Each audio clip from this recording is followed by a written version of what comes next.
In this, I just want to go over some tips before I even show the builds, some mistakes that I made while building it, and to really show you the final product, what it's going to look like. The other thing too, I want to talk about why I went with Xray, even though I hadn't driven this car, as opposed to different brands. Now, I do have a second one that I'm going to be building, so this build should go a lot smoother, but I'm not recording this one. But to give you an example of what comes in the box, since I didn't really do an unboxing. So this is what everything looks like in the box. Everything is bagged. There's numbers on most every bag except for one, which later I realized that is the last aid box. Now it's called last aid just in case you lose a screw, just in case you mess something up. And the reason why it's called last aid is because it's not the first aid, it's the last thing that helps. So for example, I did break an E-clip while assembling a shock. It happened to be in that bag. There was one spare. I thought there were no spares, but there was a spare. So they all come with your serial number. So this is one of them. You saw the other. Take a note of this. These are some revisions. Some of the revisions, to be honest, are very simple. So that update, this is 8mm instead of 6. No big deal. This is the important one. These measurements are flipped on the original manual, so you want to make sure you do these. Originally, I was looking at the manual, not this. There's a few parts, for example, some of the things that don't really look like bearings, that just look like these blue things. Well, if you can't figure out what it is based on this, which I couldn't, you just look for the part number in here and it'll give you a detailed description. So this is where you want to look for detailed descriptions, right in here. So it has the exploded view as well. Now the manual, I thought it did not have a list of tools. It does have a list of tools. The pages just got stuck together. So those are some of the tools that you will be needing. Some of these you can get away without. To be honest, part of this is to promote this brand of tools. You really don't need all of them. I use MIP drivers and I love those drivers. But keep that in mind. Although this multi-wrench seems appealing, but half the time these are too bulky to actually get in to the turnbuckle, so I actually prefer regular wrenches. And that's pretty much it. Other than that, everything went relatively smoothly except for a few little mistakes, which I'm going to cover now. So this is the build, this is the body. Body clips are actually very, very nice. I do not have them installed, but these are it. And they go right in. The body clips are actually really nice, but if you're going to be removing them, putting a piece of a tie strap here on the end so you can pull on them, that will really help out. That's something I'm going to do later on, not right now. The body, I'm going to ignore that, put it off to the side. Now the post, it does not come with post to go out the rear. You're going to have to buy some of the front post, put them back here. Now the reason why you would want post in the rear, I'm going to leave it as is. At some point I may buy some front post to put in the rear, but as it is here, if you get hit, you can get some body tuck. If you have the post coming out through here, it's less likely that you're going to get body tuck because that post is going to want to push the body back out. So that's really the advantage behind that. May want to consider. I've not weighed this yet, which I probably should have, but without wheels, tires, battery, without anything except for the servo and horn, it weighed in about 557 grams. So the weight is about 557 grams with the servo, but nothing else. So no wheels, tires, no battery, no motor, ESC, receiver, or the transponder. So that's something to keep in mind. Then you can just add on everything else that you're going to add, well, the masses of everything else. So that's as of this. Maybe I'll probably just wait. I have the scale nearby. But here are some of the things. So in here, in the picture, it says to put a bearing. I don't know where that bearing came from, and unless I'm still confused, and it's possible that after I do this video, I realize, oh wait, it was calling for something else. But it was a blue circle, looked like a bearing. Maybe I need to go in the instructions manual. You know what? I'm beginning to think it was probably one of these spacers. That's a possibility. But long story short, the little tiny bearings are for the sway bars. So when you watch the video and you see me put a bearing in there, don't do that. Why? Because I'm just going to remove it later on in another video and put it in the sway bars. That's the reason why. And it's this little blue thing right here, which I thought was a bearing, 93/3/6. But if we go in here, 93, let's see, did I say 93? Let me go back. I mean, you guys are on camera, right? You can catch me. That is 93. 93. 93 is over here, so 93/7. I believe I said 07. 93. Wait, I can count. 93/5. Let me look at it again.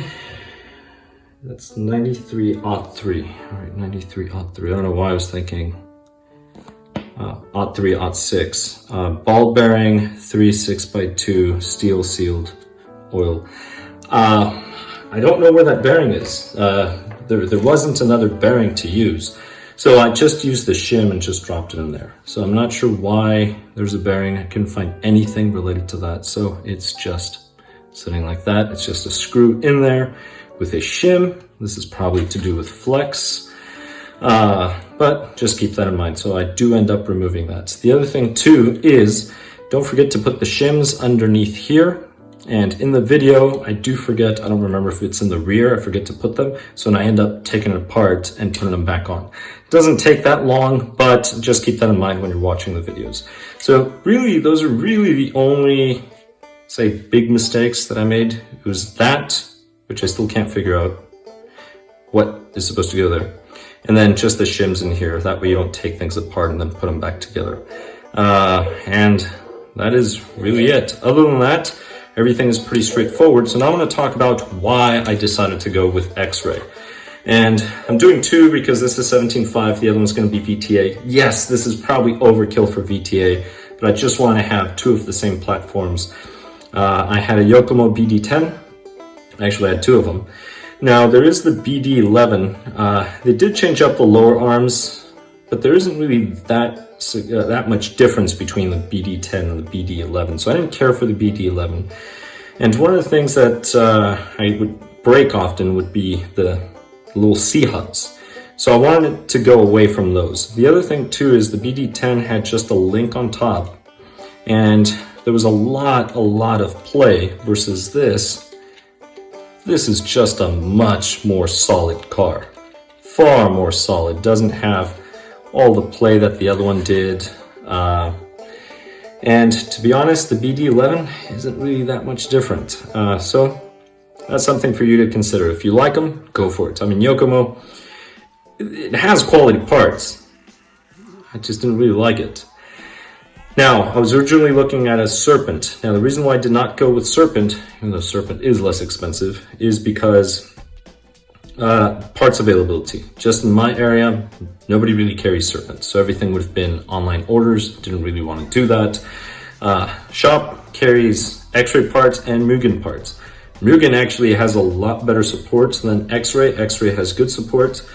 But ultimately, the reason why I went with Xray is because of the arms. That's really the reason why. Now, they both have this double wishbone suspension system. The difference is Xray, the carbon fiber is molded onto the plastic. So the arm, the lower arm, for example, is just one piece. See? And the shocks just go onto the arm. Everything just goes onto the arm. The hubs just go onto, well, I mean, you have little pieces there. So I shouldn't be talking about that really. But with the Mugen, see just the fit and finish? Just the finish here, how smooth and rounded this is because of the molded plastic. The Mugen is just it's like this. It's just cut carbon fiber just like this. And what I was afraid of is the arms eventually splitting because of just the torque, the motion from the arms. And I don't want to super glue everything. I mean, the chassis, you always want to put some super glue just to help it from splitting so it doesn't split as easily. In here as well, I did super glue in those. I actually put super glue in the front holes, those 5, just in case of impacts. But I didn't want to do that in all the arms, that's just way too much. And I keep saying super glue, in reality it's just CA Glue. I forget the brand. I'm trying out this new brand. Usually I get JConcepts or AKA. This time they were out of it, so I got some much more. Actually, I don't even remember if I got this from the same shop. Probably.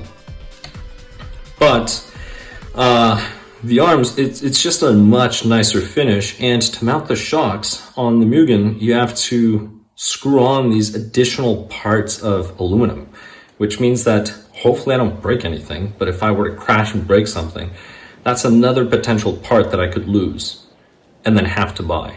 That's the reason why. So there are ups and downs on the Mugen.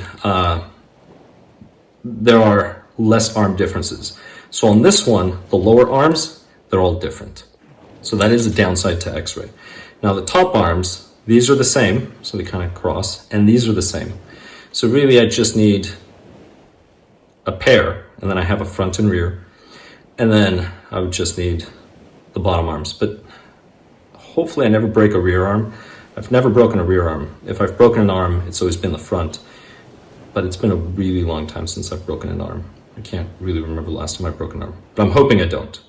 Usually it was those C hubs, and then the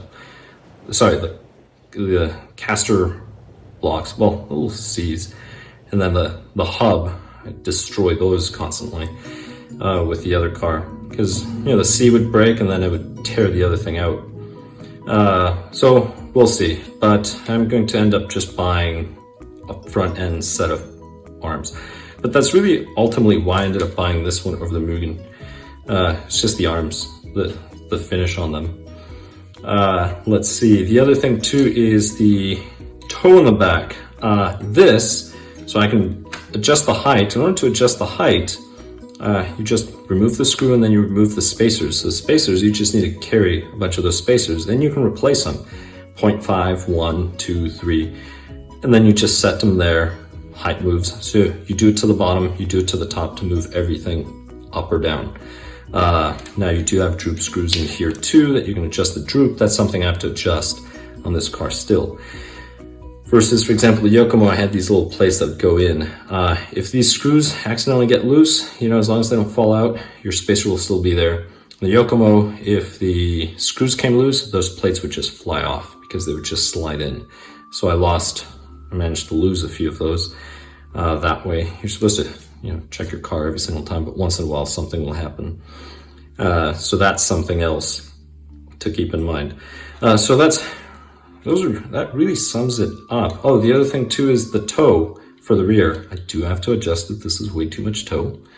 It looks worse on the camera. It's not as much on the camera, but it is too much.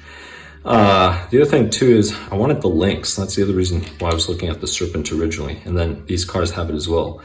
Versus the Yokomo, I just got tired of popping the little pills in and out. So that pretty much sums it up. I mean, look at the size of that. They do make in aluminum. Hopefully I never break these, but if I do, I'll probably get the aluminum ones. But that's the reason why I went with the Yokomo. So this is the very first video introducing everything, and now let's go on to the build series, starting with number 1. We're going to begin with differentials. Now differentials, this is actually pretty common, but before we begin with differentials, I've already prepped the chassis. So the actual chassis, this is the graphite version. And one of the things that I already did is I already put CA glue all around on the edges here, and then in the front, these 5. The instructions, I believe, only calls for these 2, but I actually did all 5 of those. This is just to keep the chassis from splitting. So we're going to go ahead and set this one off to the side because we're working with differentials. Now the bags are labeled for the most part. We have 1.1 and 1.2, so these are the ones that we're going to be dealing with.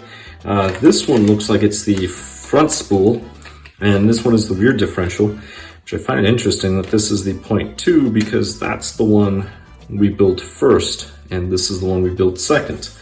I don't know, somebody was probably having fun with numbering. Now the bearings all come in this bag, which is 0.09. I have no idea what that is. But it was packed by that individual. And this was packed by a different individual. That was packed by a different individual. So everything has a little card of the individual that packed it. So if you have problems with any parts that are missing, you have to contact Xray, and they're going to ask for the information of who packed. So that's part of their quality control, which is something really different compared to any other kit that I've built. But the nice thing is they all come in separate bags, unlike Tamiya. But I'm going to begin now with step 1.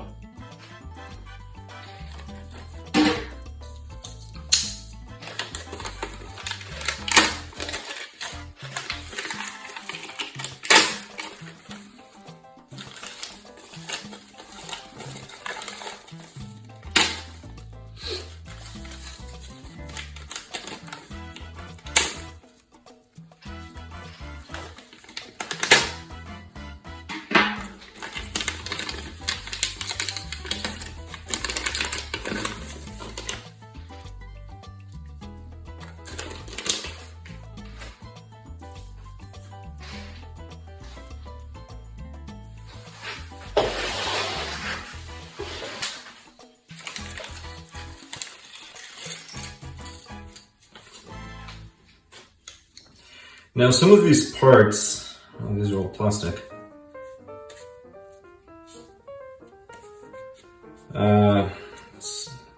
These are all plastic.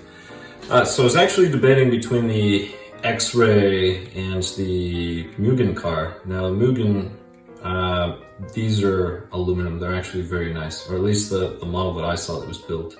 The reason why I went with Xray though is because of the suspension arms. But here we're gonna have to break off the gears and we will have to trim them.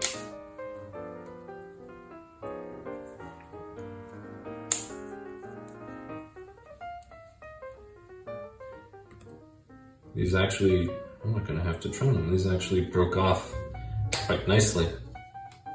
Surprisingly well. And then whatever excess is left, you can just use your nail. Huh. Well, that's good.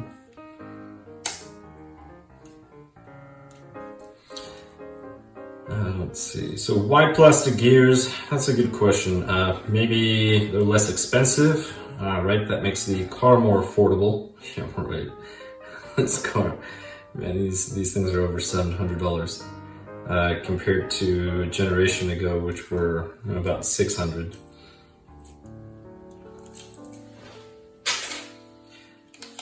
But maybe steel is not needed or metal is not needed.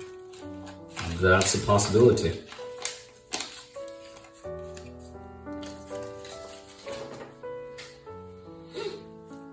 All right, there we go.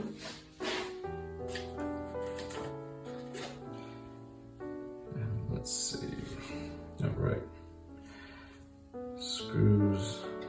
Smaller, so 1.5.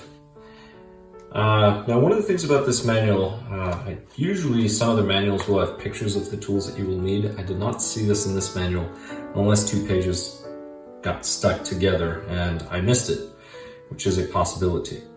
Now one of the things that we have to do is we need to fill in, or just fill these gears, so we have to load the differential. In order to load the differential, you have to identify this little cross here. And this cross, you're going to take these little spiral gears and you're going to place them, so these are the smaller ones, just load this up. And once this is loaded, you're also going to take these thinner washers, so these right here. The camera's not focusing on them. So you will take these and you will install them. Now, I generally like putting grease on them. If you have some of the green slime, which I had, I just don't know what I did to it. I actually prefer the green slime. That's something I would use. And the reason why is black grease and differential fluid, they don't mix very well. Well, if you use too much of it. Now the nice thing is, it is metal on plastic, which metal on plastic on itself acts as a lubricant pretty much. So you don't have to worry about that. But I'm going to go ahead and grease these up as well. And the O-rings, these you really want to grease up because you don't want the shaft to bind on it and then cut it up. And here we go. All right, so make sure it sits properly. And then once it's sat, then work the other one. All right. There we go. And this black grease actually kind of gets sticky once it's this thin. I'm almost not liking it. I may look for a different bottle. Alright, so this one will go on one end.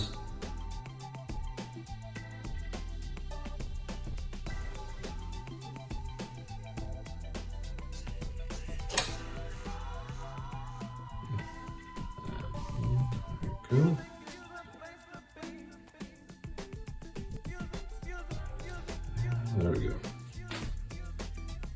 Alright. Yeah, this black grease, I don't really like it, to be honest. You can go ahead and drop, actually you can't do squat. Okay, so this is annoying. So in this manual, I was trying to go based on the manual, so this is first, right? The pin is there first, then this, then this. This is not an order, so don't follow this. You're gonna stick this guy in first, the O-ring's gonna go, then the metal washer, because that's what would make sense. Then the pin will go through so that the pin can slide on the washer and not damage the O-ring. Then you put the gear on. So follow that. Which is this over here. So these are the actual instructions. Alright, so once you have that in there, I'm going to go ahead and take the washer, place the washer, and you want the washer in first so that the pin can slide on the washer and not damage the O-ring.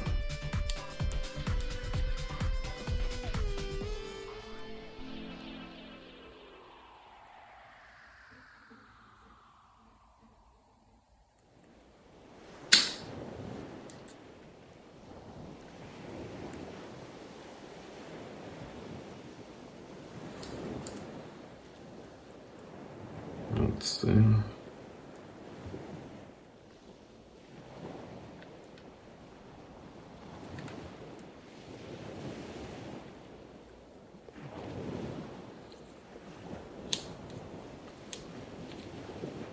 All right.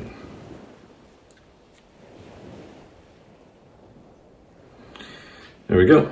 Once you have that, then you can drop the gear in. Now, notice that will go in here. Then you can just spin and it'll just clip right on, fall in place. So this half is complete. Now I have to do the same thing to this other half. And again, washer. I really dislike this grease. But this is what came in the kit. Yeah, this particular grease looks like it's gonna get tacky really, really quick. Or really soon. So there's going to be some extra maintenance that will have to be done because of this type of grease. There we go. All right, and that is it.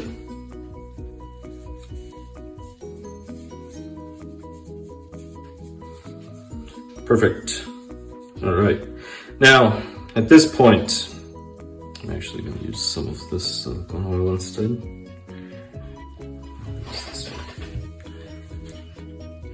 Oh, use lithium. Use this. Wait. Oh, this is a different black grease. I thought it was lithium. I'm gonna get rid of this one. I don't like this. Alright, I'm gonna go ahead and grab the O-ring. Yeah, this grease is much better.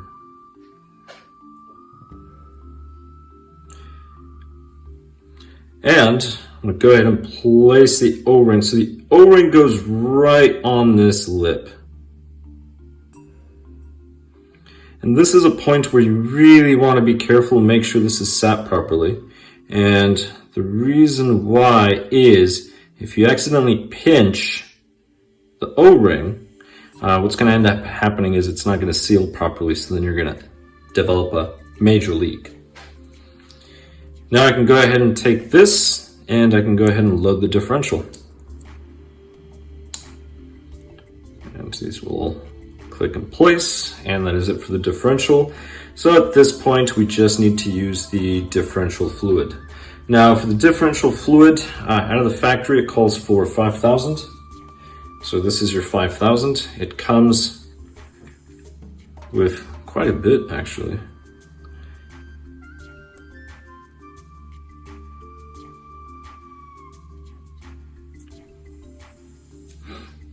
Now usually the fluids you want to fill in differentials just in general up to about 1 millimeter. This one you're going to fill less because of the larger gear.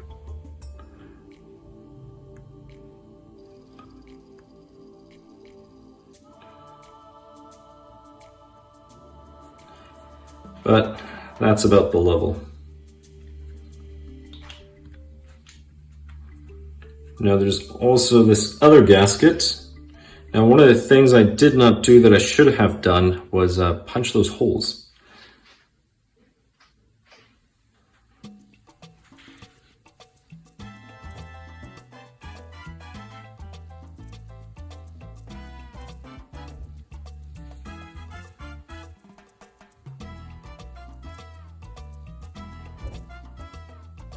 Here we go. All right.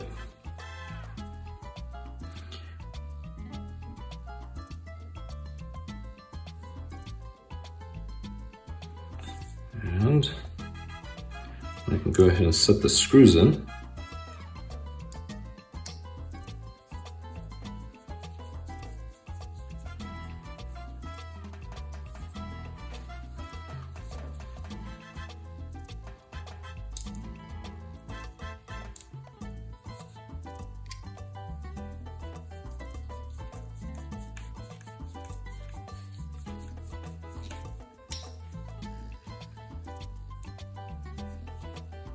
So I'm going to set all 4, then I'm going to start torquing them down.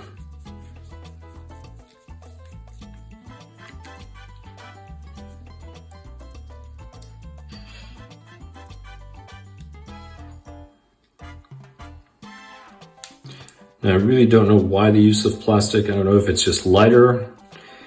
Keep in mind with the aluminum spools you are using a rubber belt, but that should be very little friction. I don't think plastic would really help that much, but maybe it does. Or again, it could just be for cost. A lot easier to create a molded piece than it is to machine metal. So I'm just getting all 4 of them close. This one is the one I'm going to drive a little farther in. And then I'm going to go back to the previous one.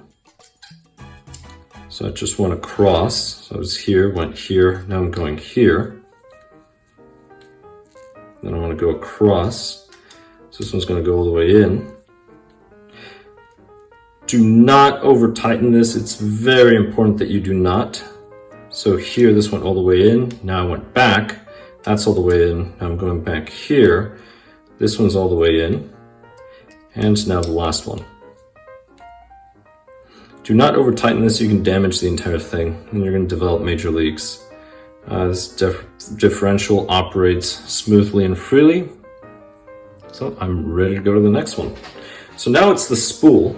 I'm going to be working here with the spool. And the spool is going to be pretty much the same setup. So you're going to grab one of these. Now because this is a locking spool, it's going to be slightly different. this piece goes in here. So for the locking spool, these actually key inside. That's pretty neat. Now, one of the things to note is the screws. The screws will go through here and it will screw onto this bit.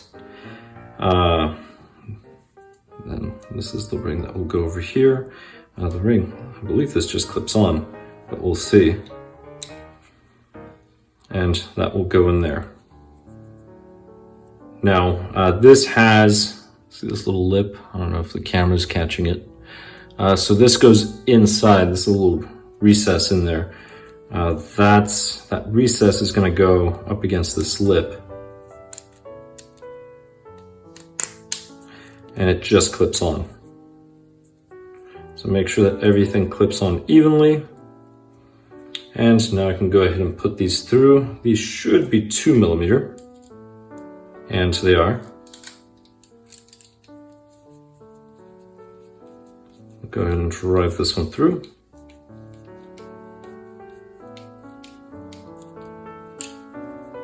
And I'll drive the next one.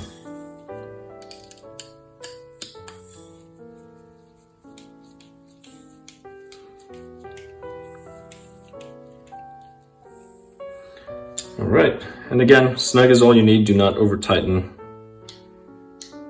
Let's see, I'm checking. This one looks like it needs a little more.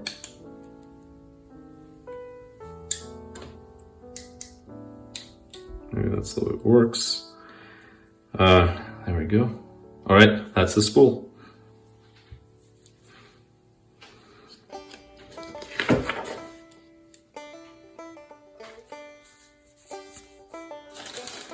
All right, bearings. I'll go ahead and take out all of the bearings. And I'm going to keep the bag just in case I'm missing something. And we'll go ahead and grab some of these larger bearings, and these will just go right in here. And if I've read correctly, these should all be ceramic bearings. And we'll go ahead and put the bearings on the other differential as well.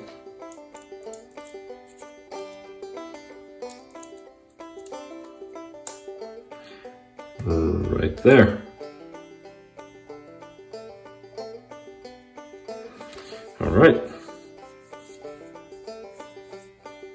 So now we can move on to the next bag. So the next bag is going to have the arms. And the arms, that's actually one of the reasons why I got this kit. Originally I was looking at Serpent, but then after doing a little more research, I saw the Mugen and then the Xray. And the only reason why I was debating between Mugen and Xray, even though I was looking at Serpent originally, is because nobody really supports Serpent here in this area. That's the reason why.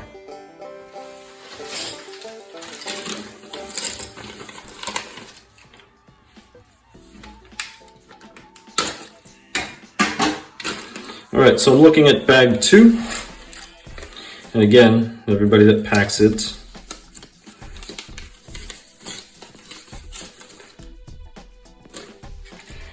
and the arms, the reason why I ended up going with Xray instead of the arms is because of the molded carbon fiber. So the carbon fiber is molded in the plastic. That's the reason why. Now, I'm really curious in the long run how this will do if the plastic shrinks versus the carbon fiber.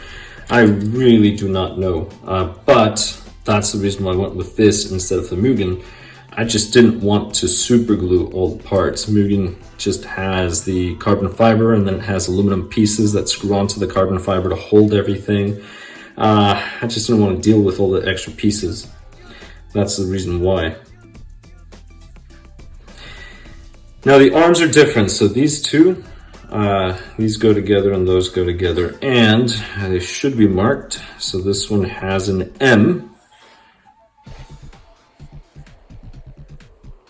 And this one has an M, so that's fabulous. They both have the same thing. Great. Let me look at the back part. There we go. L for left and R for right. So this is the right, this is the left. Now, when I put them on the car, this said right? This said right. Are these the rear arms? These are the rear arms. All right, so these are the rear arms. These are the front arms. That explains why this is pointing the direction it's pointing. Let's see, they all say M. I don't know why they say M. That is a cutout. All right, so that's not a defect. So this is R for right and L. Perfect. All right, well, that looks good. So we have these here. Now these are the lower arms. So now at this point, I'm underneath the chassis. Now, I mentioned before that I already went through and super glued all of the edges. So everything here, there, all of these parts. Now, this is the front end of the car, so this is going to be facing this way. And this is the fun part of the build. So here we go.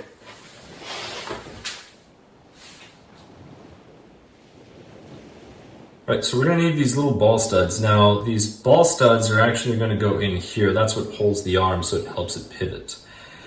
We're also going to need, so if you look, there's these little discs. They are maybe about 2 millimeters. We're gonna need these as well. And these discs go on each end. So we're going to place these.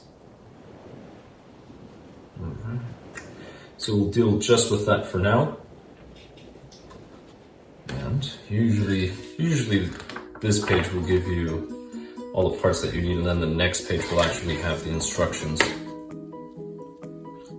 so we're going to go ahead and grab one of these ball studs. So we're going to go ahead and push this through. Need the other plug, here we go.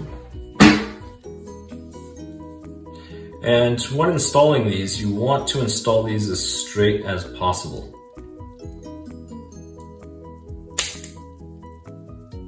Alright. The other thing too is be careful not to flex the arm. You don't want to break off the plastic from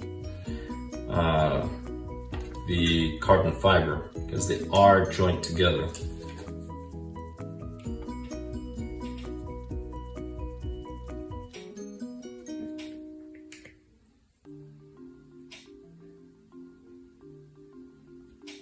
Oh, tough one.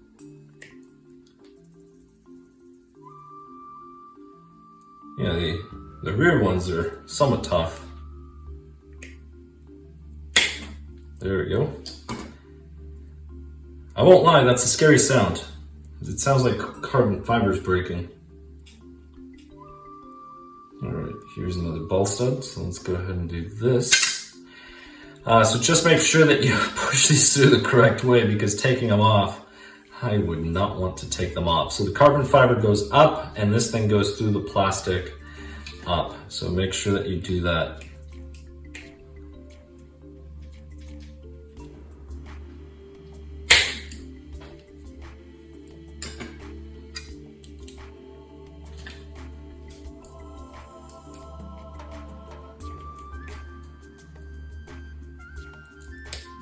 There we go. All right, we have this bit set. Now we have these little barrels. Now the little barrels, there's a thin side and then there's a wide side. The wide side goes up top. So you're going to be dropping these in this way. And these are going to go on the inner part of the arm.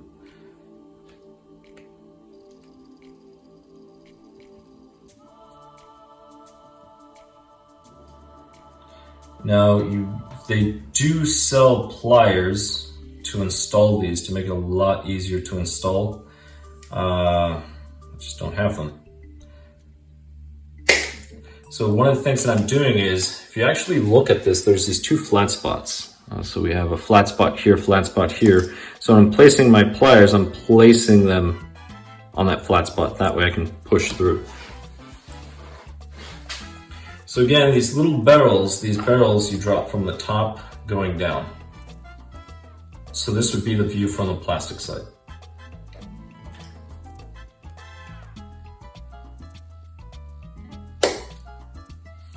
just like that.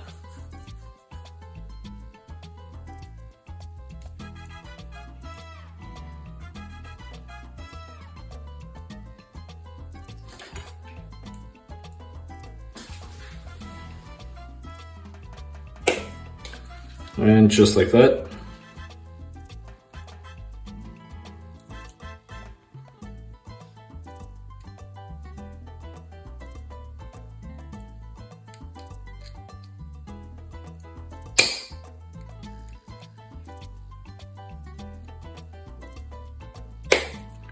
And there we go. All right.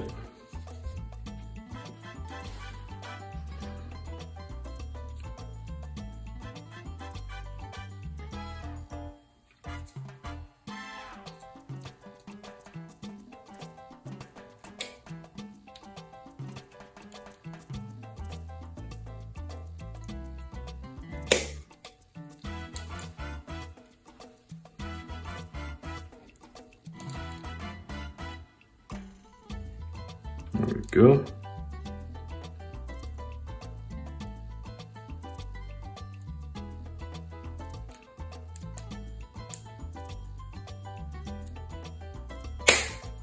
And there it is.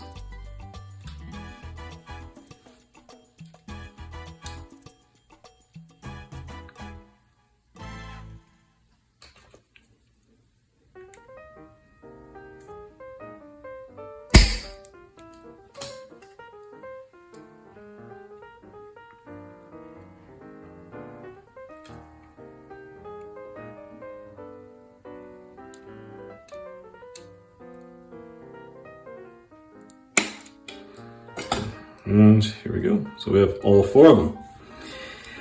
So like I said, really I was looking for this style suspension. That's what I was looking for. I got tired of the one turnbuckle on top. It just had too much play. So we'll see once I fully assemble this how much play I have on the suspension. But that's honestly the reason why I decided to go with this. Now I'm gonna need, now if you look at these, you're gonna have some thicker screws and some thinner screws. Those look about 4, these look about 2 millimeters. And these 2 are short, those 2 are long. As long as we're probably going to go on the top, we'll figure it out, don't know yet. These 4 are going to go here. And then all these screws are all the same. So here we go. Now we're going to go ahead and grab, these are 3.5, 3.0. These 3? No, these are too big. These are 3. These are 4. All right, so these are 4. So these are going to go in here, in those parts. This should be 2 millimeter. Perfect. So we're going to take the arm.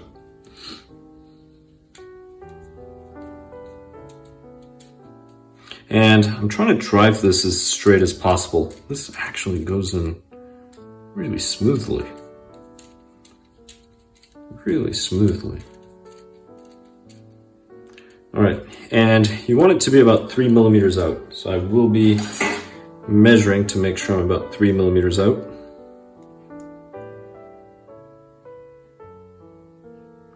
Just a little more.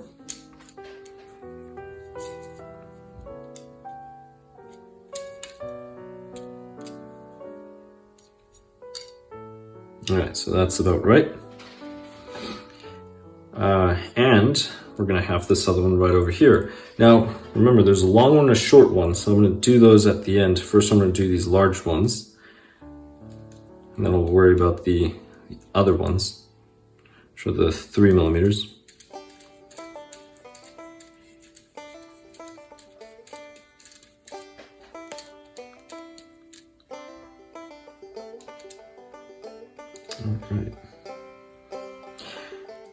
The reason why I didn't measure that one is one of the things that I noticed is, so if you look at this, there's a little lip inside. Once you get to that lip, can't really tell. Once you get to that lip, that's where you stop.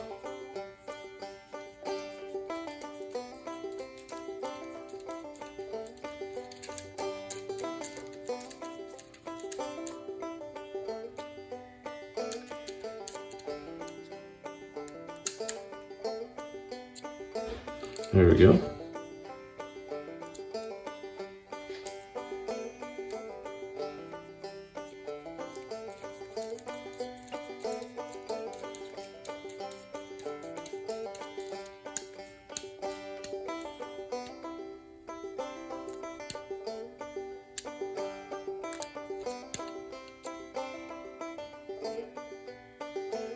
There we go.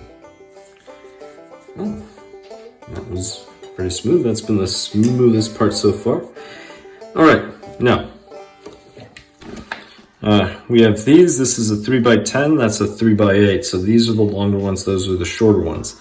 So the longer ones are going to go in these rear arms, and the short ones are going to go in the front arms. We're going to go ahead and grab these long ones. So this should be the 1.5. Oop, wrong driver.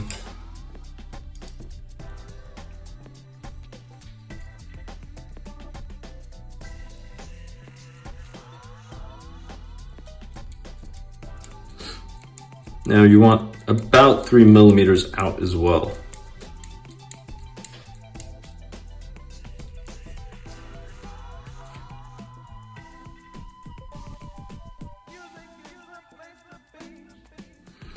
Nailed it.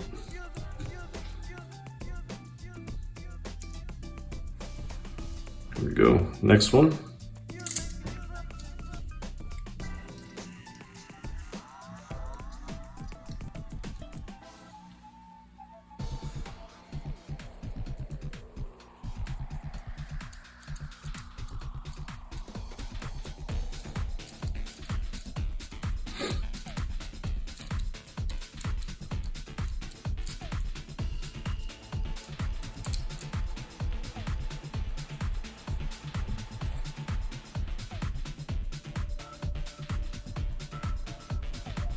All right, pretty much you feel it stop. All right, here goes this one.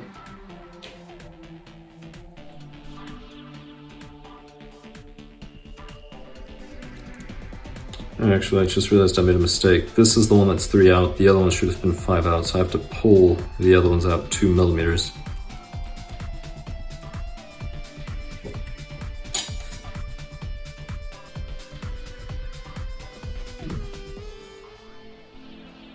Alright, this one's fine.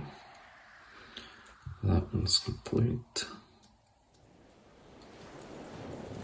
Getting pretty good at this.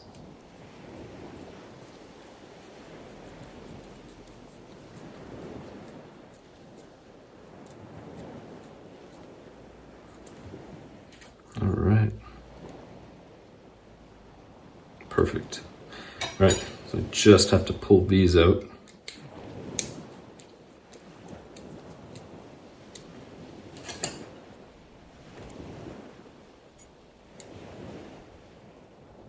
Go. All right, so the rear 5 millimeter, front's 3 millimeter.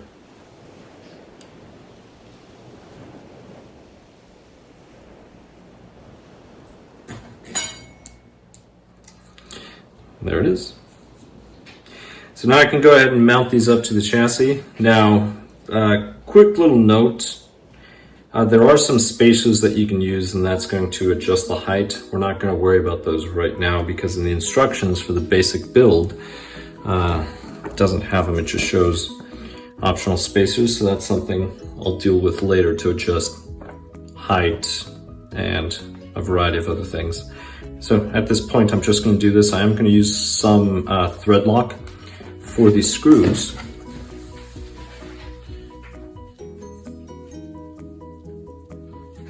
Which the kit does not come with, but that's all right.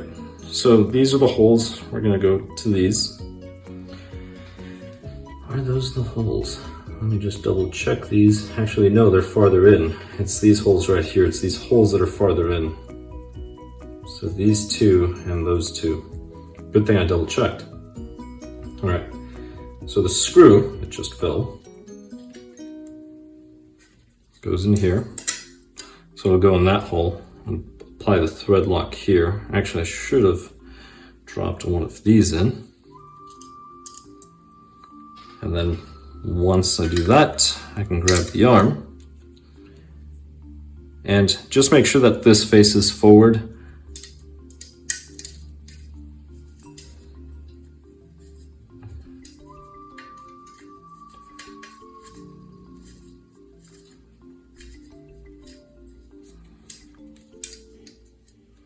All right.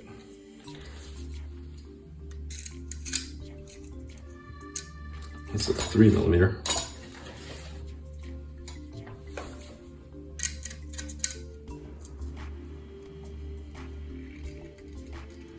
Now do not over tighten anything.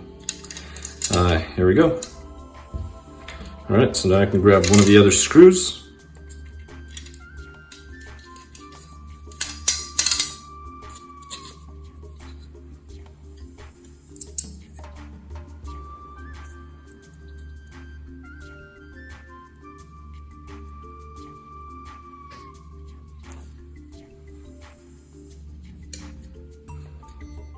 All right, here we go.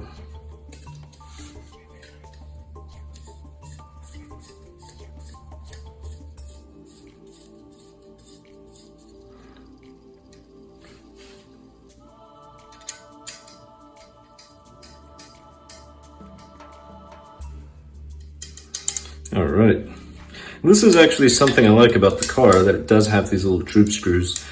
I may end up putting a little piece of tape, I'm not sure. And the reason why is these droop screws will eventually start eating through the chassis. So we'll see. Maybe I will, maybe I won't.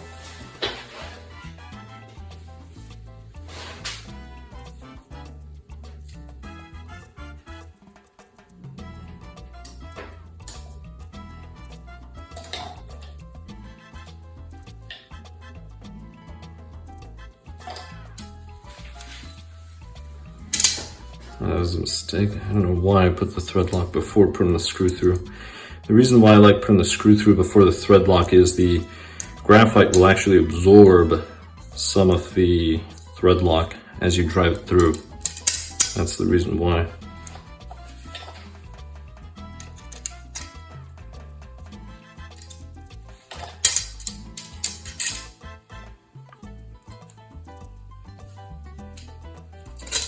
There we go.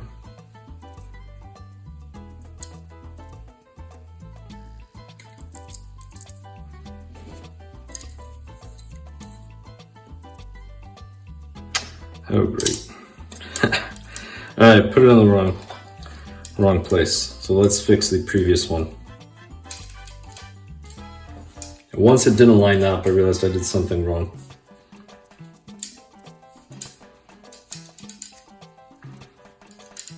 And this, I mean, little mistakes like this will happen, especially when you're trying to make sure that you stay on the camera. Even though I'm not, I keep going off camera, on camera, off camera, on camera. That's just because of the angle. But here we go. All right, just gonna drive it to there, and then I'll actually drive it all the way after I drive this one. All right, here we go. All right, now I can go up here.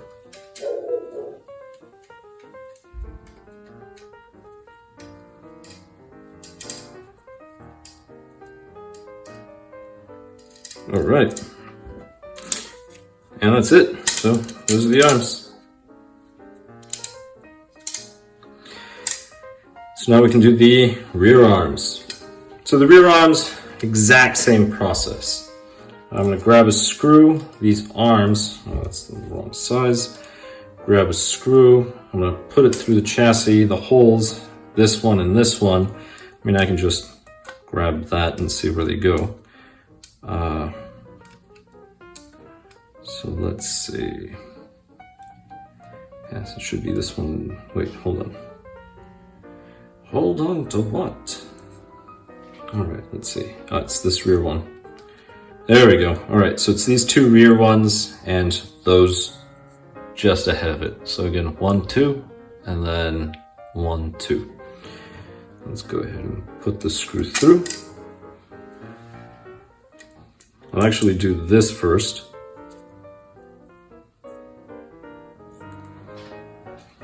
There we go.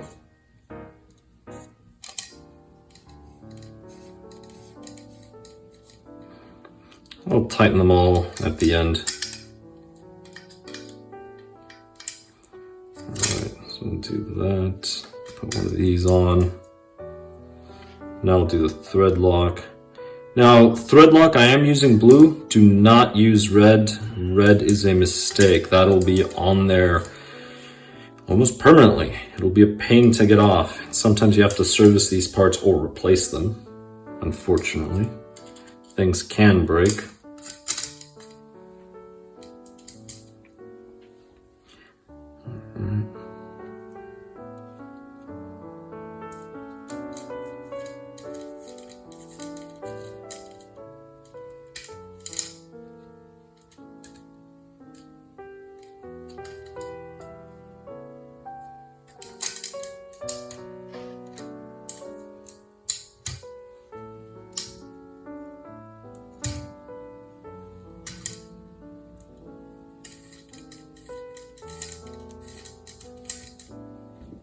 Alright, so now I can go ahead and tighten them all.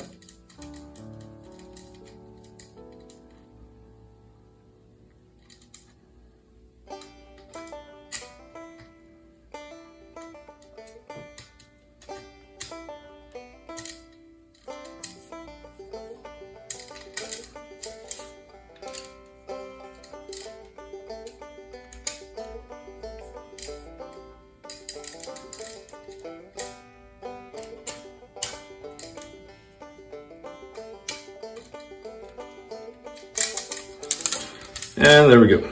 So all 4 arms are complete. This was actually surprisingly smooth. It would probably be easier if you had those special pliers. So the special pliers are going to have a gap here, so when you push it up, it can just go through the plier. But it's a pretty smooth build. So here it is. Now we can go on to the next section on the next video. And now for the differentials for mounting them. So now I'm on bag 3, which is page 13. Well, it starts at 12, shows you the parts. Now these are going to have a milled out area, so you have to match these. So for example, these would go together, so the milled out area goes in the middle. These will go together like this. And then if I grab the other 2, and notice the milled out area, those match as well. So you want to make sure that you match these. And it's not going to matter if these go here or here. What matters is that you match left and right. That's really the important thing. So these will go on the front, and we're going to be using the small screws. Now I already separated everything just to make it easier for me, really. But these will go right in here. So you see those 2 little pins?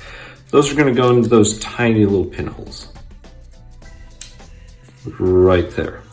Now, you're going to need the small screws, but you do need to use thread lock compound. Keep in mind that anytime you go metal on metal, so it's a metal screw onto metal part, you will need some thread lock compound. Use blue, don't use red. Red, it's just, if you ever have to do some maintenance and remove things, it's just such a pain. Sometimes they get stuck and then you end up destroying a screw, especially if you use the aluminum screws. I strongly dislike aluminum screws. It's just not very strong. If you're trying to save a little bit of weight, sure, I guess. Here we go. A little much. I'm doing the front first. And again, the milled part goes on the inside. So that's the important thing.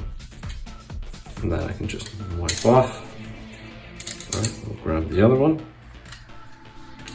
Again, just double check that the milled is inside.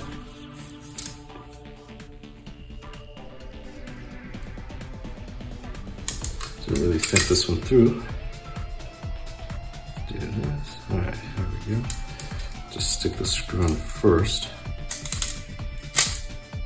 And there we go.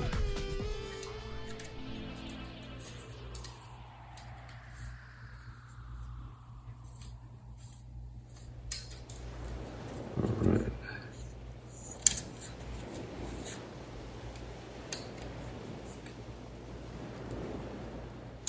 There we go.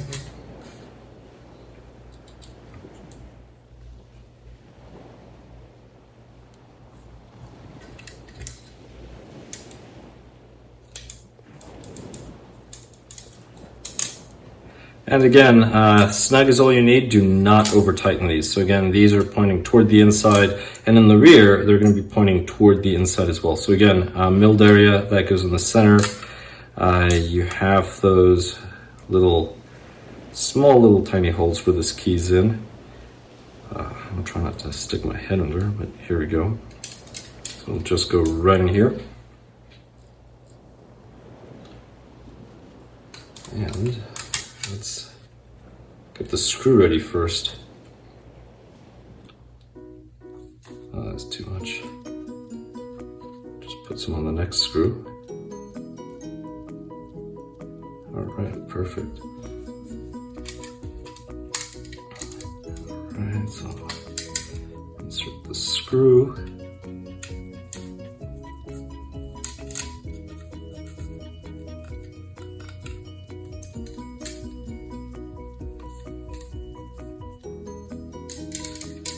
There we go.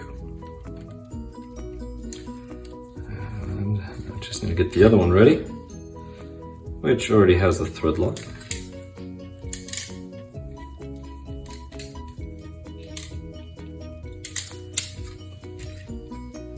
And I get the other screw.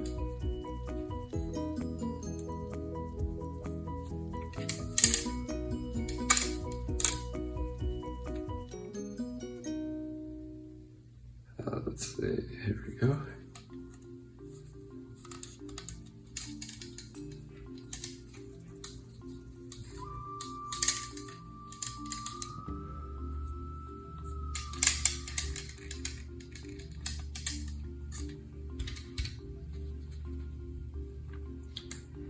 And the last one with that, oh great, made a mistake. So one of the things that I forgot to install, this is on the rear, I forgot to install these. So these little ball studs. I'm actually gonna see if I can put my driver through one of the holes in here to install them. If not, I'm gonna have to remove something. Now, stock setup, they go in the middle, and it doesn't look like I'm gonna be able to. I'm gonna go ahead and remove these. That's something I didn't notice until after in the picture. All right, so let's go. Luckily, I only did one screw on this side. All right, so we'll drop that. And this already has thread lock. So I'm gonna go in the center just like the picture. So I'm gonna go with the stock setup for this. So this one I'll be able to install. The other one I'm gonna have to remove.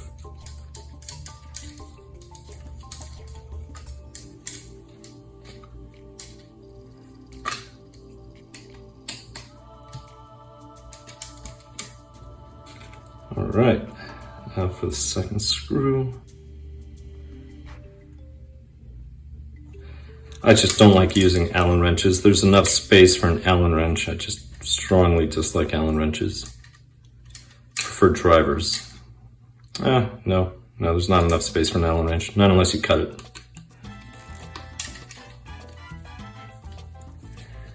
All right. Oh, taking things apart.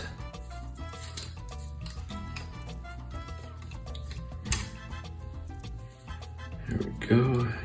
All right, and thread lock.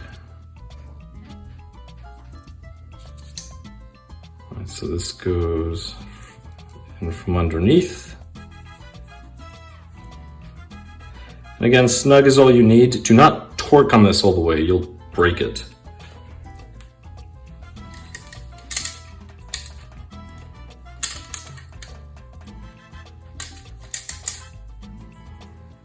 Alright, so I'll use the same screws.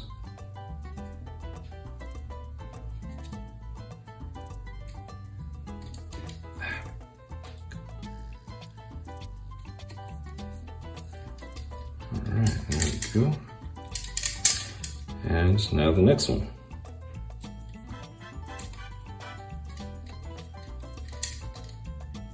Alright, and that's it for these. So at this point I can now drop the differentials. Now something important about the differentials is the spool. This goes in front. The other thing too is, notice there's a long side and a short side. Now you can always measure, but there is a long and a short side. So for the front, the long goes toward the left. So this will go this way.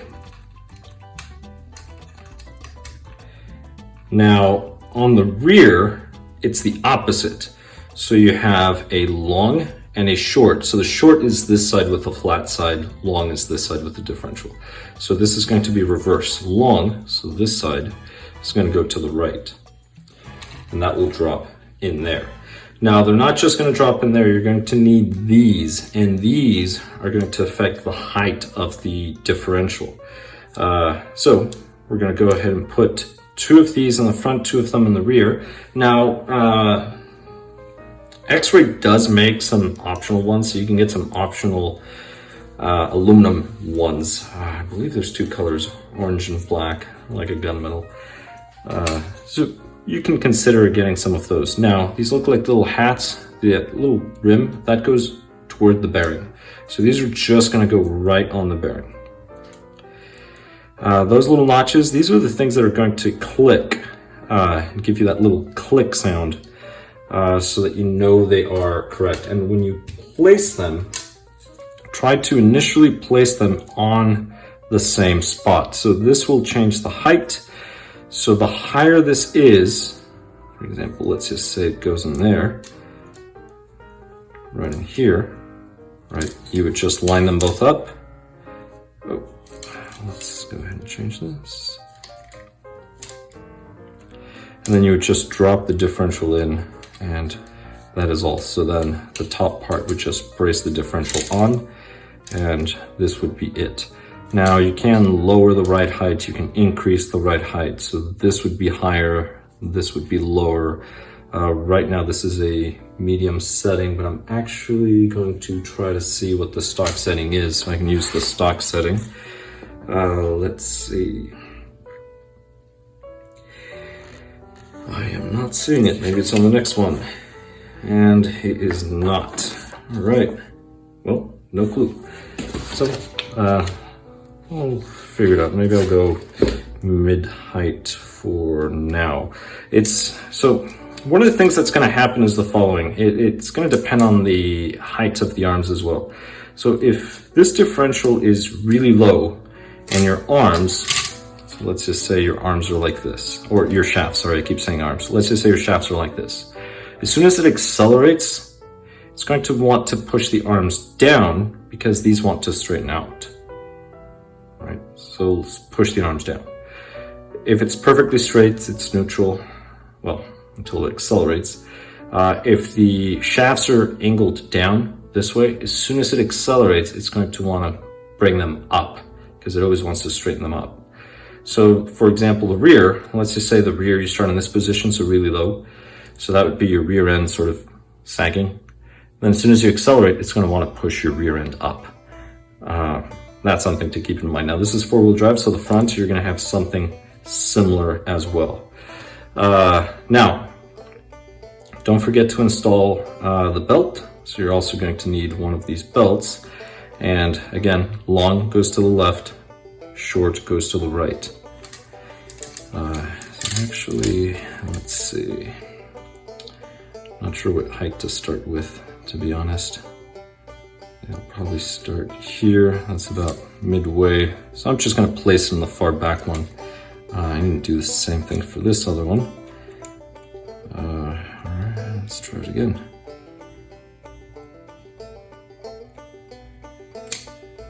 This one one's not dropping in. All right. This one dropped too far.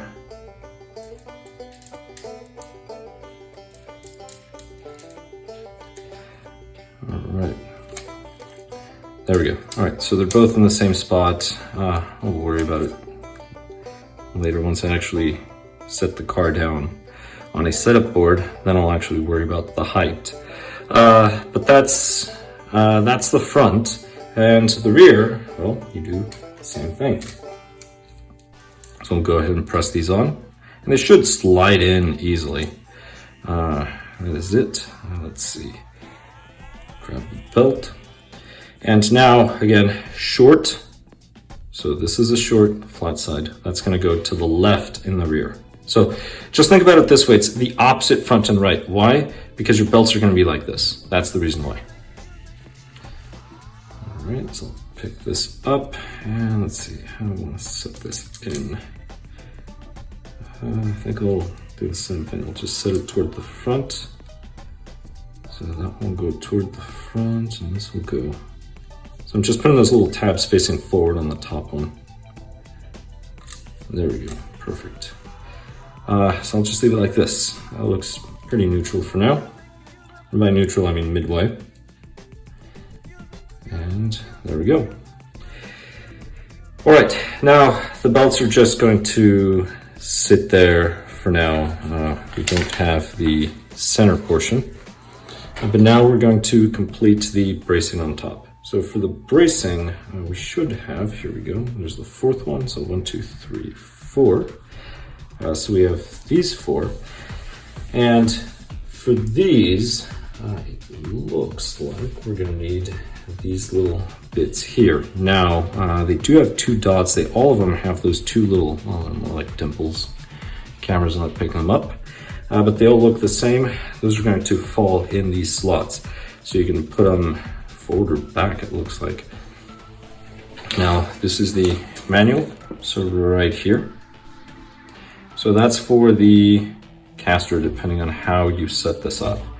Now, I'm gonna go for the initial setting, which is going to be this 1.5 and this 4 right here. So this is the rear of the car. So for the rear, I'm gonna set up, oh, I didn't see any 1s. This thing's showing 1s and 3s, hold on. Yeah, so the kit comes with all 2s. So I guess that's an option I can get later.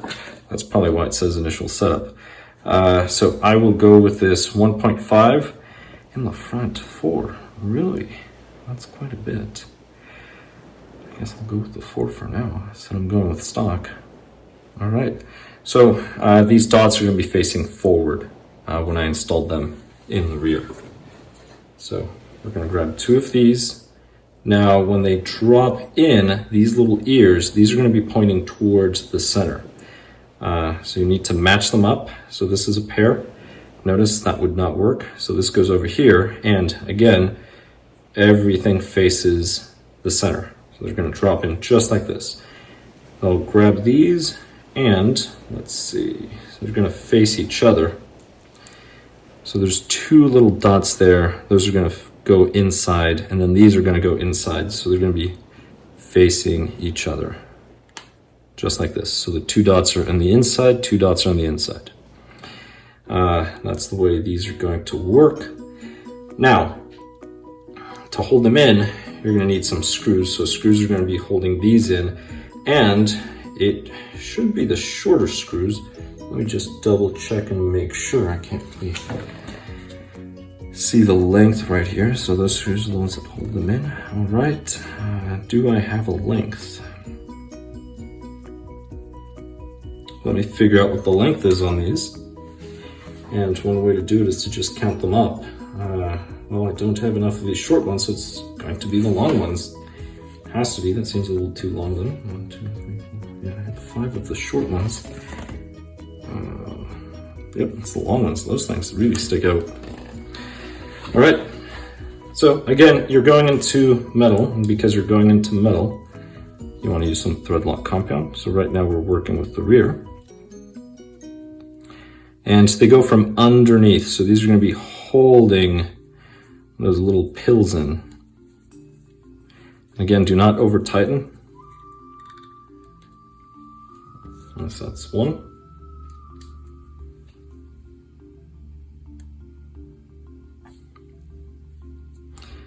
And here goes number two.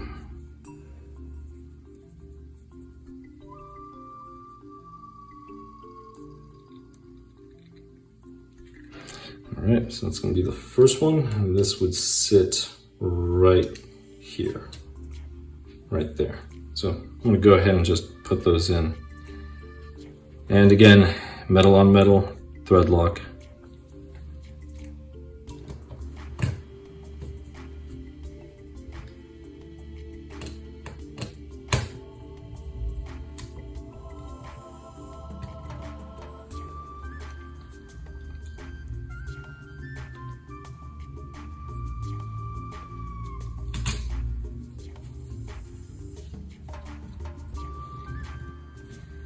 Alright, there we go. Now I can deal with the other one. So again, I'm going to do the exact same thing. So those little dots are going to face each other.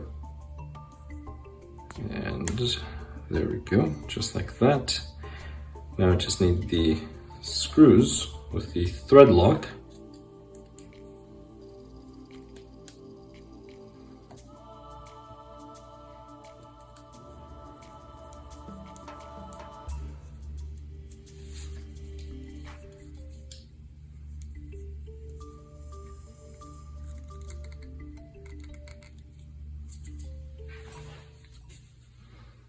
And the next one.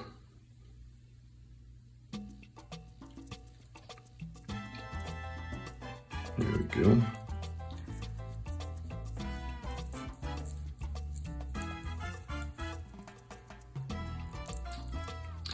And so now I can just set this on top. There we go. It sort of clicks in place. Now, as of now, the parts, I really do like the quality of the parts, the aluminum, everything. Graphite, even the plastic. Plastic is surprisingly nice.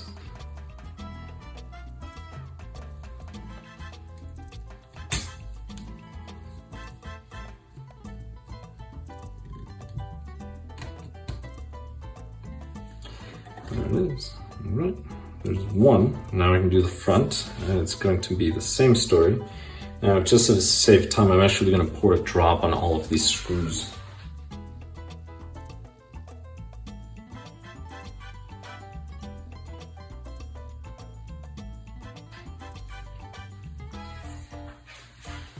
All right, so now we do the same thing. Well, we put these pills, but let's see. Okay, the front, they face, looks like they both would go the same direction. So for the front, it's a little different. All right, I have to undo this. They all have to face the same direction. So in order to get that 1.5, they're all supposed to be facing forward. So I will be installing the rears facing forward. The fronts are going to be facing toward the rear. So I'll probably swap it off camera, swap everything. But let's go ahead and do these. So, all right, here we go. I do have a second car to build, so that one will be easier, but this way you see all of the mistakes that I can make as I'm planning on just leaving it as is.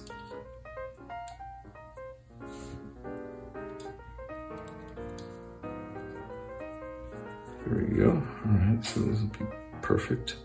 So this will give me that 4 degrees in the front.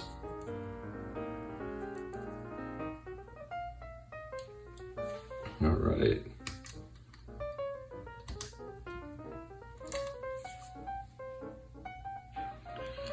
Now I put thread lock on all of these already.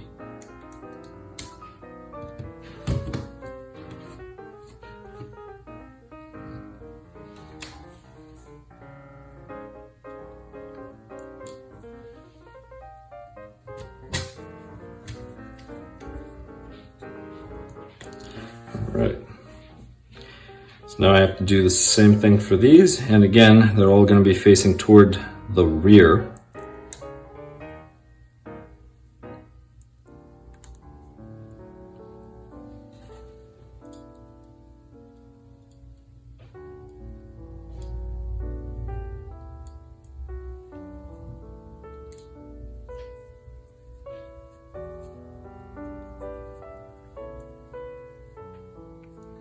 Again, do not over torque these, you will break something.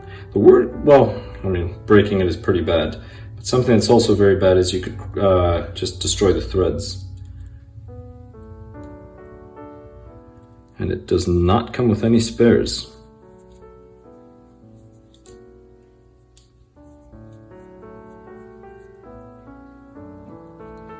All right, here we go.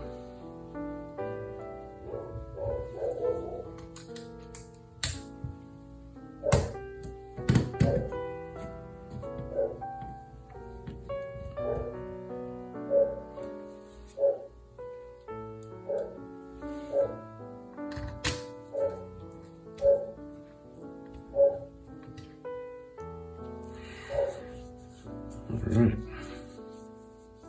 So now we get to assemble the center part. So for the center parts, we're going to need the gear. Now this gear I'm going to end up swapping. It comes with 110. For VT, I'm going to need something a lot smaller. But this is 17.5. Maybe not. This may or may not work. Probably not. I think I'm going to have to go down to 105, 104, something like that. But we have the gear here. We have this little section. So this will go in here. Now, notice this is a rectangle. So if I try putting it in one way, it'll work. Actually, they both work. So is this just an illusion? It looks like it's an illusion. I guess this is a square. So that just clips in. Now, I'm gonna need, where is it? It's a little retaining clip. It's probably in this random bag because I don't see it over here. It's not out here. I don't have a retaining clip. Looks like a little horseshoe. Let's see this bag of randomness. Ah, there we go. So there's a bag that doesn't have a number, just that's the number. The clip is right in there. So let me go ahead and just remove that clip out of the bag.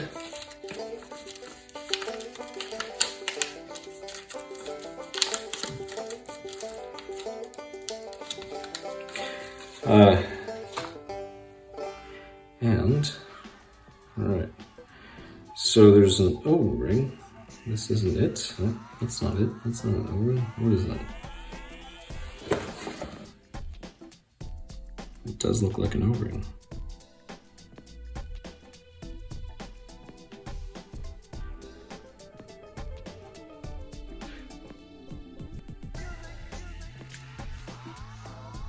Alright, let's see. Oh, I don't have to use the clip. I can actually just use the O-ring. I'm going to use the O-ring. So, take this clip, put it back in the bag. And I'm just going to use this, stretch this over. So it's actually pretty nice. That was easy. Now, depending on the tools, to remove this, you're going to need a little pick. You may accidentally break that, so just be careful when removing that. But that holds it in place. That's locked. Good. So we have this. Now, metal portion. This metal portion is going to go toward the gear. Now, one of the things about the gears is notice the offset. This offset goes toward the outside. So if you see, there's a lip. Right, versus, well, there isn't much of a lip. Once you see it in person, you will see that offset, that goes toward the outside. So this would just go right in here, and then I have to line up the holes, and you really only need 3 screws. Now, there are, this is for a 64. If you were using a 48 pitch, there's these little washers or shims you would have to put in the rear. But I'm going to be using a 64. So this is all I need. Now I need these small little screws. I only need 3, and these are the only ones that I see. And there's 5 of them. I don't know why. That's a good question. I want to make sure this isn't a mistake. Let me just make sure I don't have to pull the screws out of the other bag. And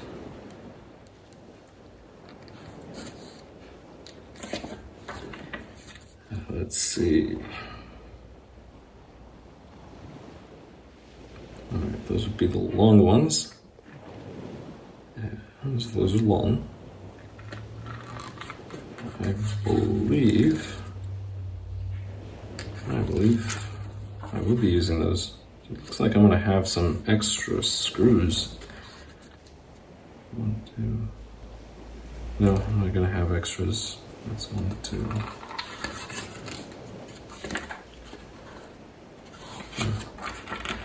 So that's why I have 5. It's only 1 for the shock tower, 3 for this. All right. So let's go ahead and use these. Now these are going into metal. Do the same thing I did last time, just dab them now.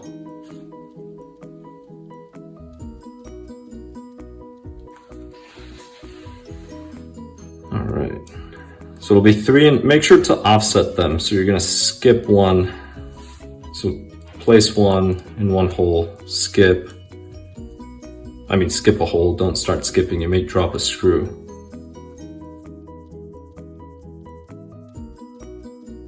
So we have the laydown. So here I'm gonna go ahead and orient it this way. And there are a variety of things that I'm gonna need.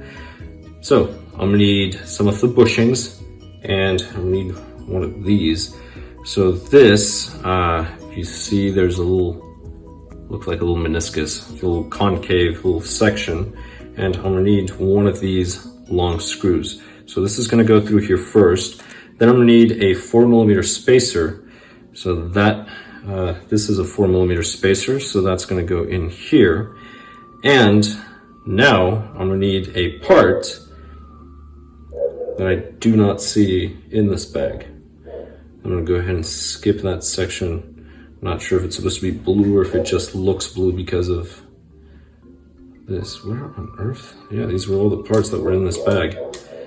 I'm not sure where I'm supposed to get this part from. Page 16, that's not in the changes for the instructions. No, that's not until much, much later. Bearing, oh my god, that's supposed to represent a bearing. It looks like a bushing. All right, bearings.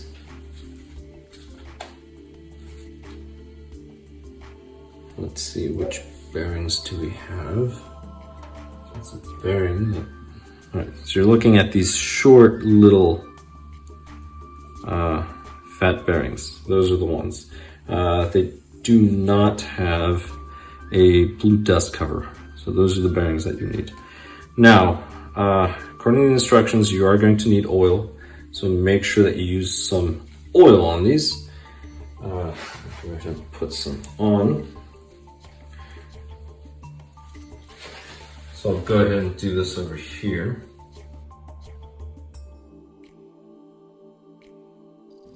And if you just put a little drop of oil, that will take care of it. So there we go. So I'm gonna grab one of those bearings. There's already oil in it. And now I'm gonna need another 4mm bushing. Here's the 4mm. So I have that little section there that I was talking about, 4mm bushing, bearing, 4mm bushing. Now this will go through here, and there is a little cap that goes in there, a little section that is threaded, which I now have to look for. Let's see, note orientation, that's great. How about the bag? Here we go, found them. All right, so they blend in. They're black just like everything else, so don't look for something that is red. The colors are meaningless. And I'm gonna need some thread lock. Go ahead and remove this, put some thread lock on it. All right, now back to this little part. There is an orientation, so if you look at it there, see the little cutouts? All right, so those cutouts, I'm gonna go right in here. So the flat spots are vertical.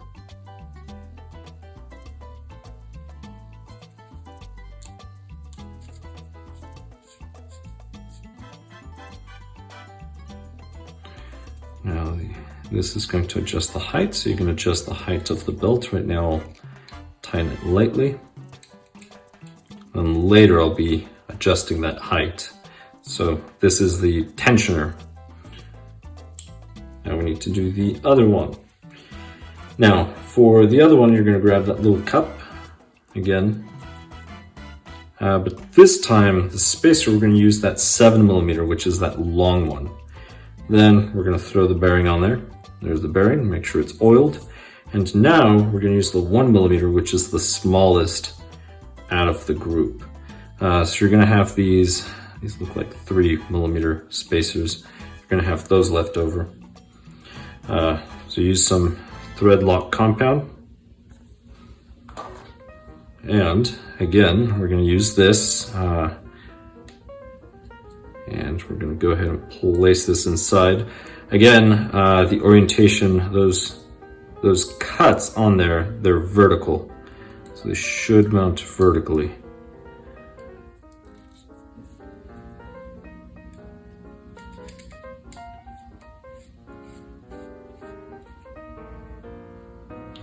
All right, and then later on I'll move this up and down depending on the adjustment I will be needing. But that is it for this section. So at this point, I now need, so that was my charger. So I've just completed this part here. Now moving on to this other section. Let's see, so this is if I had a brass or nickel weight, so I'm not going to be using those weights. So that's what those are, that's how they would mount. I may end up using those for the VTA, so I'm gonna see. But on the 17.5, I really do not think I'm gonna be needing it right now. What I really want to do is mount this up. Again, I'm not doing the spur yet, but here we go. So we're gonna take this. Now I'm gonna need a little washer, a little metal washer, which is not here, but it's on the picture.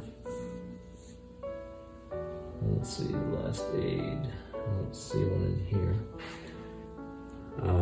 Don't see one there either. It's a little shim. It's a 0.1mm shim. Let's see if it's stuck in one of the bags.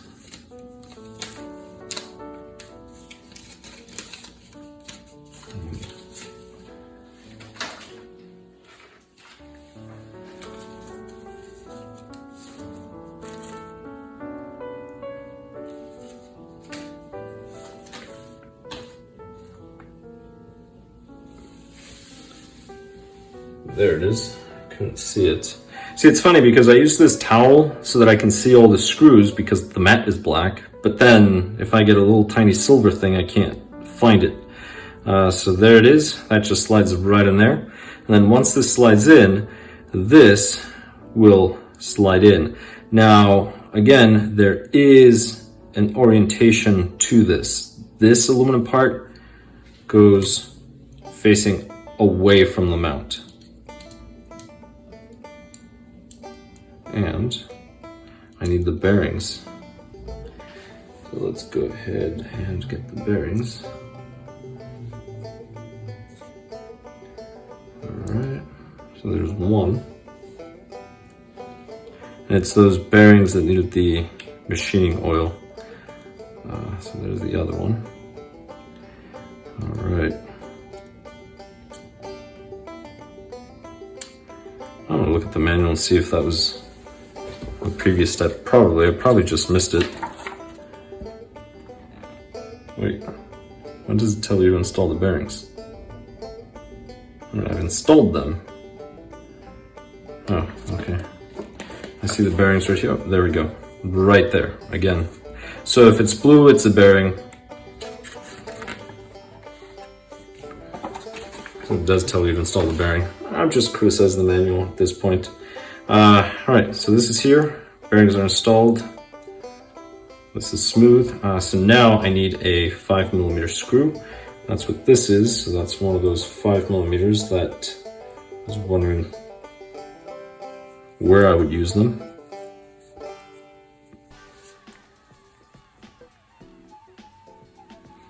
And that is it.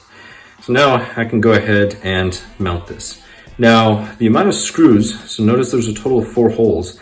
This is depending on how stiff you want the chassis. So if you're running maybe low, medium bite, you may want to just use these last 2. If you're going medium, maybe these 3. If you high bite, maybe you want it stiffer. Probably gonna want all 4 of them. Maybe. Depends on you and your driving. So I'm gonna go ahead and set this up. So I'll put the rear first. And there we go. So the belt is gonna go above it, but it's gonna go right on that bearing, that tensioner bearing. And I'm gonna use the other belt. So I find it interesting that the belts are going to be pretty much rubbing each other. I can't. All right, let's try this here.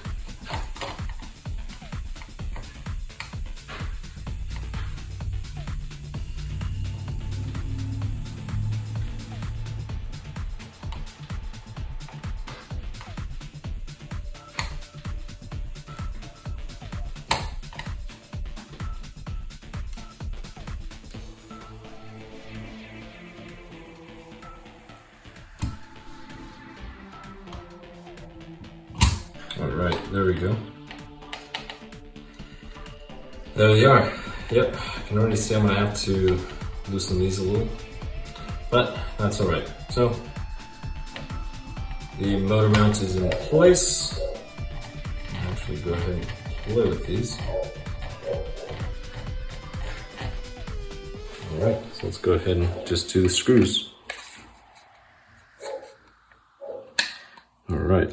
Perfect. So that's, it has those 2 little guide points. So I'll go ahead and drop this. I'm only going to install the rear 2 for now. And then I'll see if I need to stiffen it or not.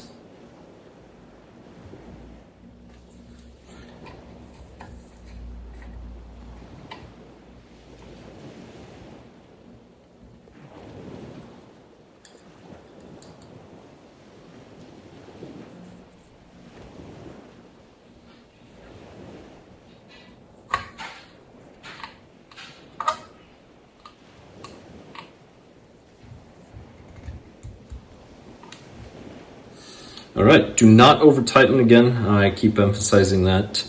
And again, the amount of screws, it's going to depend on what it is that you need, but I'm only going to be using the 2 and then I'll move up if I have to or not.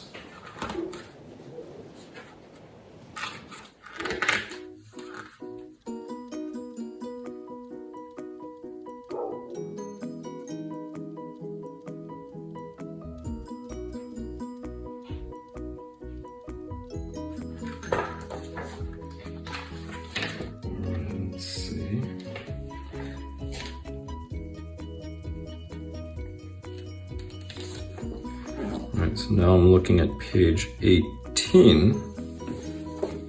Now, page 18 is interesting because there's a little T. So you don't have to run this brace. So you can run a brace, so no brace, medium, and it'll tell you which screws to use.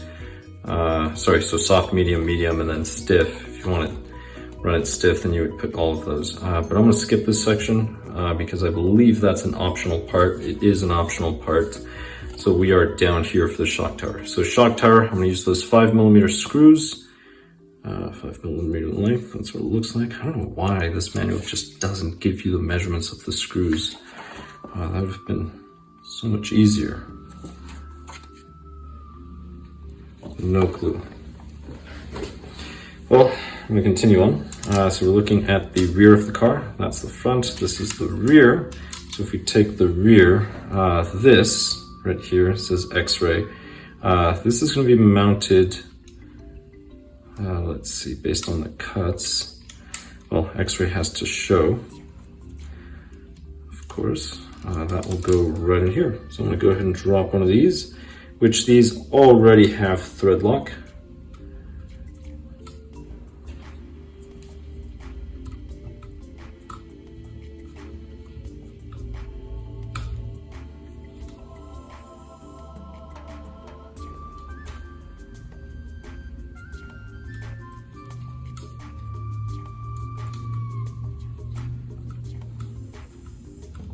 And this shock tower also works as a brace as it holds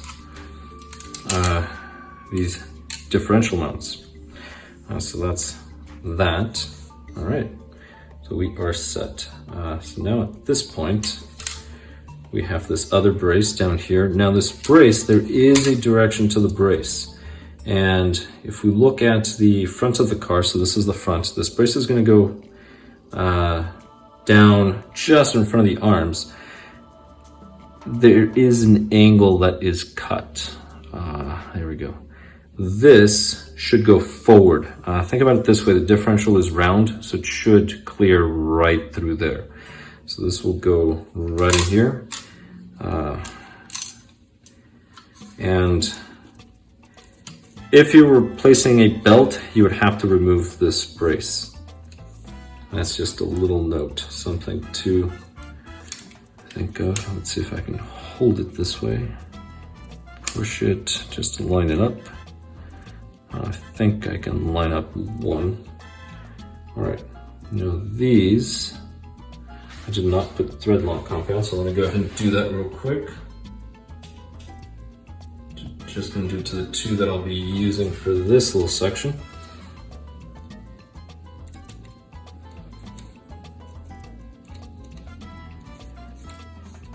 All right, I will not tighten it fully yet until I get the second screw in there.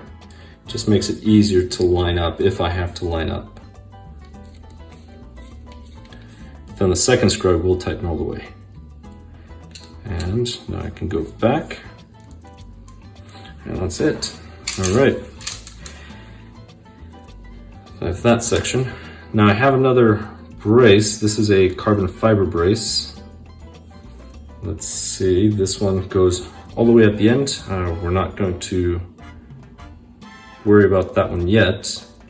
We may not even use it based on this picture. Let's see, it says front, so do not install this in the front. There, apparently. So we'll worry about these for now. So we're gonna need those 3mm bushings. Those are the ones that are left. We're gonna need those two for the front. So these are those two sections.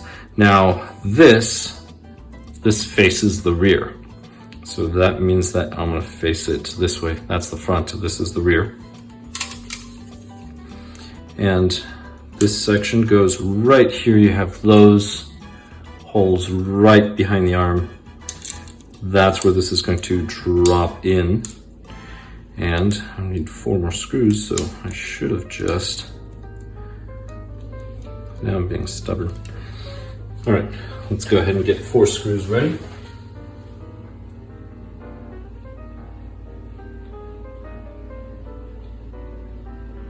There we go.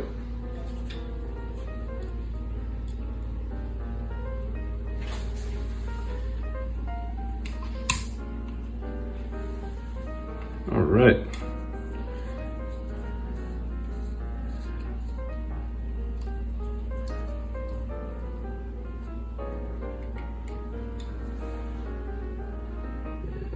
And the next one.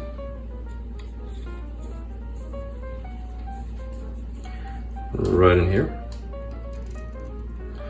Perfect.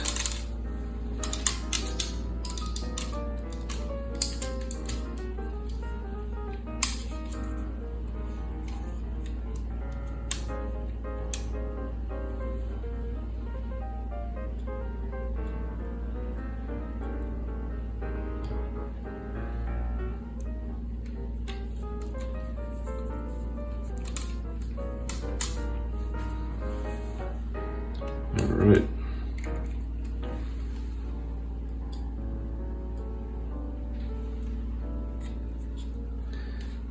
And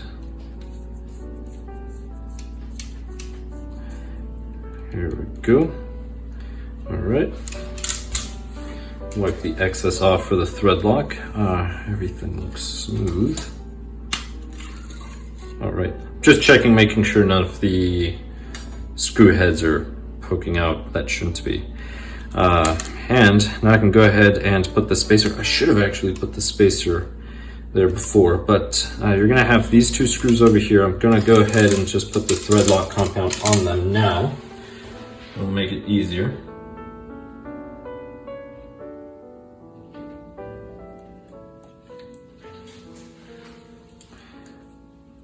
So I should have done this before, so that will go in here. The reason why is this may be a bit of a challenge to put the spacer in. By a bit of a challenge, it will be a challenge.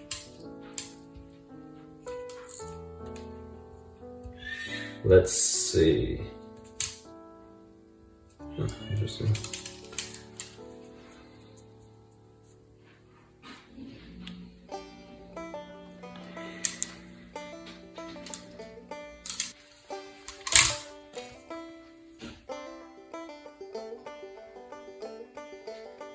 All right, I was just double checking, and this is 3 millimeters. So I'm just gonna pull on the air a little. And there we go. That started slipping in. I'm just gonna move it. That's about the correct location. So something that'd be easier, just take it apart. That would make this much easier, but there we go. All right. I have one side, that one's going in. And again, snug is all you need. And now we'll place this one in here. I'll pull this just enough. I think I went too far. No, I did not. That was perfect. All right.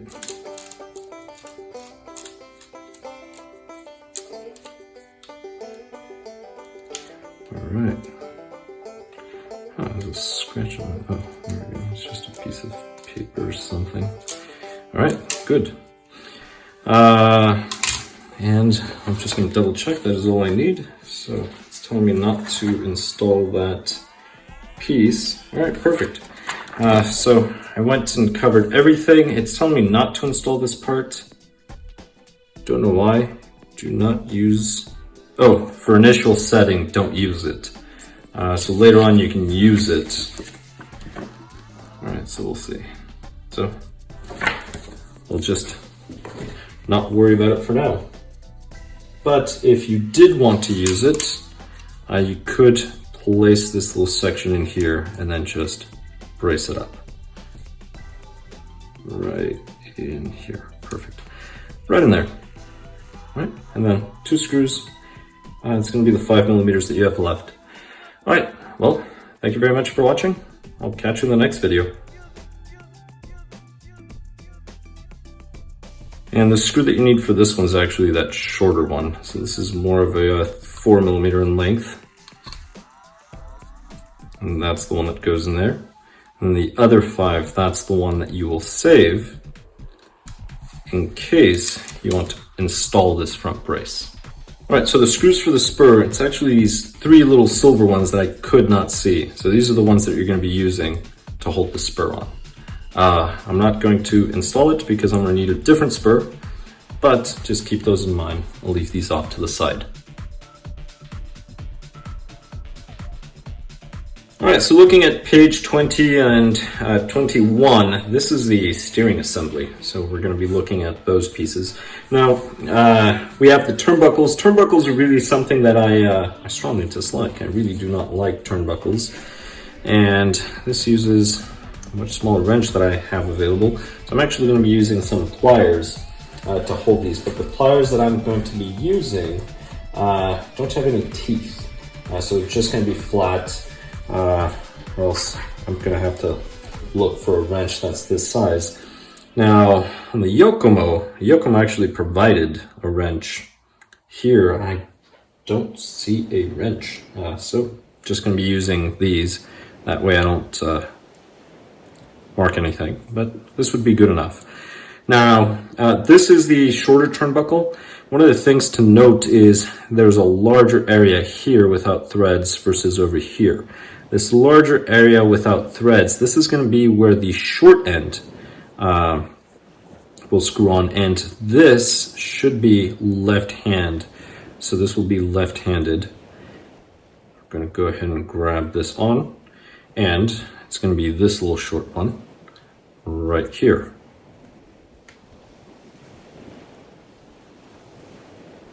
Actually, I think I can use one of my T-wrenches. I remember I had, this isn't it, I had one that had a square that was small enough. Just have to look for that one. Alright, so let's see. Maybe this one. Yeah, this is much smaller. It might be a 3.5. Oh, went to the right. So this one threads to the left. So going this way, left. Now here you can actually stick a driver and then just spin it that way. Sometimes T-wrenches, it doesn't fit. Depending on the size, sometimes they will fit and then you can do it that way. The main thing is 14.5 millimeters. That's the length it calls for. Now the long one's going to thread to the right. So this one's going to be normal thread. Go ahead and hold on to this. Something that's a good idea is if you pre-measure the lengths, that'll give you an idea of how far you want to thread it in. So here, let's just do the left. This one is actually pretty stiff now. So I'm gonna go ahead and stick a driver. I was going right. Habit. There we go. All right, that feels a little too tight, so I'm not going to, well, I guess I can go a little more. You don't want to go too much or else it's going to start punching a hole through it. All right, so that's probably good. And these are actually going to be offset 90 degrees. So one of them is going to be flat, the other one's going to be up. Let's see. So we want 14.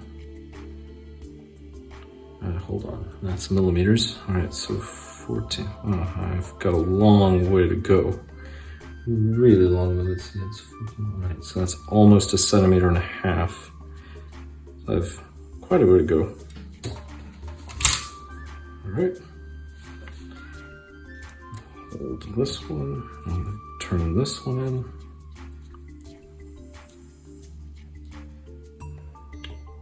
All right, there we go.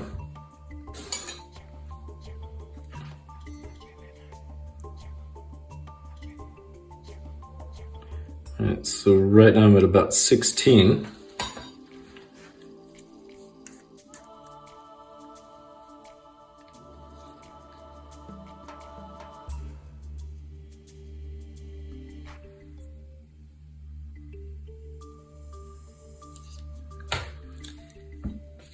All right, let's see, 16. I think I went the wrong way on one of these, one of the two.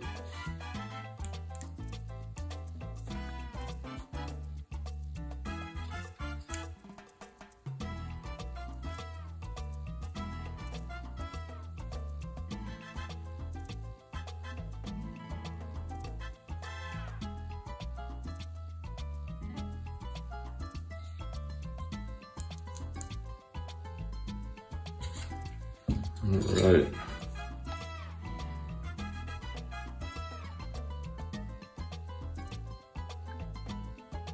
Getting closer. Oh man, these threads.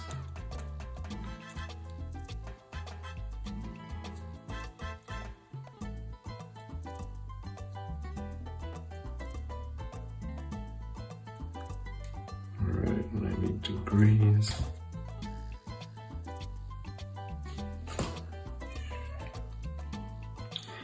Let's see. That's about right. All right, so this one is set. Now I just have to do the other ones. Now, something that I find interesting looking at this, the ends, these here, the smaller ones, the ones with the ball, these go on the long side, this right here. And the reason why I find that interesting is because that means that the short sides are going to be on the outer part of the vehicle.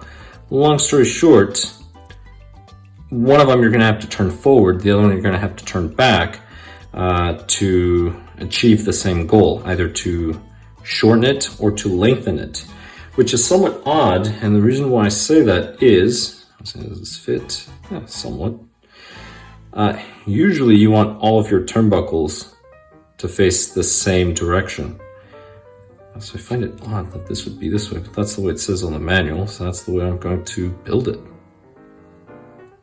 Don't understand why. That's the way it's on the picture as well. These should be at 26.3 millimeters. So grab your calipers for that one.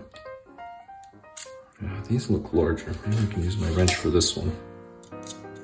Ah, perfect. Okay, so I can use my 4 millimeter wrench. So the other one has to be about 3.5.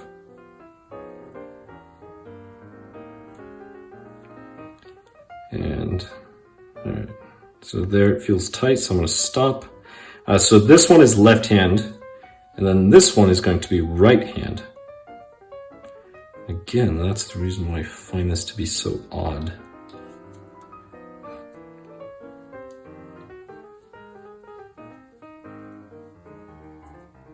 These are also going to be 90 degrees. I'm going to drive it right to here. I'm going to take a quick measurement. Doesn't have to be quick, take your time. So I said 26.3. So this is actually way too short. So I'm going to go ahead and lengthen this by a lot.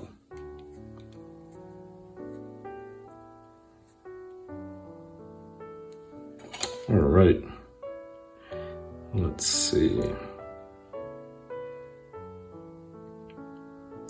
Still needs quite a bit.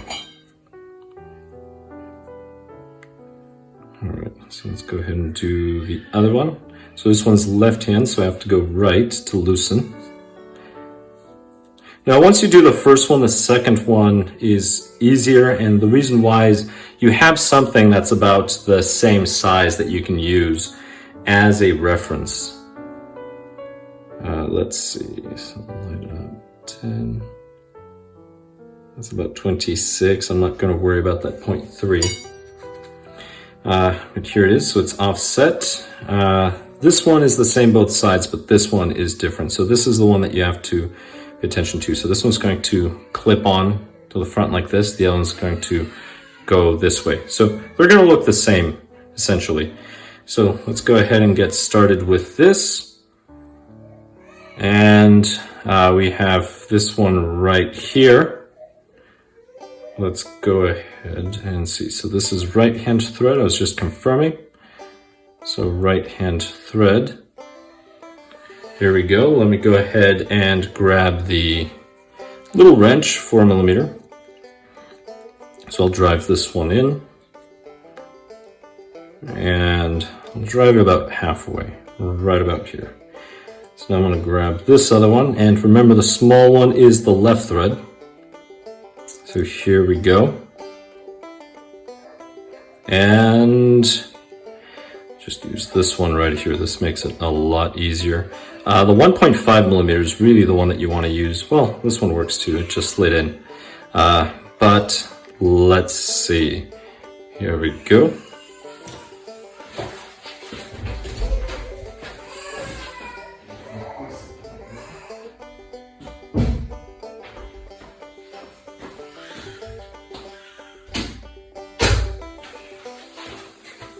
All right, so let's compare this one to this one, and I have quite a ways. All right, let's grab the wrench again.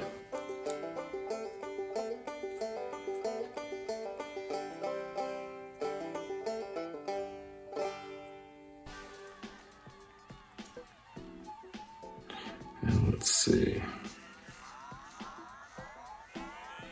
I went, actually that's about right. Is it? It looks similar. The only difference is I threaded this one a little more and this one a little less. So really I'm going to try to make them uniform. Let me just go ahead and measure. That's about 26. So the reason why this is a better option is because now if I lengthen or shorten, I have approximately the same amount of threads. Because as I turn this, this will move out or move in at the same rate. So I'm just going to go ahead and do the same thing to this and just create similar lengths. Now, do you have to measure? Not really, just count the turns, right? One turn should be the same. So this is right hand. So I'll go, that's half, that's one, that's two. All right. Now this one is left thread, so I'm gonna go right. Half, one, half, two. And okay, so the funny thing is I loosened them both. I only wanted to do it to one. Let's just go another half. Here, I'll go there. Let's go ahead and correct this other one. So I went left, and I want to go right. So that's one, two. Let's just go a half. All right. Did I achieve my goals? Not quite. At least I kept the length, so that works. All right. So let's see. So I'm gonna go.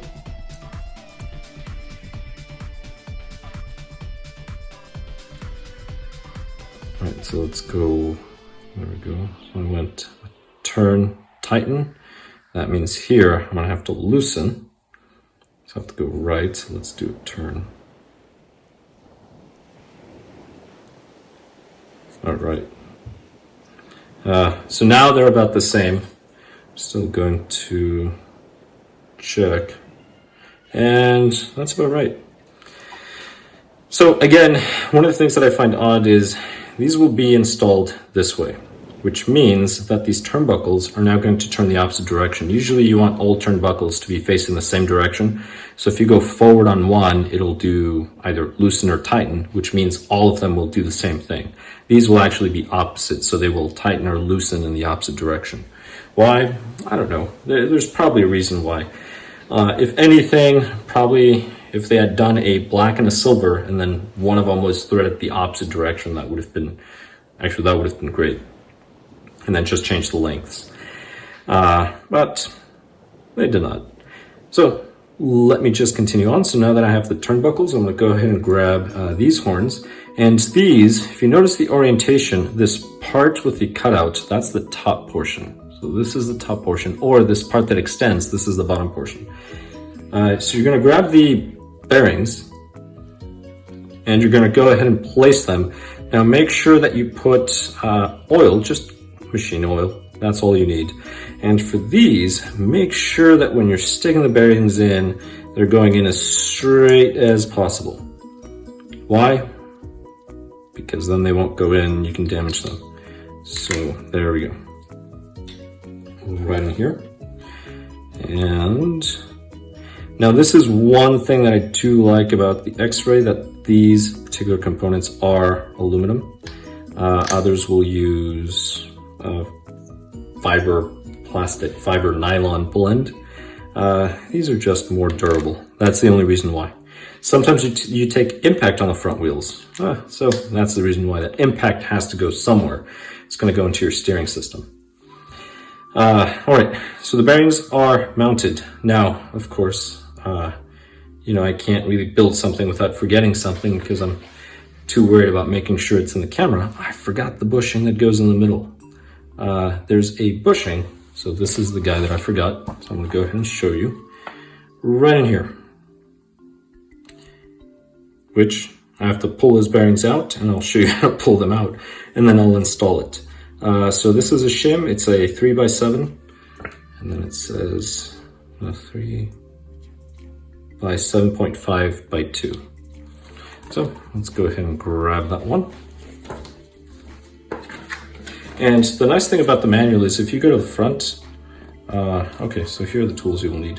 It doesn't have a parts list, so it's probably going to be in the back. Of course, adverts on tools that you can buy. Let's see, it's probably going to be that separate book. Of course, it's going to be a separate book.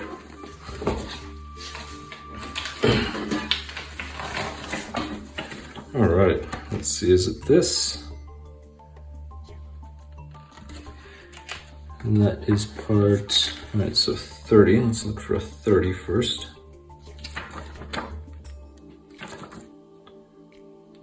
There we go, so there's a 30. And 31, 37. So 30, wait, am I missing a digit? Oh, I am, 30, then 31, 37. All right, so 30, 31, 37. 31, 37. It says aluminum shim, 3x7. So aluminum shim. There should be an aluminum shim in here. Must be these. Oh, wait, no. It's these right here. They look like bearings, but they're not bearings, they're silver. So these are the ones that you need. So let's go ahead and just pop one of these out. So I'm just sticking the driver in, and then little by little pressing different sections. So I'm just doing that, and then I'll just pop the bearing. Now that I've removed one, I'm gonna stick that little shim in there and just make sure that it's sat properly, and go ahead and install the bearing. And again, the bearing, make sure it goes in straight. That's it. So let's see. Of course, the camera's not picking it up, but we'll see. And this is a different camera. Should go to the old one. All right, so I'm doing the same thing with these bearings.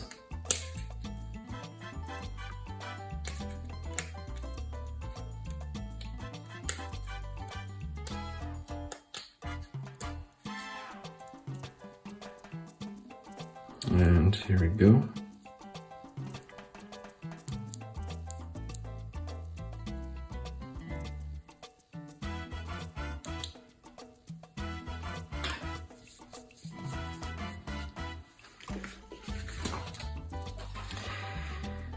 All right, that is it. So these are complete. So now I'm gonna need this little T. Now, the nice thing is those were already pressed in. I did not have to worry about those. So for these, there is an orientation. So this is a little high part. This is going to be pointing down. This is going to be pointing up. So it'll sit like this, down, up. And this is going to be pointing away. So if you look at these two little horns, this will sit right here. So it'll sit just like that. Now, I'm going to need thread lock. I'm going to need the screws that go in there. Now, these are just 6mm screws. And the 6mm screws, you have 3 of them. I'm just going to measure to confirm. 6mm. There are 3 total. So I'll place them there. But I believe we only use 2 so far. Yeah, that was a 4. So I'm just going to put a little drop on 2 of these. Then I'm going to grab one of the 4s. All right, so there's the 4. We're going to go ahead and grab this. All right, and go ahead and run this through. So I'll place this here. This will go right in here, and you definitely need thread lock for this. This is not something you want to come loose or have come loose or back out. This moves freely. That is. Excuse me. That is perfect. So now I just need to install the next one.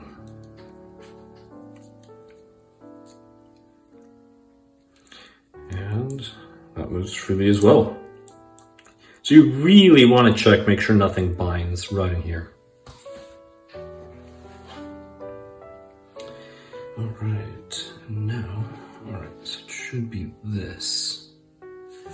This is a 3 by 7.5. Let's see, that is not 3. This is 2.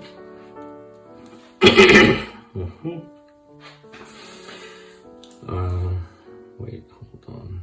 Maybe I'm looking at this wrong. Oh, this is it. Okay, so it's a 3 inner diameter by 7. All right, this is by 2. All right, so there's this aluminum spacer. This is the next one.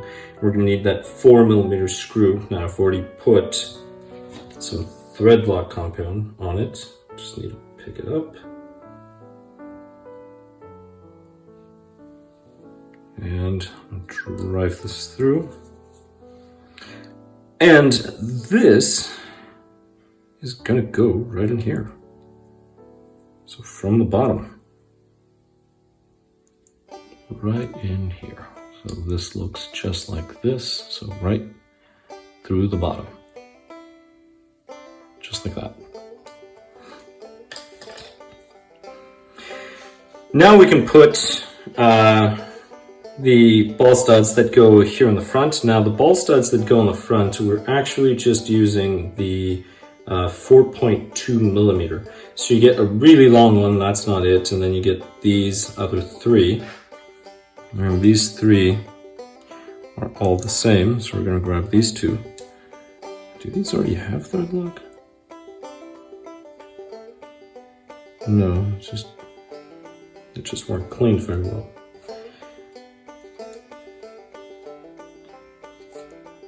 Alright, so now that they're clean, I'm going to go ahead and put some thread lock.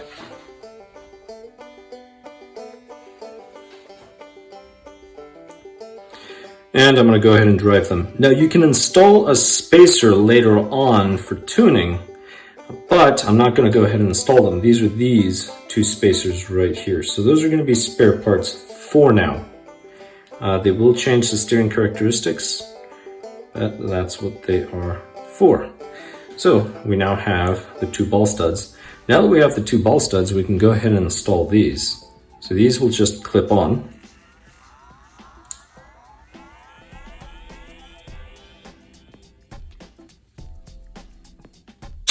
There we go. And we'll use the next one, or install the next one, I should say. And there is the other one. So this is the complete assembly. I'm going to go ahead and put these off to the side since we're not going to be using them yet. Maybe we'll use them in the future, we'll see. So now this is completely set. Go ahead and set that off to the side and move on to the next page. Right, the next page. The next page we have to install this other ball stud, and this one's going to go on top. I'm going to go ahead and put some thread lock compound, and I decided to actually put some inside of here. And I'll go ahead and drive this.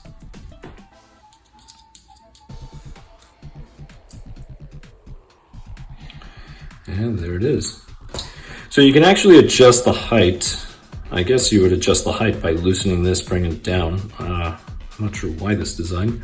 There's probably a reason, we'll figure it out later. Maybe, possibly not. But this would complete this portion of the assembly. Now we would just have to connect everything to the servo horn. Now there are a lot of parts for the servo saver, which I will not be using. So I will not be using these parts, these little gears for the servo saver, not using any of those. I'm going to put them off to the side. I'm just going to use this horn. At some point I'm going to have to get the correct horn. But I will be installing this right in the center. So that's going to go right here in the center. And no, I have not put the locking compound yet. That's because I'm not going to put it everywhere. I don't need it everywhere, I just need it there.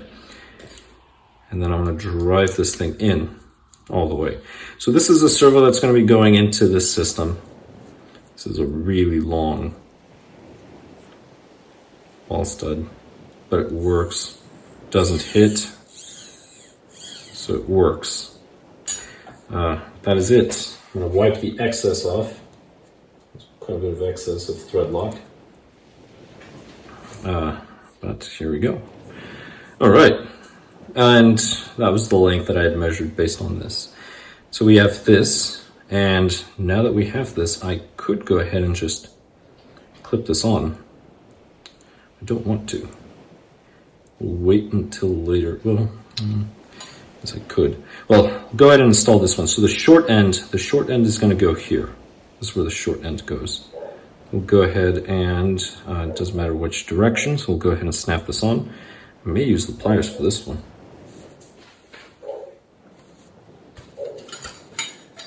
Definitely will use the pliers for this one.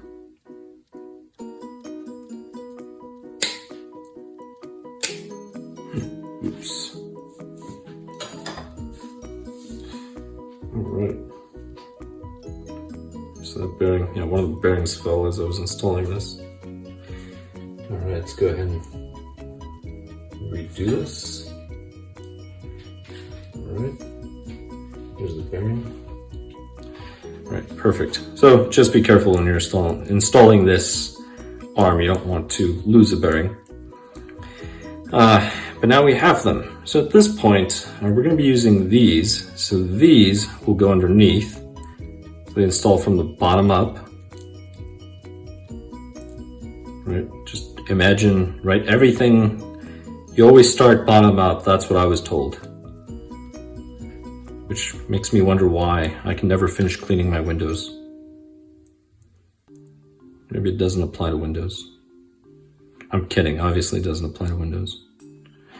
All right, here we go. So these are set. So at this point, we're going to be using the 4mm screws. So I'll go ahead and prepare 2 of those.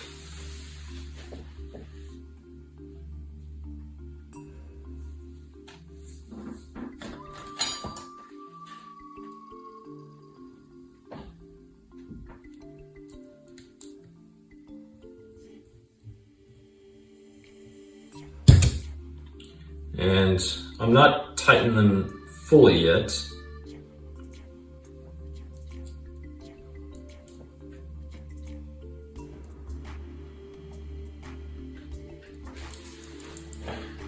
And that's how you lose parts. All right, here we go. Now you can grab a little wrench and then just place the wrench in there.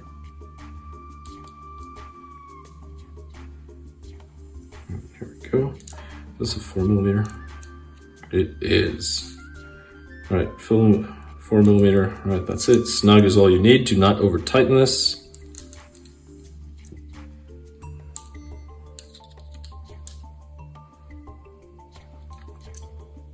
They move freely. Everything checks.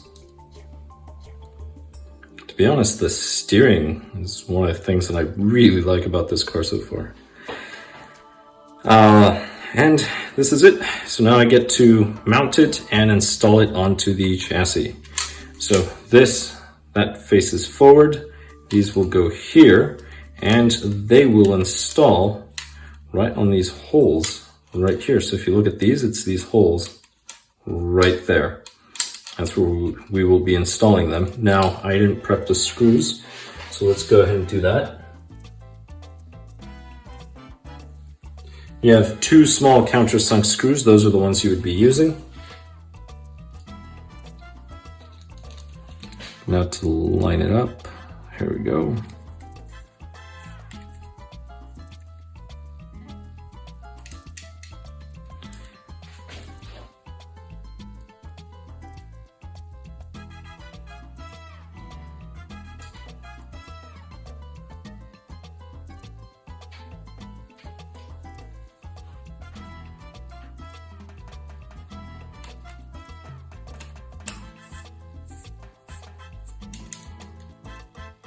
All right,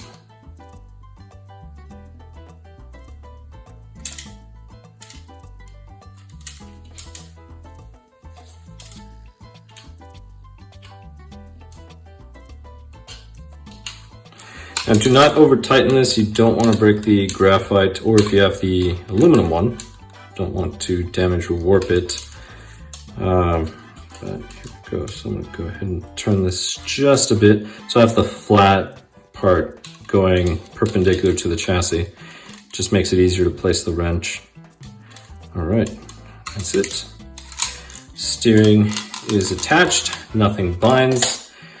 Now, let's see, before I continue on, the arm for the steering will go on the left side. So the servo will go on the left side based on the image there, and this is it. So everything's installed. That came in here. Again, we're not using the servo parts. Now we just need to do the top bracing, which is this here. Now there are optional pieces where this would be in two components, so you would not have this little centerpiece. It's up to you which one you're going to be using. But there seems to be no top bottom. Let's see. So front, this is going to go on the left side. So when you place this or install it, make sure to install it on the left side. Now, this will go underneath the belt, so make sure that you run this underneath the belt. There we go, let's see. Just like that. So underneath both belts, as is, that's the installation, which I'm actually curious. There we go. All right, so that is all we need. So now I can just use the screws. So it'll be 4 in the front, 4 in the rear. I'm gonna go ahead and prep these screws right now.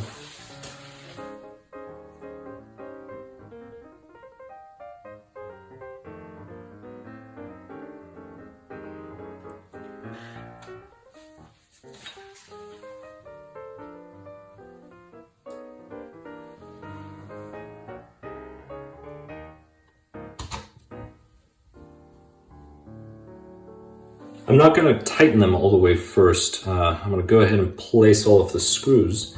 Once I have all of the screws, front and rear, then I'll go ahead and wrench them in. Does it make a difference? I think it does. The reason why is if over here you're off by a degree, it's going to make a difference once you get to the opposite side.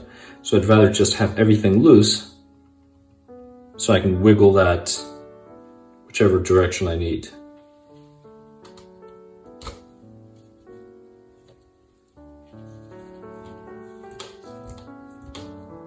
That went in a bit tight.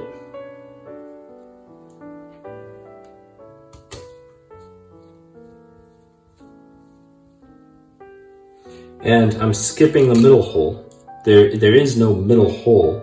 There's just these little pins on the aluminum part that stick up, and that's to guide the brace so that the brace goes in the correct slot.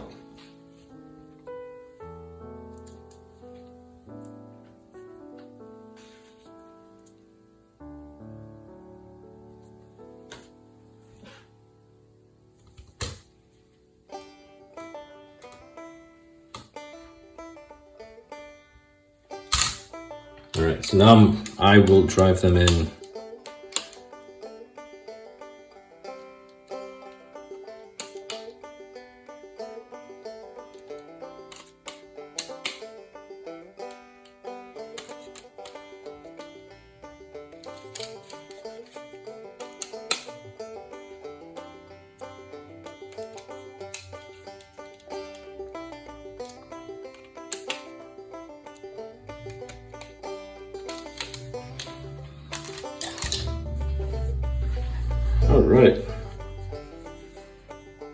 Alright, so we have that, the little silver screw, and then those two. Perfect. Alright, so now at this point, we can go ahead and finish this installation right here. So that's a little shim. We have those two little screws. So we will go ahead and install them.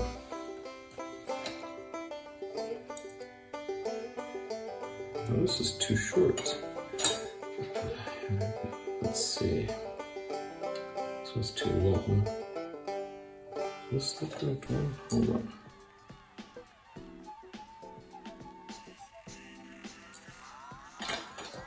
Let me check the screws real quick, and then I can wipe off the excess here as well.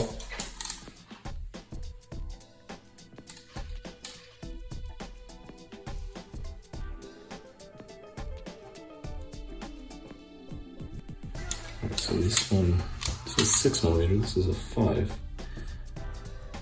This is 6. Looks like an 8. This is definitely an 8. Alright, well this is the closest one. So we're going to go ahead and place the shim.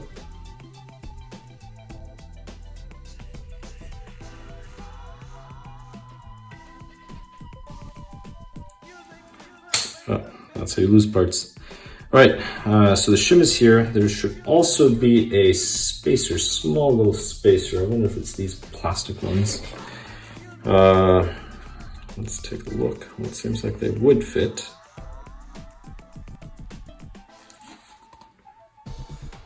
I don't know what the purpose for that is. Alright, so that would go in here, and it does look like it would be one of these. So I'm going to go ahead and confirm the part. So that part is a 930306, so 93-03-06. Let's go ahead and check.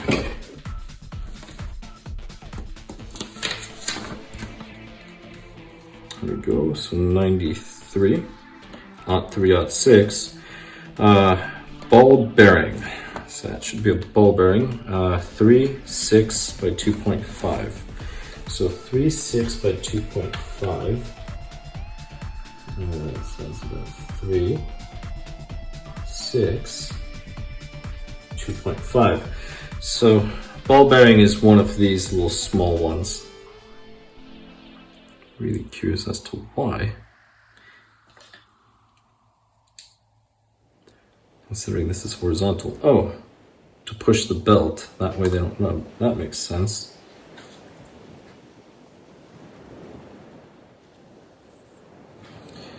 Alright.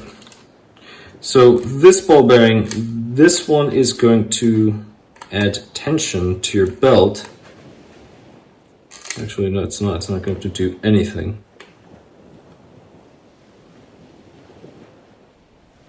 So this is not going to do absolutely anything. Alright, I'm confused. I don't know why we have a ball bearing inside.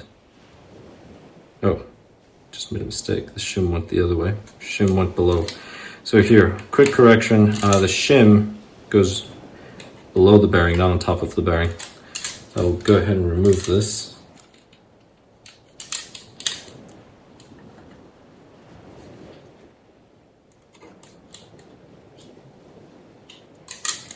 I'm really curious now as to why. So it's this little shim, which I'm now going to have fun removing.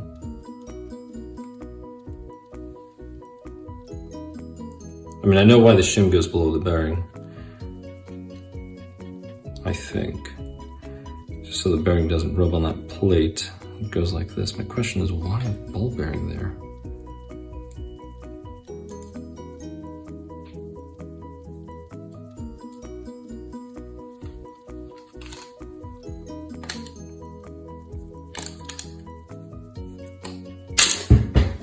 And there it goes.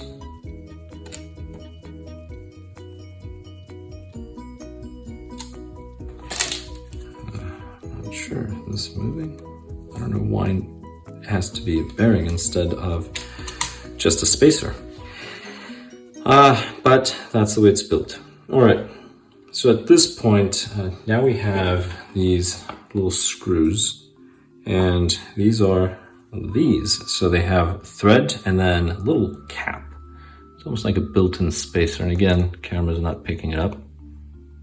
That's what they look like. So these bearings will go on the second and then right on that fork. So we'll use some thread lock compound.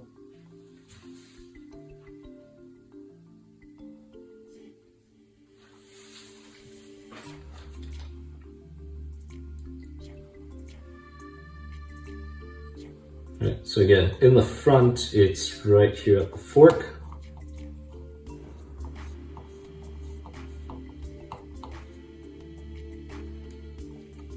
And in the back, it'll be the second hole.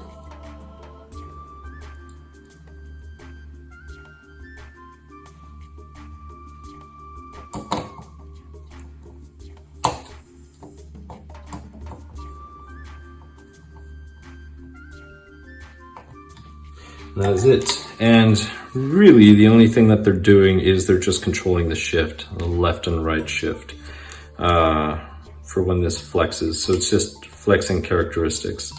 That is it. Now, I'll be honest, this is surprisingly rigid. This is quite rigid, surprisingly. Yokomo is really, really flexible. But here it gives you some orientation. So soft, medium, stiff, which I ended up doing this, and it says medium. It's quite stiff. I could go with something like this. Oh, that's for these. All right, never mind. So those are the flex characteristics. Now let's see, I do have a few little parts left over, but those do not pertain to this. So I'm gonna go ahead and keep these spacers, move everything out of the way, and I'll put that over here. This stuff, I'm probably never going to use this, so I'll probably end up disposing of it. But that's it. Thank you very much for watching. I'll catch you in the next one where we assemble the shafts and continue on with the next bag, which is bag 5. All right, so now on page 24 and 25, most of the assembly that we're going to start are now going to be the drive shafts. Now, one of the notes, all of these little oppressor screws, these little set screws, or grub screws, make sure that you clean them, get the machining oil out of them, before you install them. That way, when you put the thread lock, it actually sets properly and they don't back out when you're running, because that's what holds them together. So you're going to need a variety of things. Now, one of the things to note is if you look at the drive shafts, there are 2 different sizes. So this is going to be important. So this is a 54 millimeter. Notice the diameter is also greater. And this is a 58 millimeter, diameter being smaller. So that will be making a difference. So we're going to leave these here. And we will begin with our build. So these, there are 2 different sizes as well. That's something else that you have to take note. So there's these larger ones. These are more of a silver color. I mean, they're very, very similar. But if you look at the machining part, maybe it just happens to be this one. But one of them looks a little darker than the other. The smaller ones do. So that's something to keep in mind. So I'm going to go ahead and separate them now. And there we go. So we have 2 of the large ones and 4 of the small ones. So I'll put the large ones over here on this side, based on what I counted.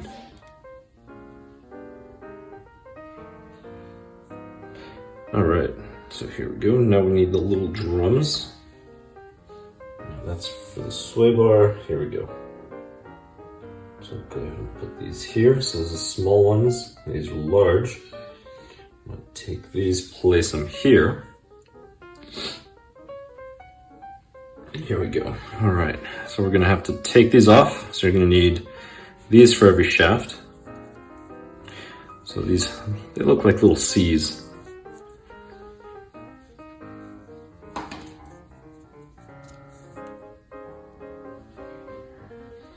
All right, now those are the same size, but the important thing here is when assembling, make sure that you put grease on all of these components. So grease all of these components up. Here it does tell you to use graphite grease, which is the grease they provide.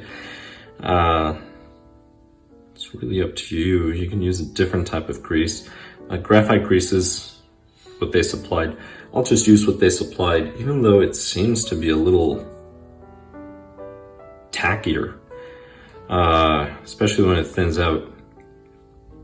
But graphite's actually a very good lubricant. If you've ever made a top with a pencil, it spins a really long time. So if you make a long shaft, so if you get a long pencil and then spin it, because graphite really reduces friction. All right, so here we go. Let's start the assembly. Now I'm missing the ends. Let's see, I have two right here, and then I have these two right over here. So these are the different ones. And you're gonna have front and rears. So these are gonna be your rears, these are gonna be your fronts. So in the rear, you're gonna have the long, sorry, not the long shafts, the thick shafts. So we're gonna begin with one of these. You take one of these, grab the grease. So I will be using graphite grease for this. No, I don't seem too excited. And the drums that you'll be using are these large ones. So these are the ones that you want to be using. And I'm just gonna pour some of this, smear it everywhere.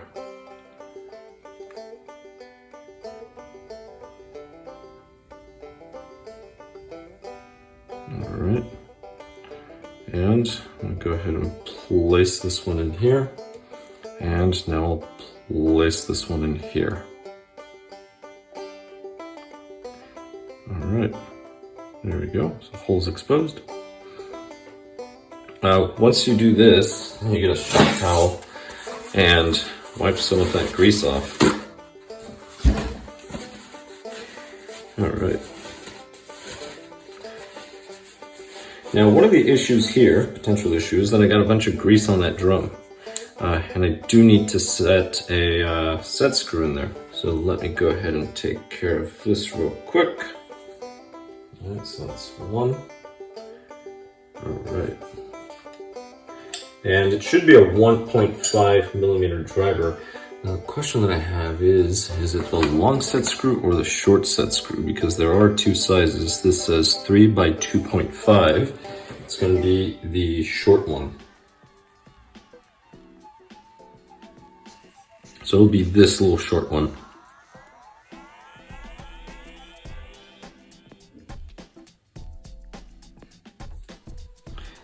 All right, and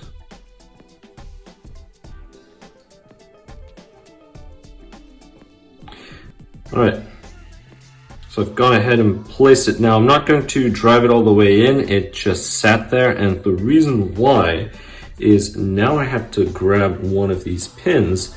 So it's these little 2 millimeter ones, and notice that cutout. So there's a bit of a cutout right there, that little darker spot. That is where the set screw is going to sit. So when you place it in, oh, hold on, we're missing a part. There it is. All right, so we need this one.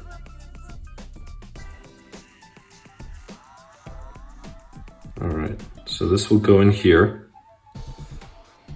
I'm gonna put the driver off to the side for now. All right, and then this will slide in, and putting this toward the set screw, so it's up, facing up, and pushing it in. Now I can go ahead and drive this thing all the way in. I have to line it up. There we go. Now if you were to drive this in and it wasn't on that flat spot, this would quickly loosen and this would fall apart. So that's something that you need to be careful. Make sure that that flat spot is where the set screw is. If not, this will eventually slide out. So that's something to make a note. So as of now, I can push this. It's not going anywhere. Either way. So it's fixed.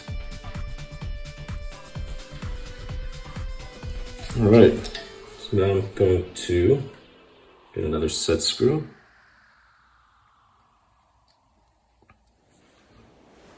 Put some thread along. Let's see. All right, grab the other pieces. Here we go. So the drum's already in there, but I have to do some cleaning.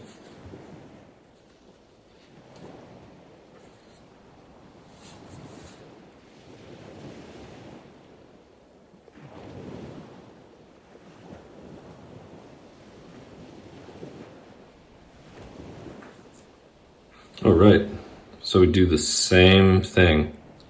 All right, so go ahead and grab this, slide it, and so again, that goes toward the set screw. So the camera grab it? No, there we go. Okay, that's that little part I was talking about. And I'm not getting it in the right place.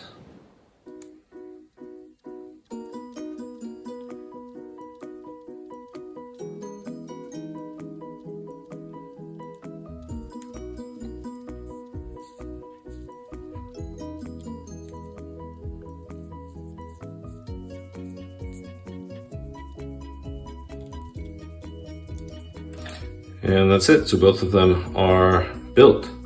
So, I mean, feel free to add a little more grease if you want, which I am. Just a little bit of dab. Great, didn't do much. There we go, perfect. Do the same thing to this other one.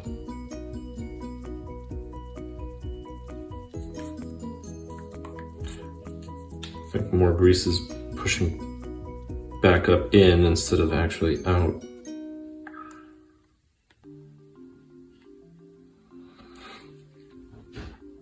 There we go. Oh man, these things are smooth. Must say I really like them. Really like the shafts. Now, there's one more thing to do, and that's to install these. Now these will just be clipping on. So you will, see they'll go like this, you will need some pliers. These things need to be stretched, which I'm really curious how the aluminum ones work. Just double check and make sure they are all the same size. They should be. And they are. I need one. Alright, so you're going to clip on, and then this will have to be stretched out, so you may or may not need pliers. I did not, I just used my hands, but that is it. So that's all you do. So that one's complete, and now we'll have the second one as well. Yeah, let's see. So, really curious about the aluminum ones. I don't think I'll get them, mainly because it'll be metal on metal. All right. So I have the two rearward shafts. Now I have to work with the front ones. So the front ones will be these. Those are the smaller, shorter ones. Now, a way that you can tell them is also, if you look at the end of the shaft, see how they have that little crown? So that's how you know they're the front ones. So it is the thin ones, or just look for the crown. Now for these, just because I don't want to clean them just like I had to do the other ones, I'm going to go ahead and just dump this little barrel in here, and then I'll grease it after. I'll do that. Because like I mentioned, you really do not want these falling apart. I mean, you don't want anything falling apart that isn't supposed to fall apart. And in these vehicles, nothing's supposed to fall apart.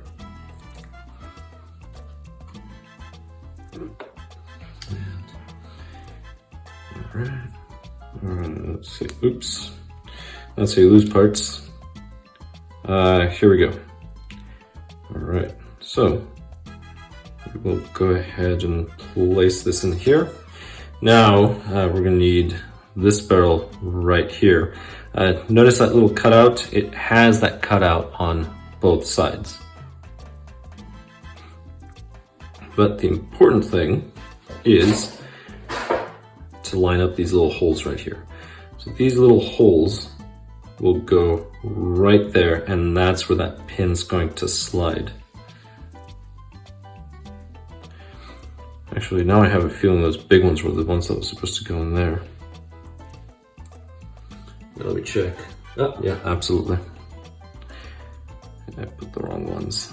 Oh well, I'll fix them in a bit.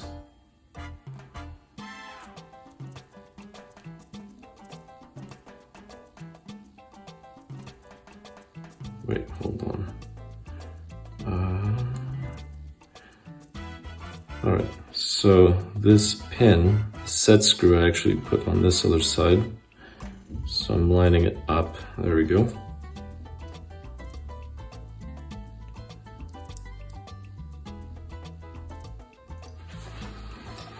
All right, so there's one. Like I said, I'm gonna grease this after. Now I'm gonna use this. And if you look at that little ball, that is gonna go in there. I'm actually gonna go ahead and put some grease in this. Well, on it. Put some grease on it. Oh my God, I hate this.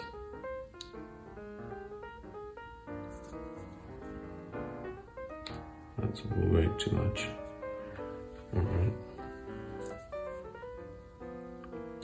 And I'm going to put the little barrel in.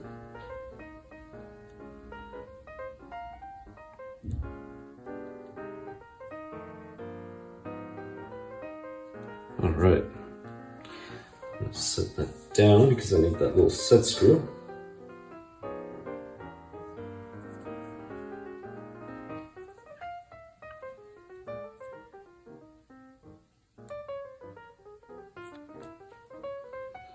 Alright, let's go ahead and grab it.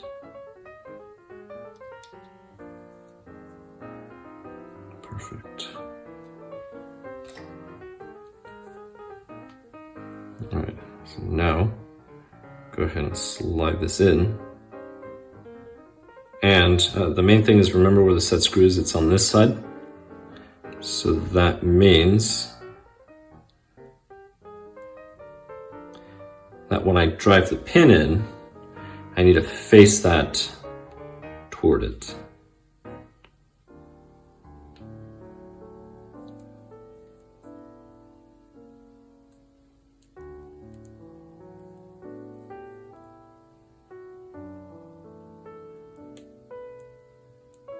All right, let's see. Let's try it again.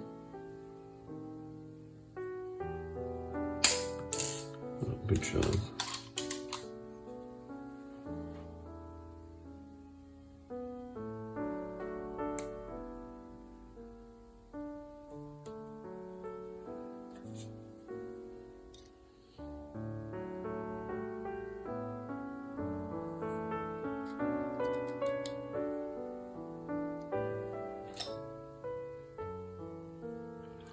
Let's see.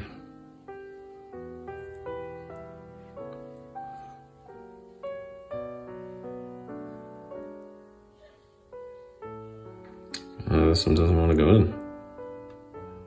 That set screw is actually quite loose. Right, let's try it again.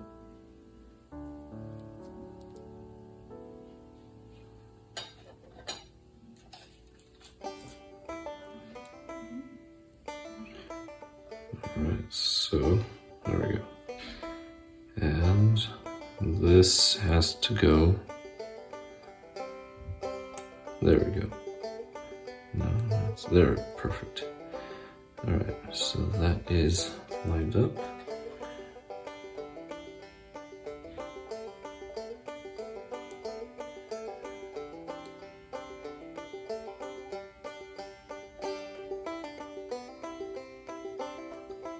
No, hold on.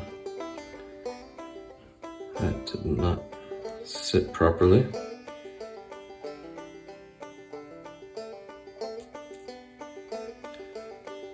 Alright, I'll just use another one.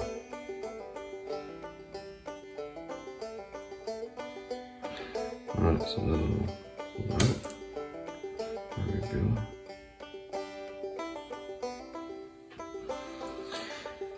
Alright, let's try it again. Barrel. Alright. So make sure that ball goes inside.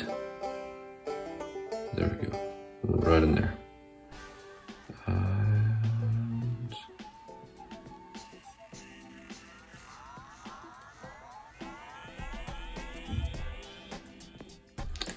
there we go. Perfect. Okay, so now it's there properly.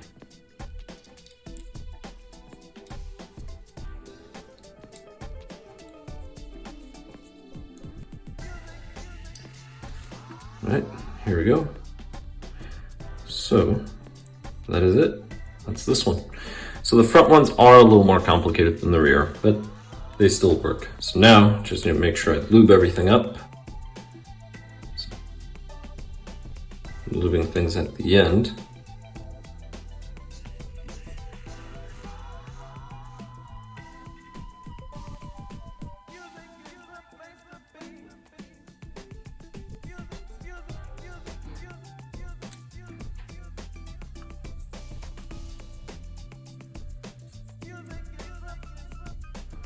I'll just wipe the excess, and I'll just put the excess here.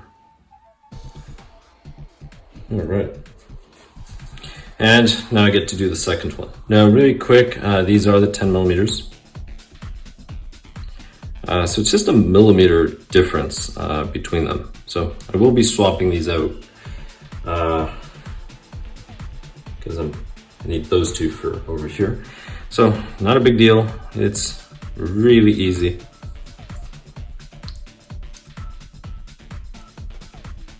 I'm just gonna loosen this. And I'm gonna grab this pin. I'm just gonna push the other one out. I'm just gonna make sure to orient it in the correct way. And that is it. So now this one's inside. Go ahead and tighten this one.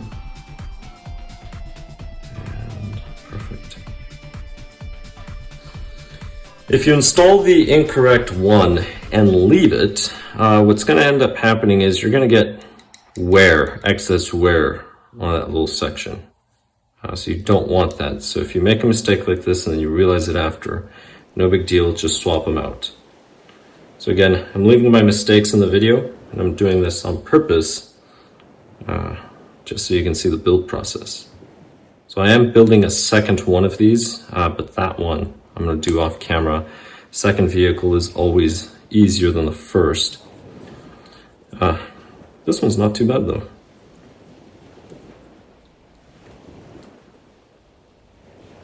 There we go. All right, perfect. So now I can go on to the other shaft.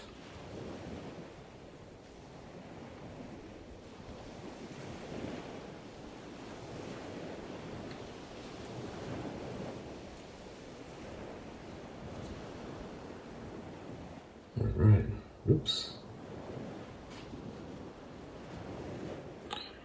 Alright, so we'll go ahead and slide this in. And I'm not doing it in the same order I was doing it before. I probably should have, just to be consistent. But here we go. So we'll go ahead and place this here. And I'll go ahead and drive this through. And alright.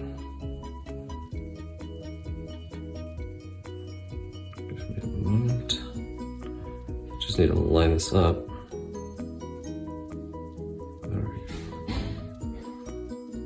There, perfect. Right, so I'm going to set this down. I need to get that set screw ready. Now the reason why you have those two joints in the front is for steering. That way it doesn't bind. That's the only reason why. So if you've ever driven a four-wheel drive vehicle that only has a single joint in the front, you'll notice that the steering will bind at a short angle, as opposed to four-wheel drive vehicles that have a double joint in there.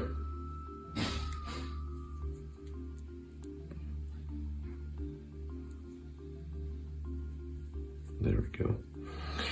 All right. So if you're wondering what I was doing is the following. As I was putting the set screw in, it was sort of binding. So it was barely going in, binding. So I was just backing it out, doing it again. And then finally I just kept turning left until I felt a little click. And then I went forward. The reason why I did that is I did not want to cross thread it. That's the reason why. So that's a little, I guess, tip and trick. At this point, I'm going to get the other set screw ready.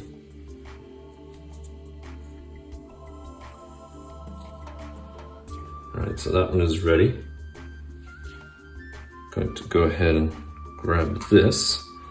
This will go in here.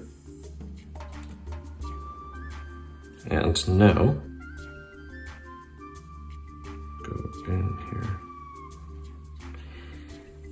And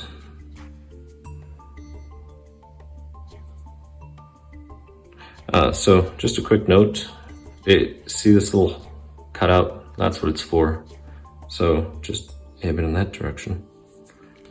And that is it.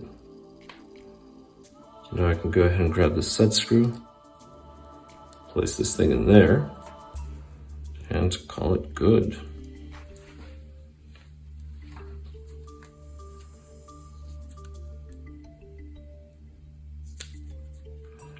This is annoying. Because obviously grease is a liquid, and liquid's going to find the path of least resistance, which is back up the tube.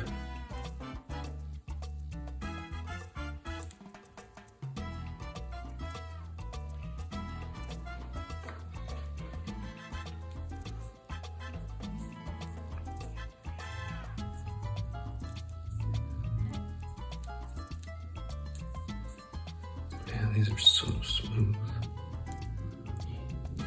These are very smooth. All right, almost finished.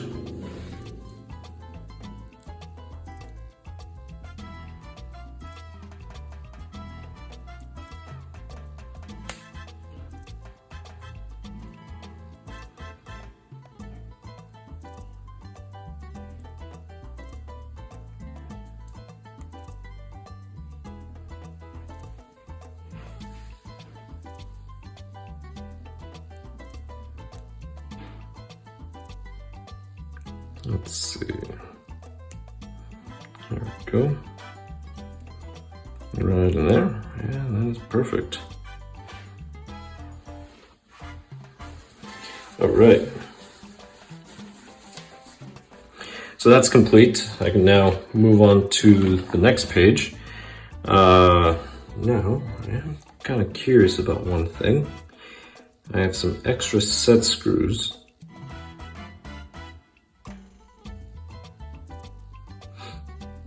I wonder if I'm going to use them later. It only shows that I use one, so that was... I'll probably use them for something else. All right, now we're on page 2627, and at least now I know that those round cylinders, these, mean bearings. Before that, I was actually looking for blue anodized parts because Team Associated has blue anodized parts. And I couldn't find them, and I was getting annoyed. I was getting very, very annoyed. All right, so we're working on the rear one first. You're gonna grab these. Now, all of these, they are the same. There's no difference between these knuckles as far as I can tell.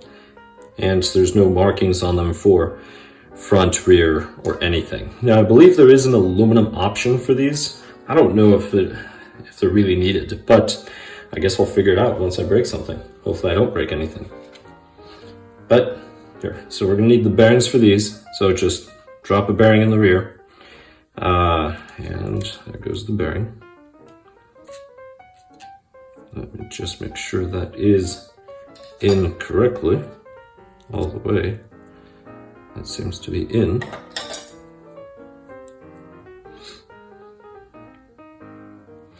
Not all the way. There we go. All right, so just make sure that the bearing's pushed all the way in.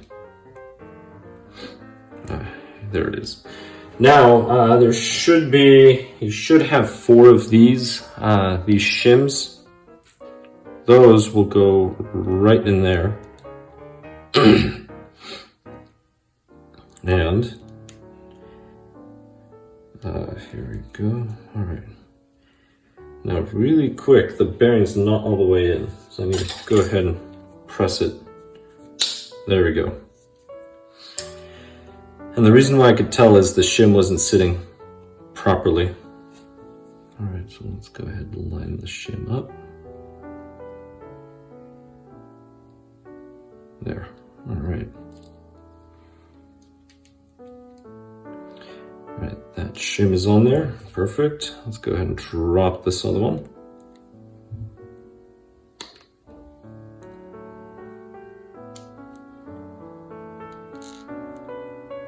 right, there we go. Shim. I'm working this from the other side. There, perfect. All right, good stuff. All right, now we have, so bearing, and then the front, shim, bearing.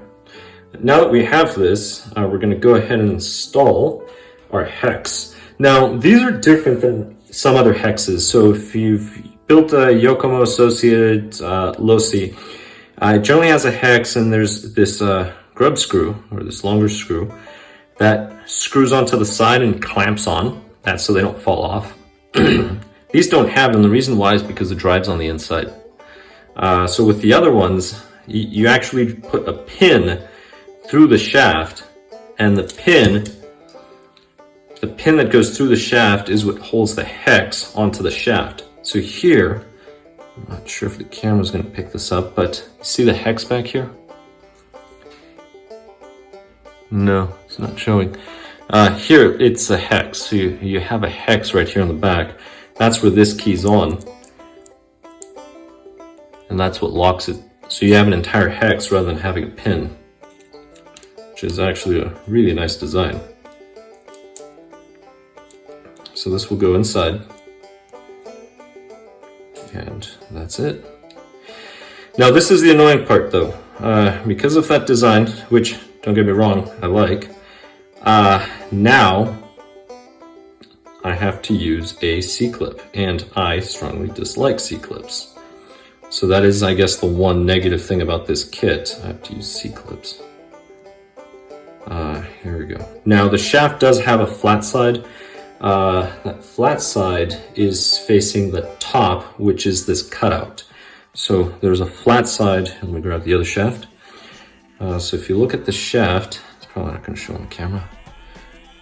Anyway, there's a flat side right here. So that flat side, line it up with this milled section. Probably for the next build, I'm going to have to go with the other camera. I'm not really liking this one. Right, so the C-clip, you just sit in there, and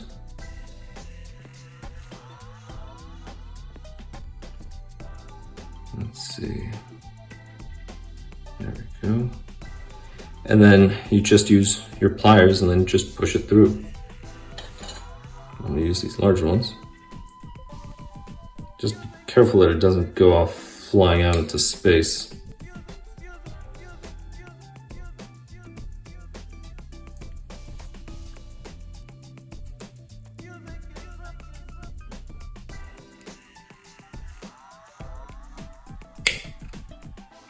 There, and that's it. So that is on there. All right, this is going nowhere. So we're good. All right, this is all tight, checking. And that's it. And all of them are assembled the exact same way. So I'm gonna go ahead and just grab the next one. So again, bearing. The easiest thing, just push the bearings through the back first, do that. Now, this happens to be the right size. I'm just, oh, this one didn't click, but it's all the way through. All right, well, that works. All right, here we go. Oh, this one's a jumper. There we go.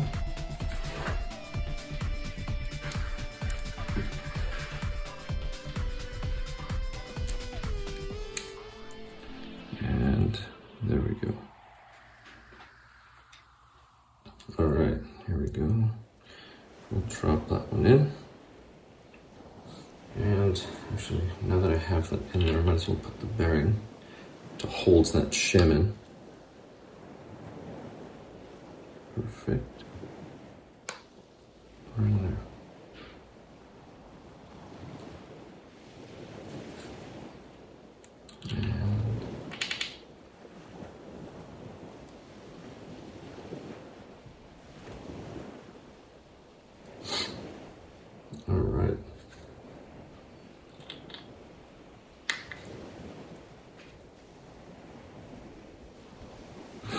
And that's it. So let's go ahead and build these. So now that I have that, I can go ahead and grab the hex. Again, really look at this. Where's that flat side? There it is. Okay, so flat side. If you look at the threads, it's right before it gets thicker, so that's the flat side. So this is the part that oops, I think I moved it again. Oh, no, perfect. There it is. See? So flat side has to line up with this machined area. So now I can just drop the C-clip in here. It would have been nice if they included some extra C-clips. I'm sure somebody's bound to lose one of them while building the kit. It'd be annoying. The whole kit has to wait on the arrival of one C-clip.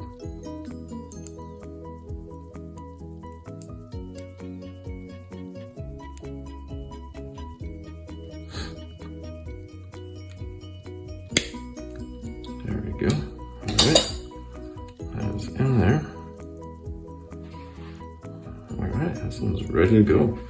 All right, now I can do the fronts. Same process. Let's see, flat side. All right, so if I put the flat side up,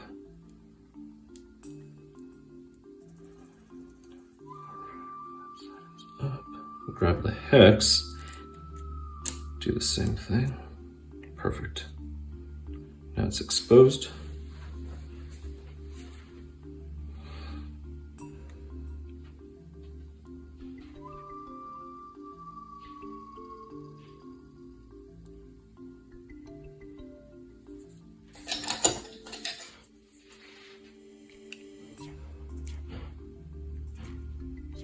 Great.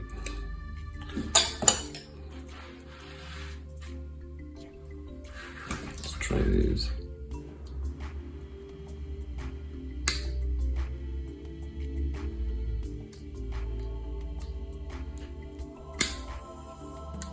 All right. So that was good.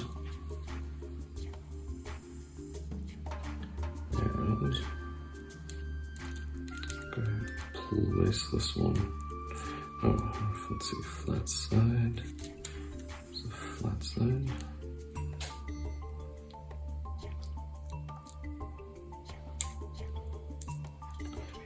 And that's the last C-clip.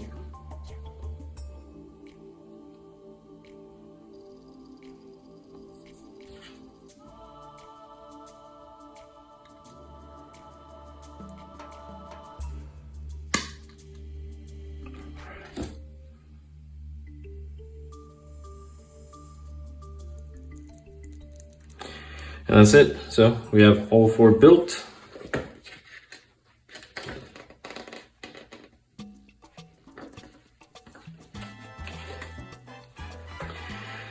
And now, this one's going to be important. So we're now going to be installing these, but there's two different sizes, and that's because you have a front and a rear. So you have some long ones and you have some short ones. That's the easiest way to look at them, right? Long and short. So, let's see. That's the rear of the car. I'm almost certain that the short ones go in the rear. And the short ones do go in the rear. Alright. Do I need a shim? It's telling me to use one. Alright, so let me use that.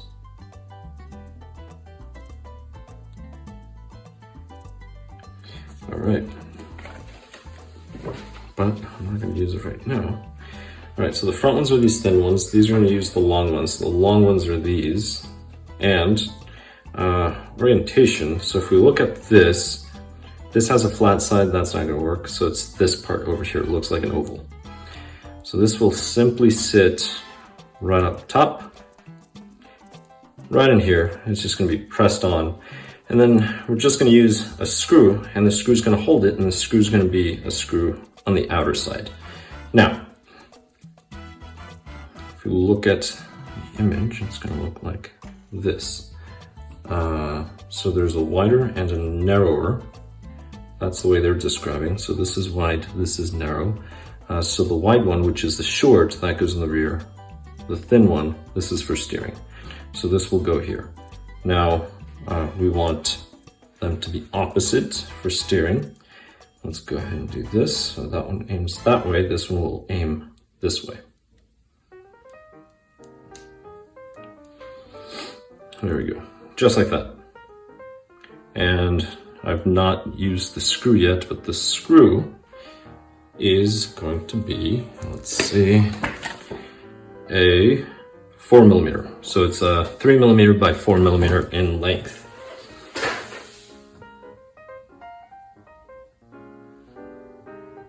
I'm not sure where those screws are supposed to be. Oh, these silver ones? Really? Why would you use... All right. So I'm going to be using these.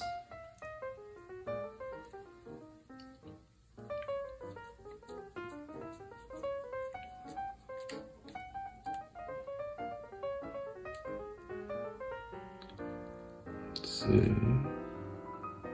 There. All right. Snug is all you need. Do not over tighten. You can damage the hub. Which means that you would have to remove that C-clip, which is annoying.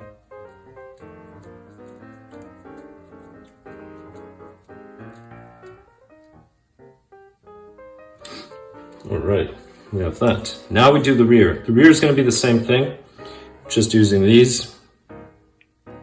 And again, we're doing the mirror of each other.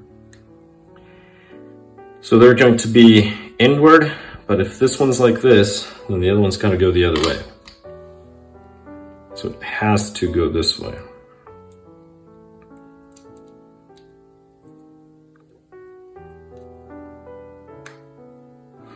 Just like that, right? So now we have two mirror images, left and right.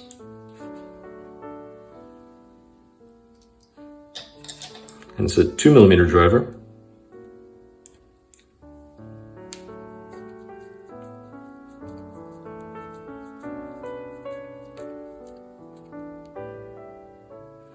Just like that.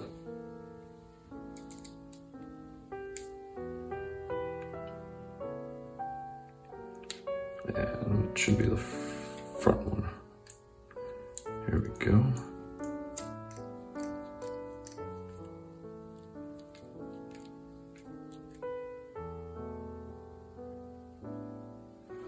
And that's it.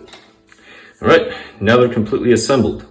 So at this point, we move up to the upper arms. Now, a quick note, the bottom arms are all different. So all of these are different. So you're gonna have to carry spares for each one. Usually it's really the front ones. Now the top arms are interchangeable, but they're interchangeable in a diagonal fashion. So the front right is gonna be the same as the rear left. Front left is the same as the front, rear right. So these are the matching set. So if you look at them, front right, rear left. So this can go front right, so here, and this one would go here.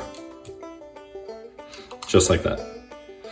And we have to go ahead and set them up. Now for those, we're gonna need these long parts. Now one side doesn't have anything. The other side, you can put your 2mm in, and it's this 2mm that you want.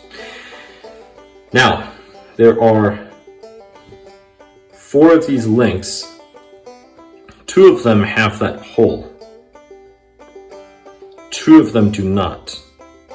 And the other important thing is if you look at these carefully, this has a little shiny surface on the outside versus over here it does not. This is going to be important in the orientation of where this goes. But for now, I'm going to go ahead and place this in here. And I'm going to drive it just until the threads disappear. And I wish the camera would pick it up. But there is a shinier surface, shinier finish. I'm still playing with it, no? Nope, it's not working. All right, so that's this component. So just to show you in the image, it goes here. Once the threads disappear, actually here they don't even disappear. So we want this to be 31 in length for the front, 27.5 millimeters in the rear. So since I'm working with the rear, let me go ahead and measure. And I'm pretty sure I'm gonna have to back this out. And I will have to back this out, not much though, 2 millimeters.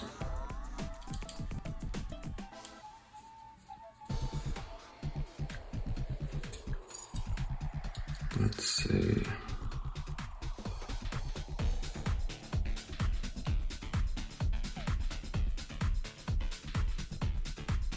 All right. Turn should do it.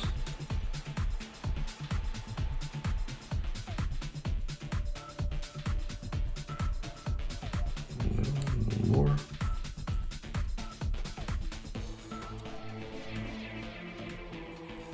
Actually use the 10.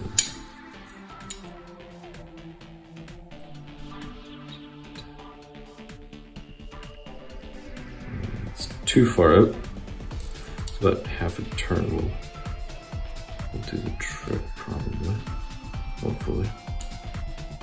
Let's see.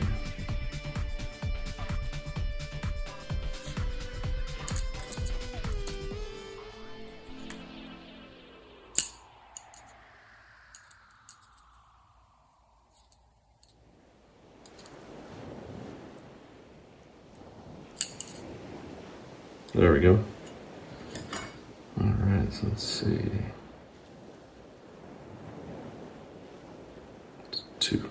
Two threads. All right, perfect. So I'll make it easier for the next one.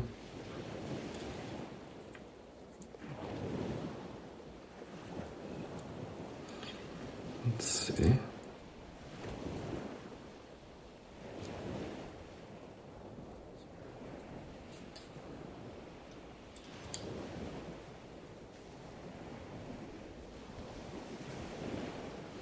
All right, so let's go ahead and measure.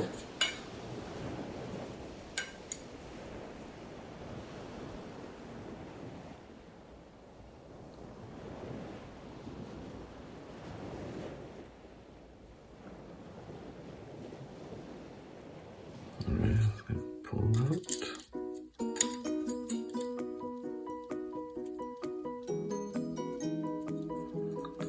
Let's do it again.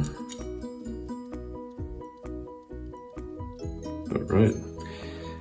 So we have the two rears. Now, I will go ahead and finish the rears. So, rear, again, you're gonna grab 1 and 1. Doesn't matter, right? I've already separated these.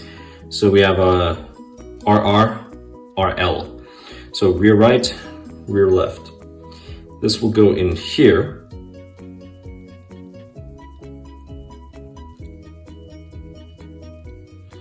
Wait, hold on. The shiny part does go up. Shiny part goes down. Yeah, so facing down. Perfect.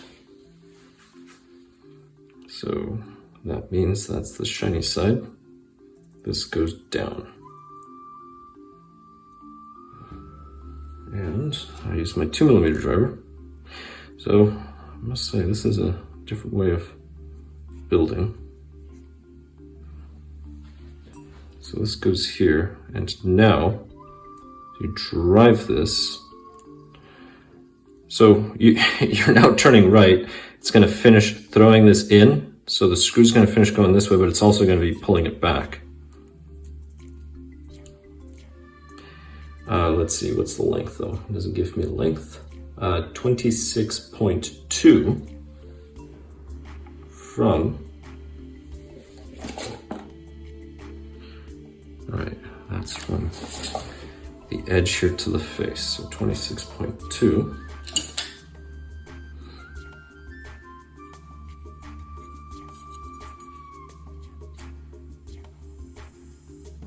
It's 20. Yeah, that's pretty close.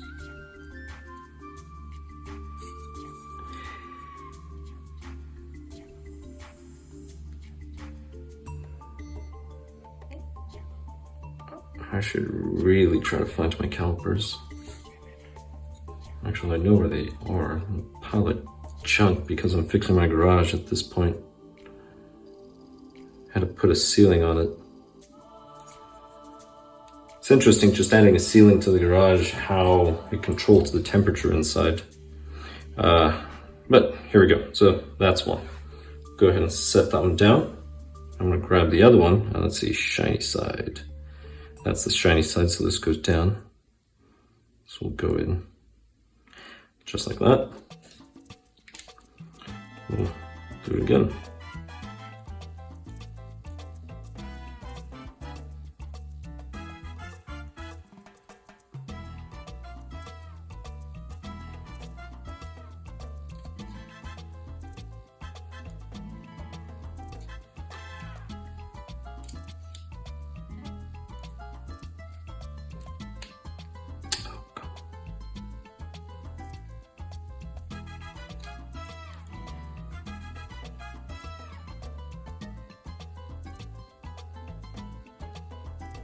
So it's shiny, all right.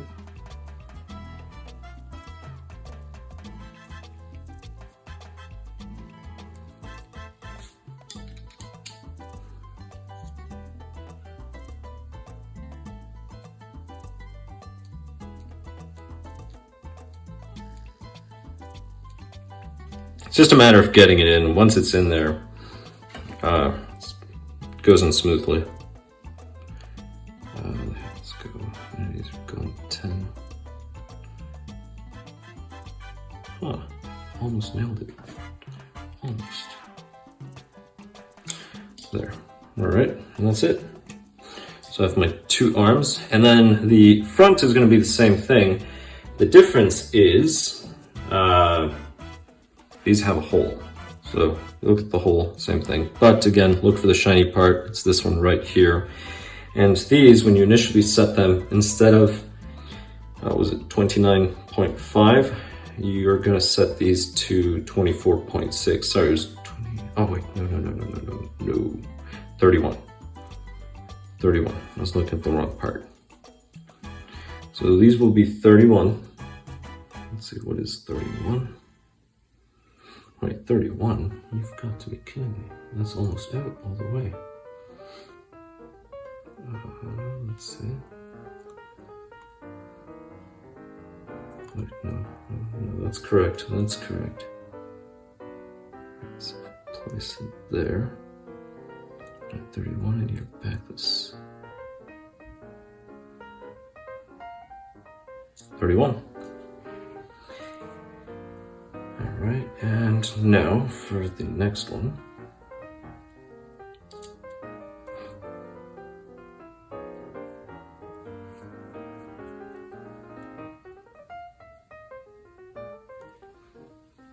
That's probably about 31.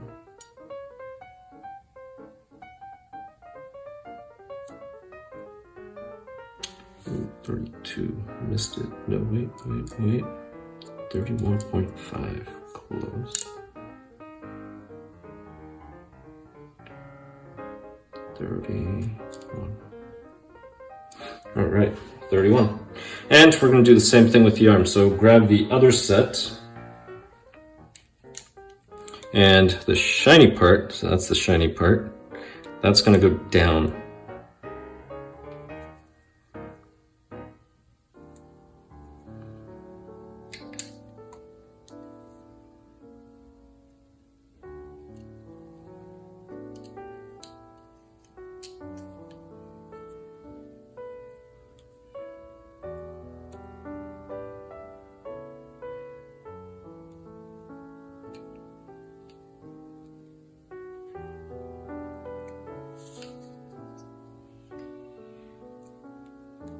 There we go.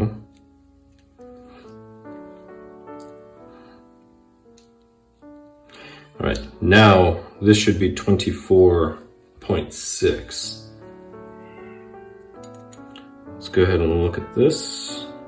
see, so I'll line it up here. Have a long way to go.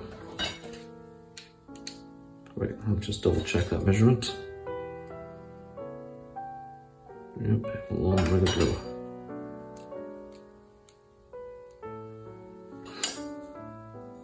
Now just be careful when you're tightening them because that is a coarse thread, so any turn will really push that end quite a ways. Let's see, so I'm about 26.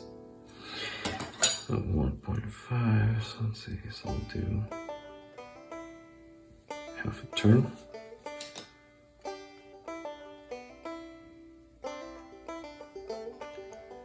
Now I'm at, we'll do half there.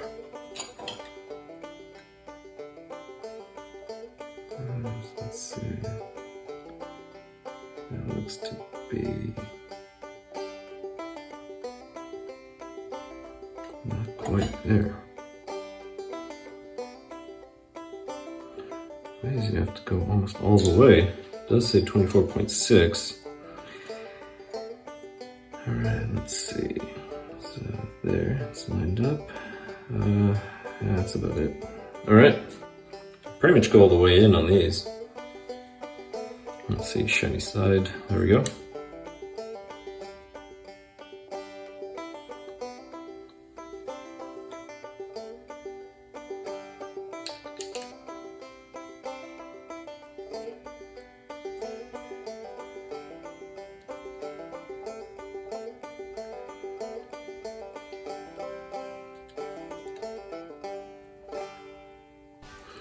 Getting them started is the challenge. So all I'm doing is I'm sticking this driver in and then I'm pushing these things together to get them started. And the reason why is if you don't push this in, you'll end up threading that screw into this piece without it threading over here. That's the reason why. But once you get it started and it's in that pocket, you can just keep going.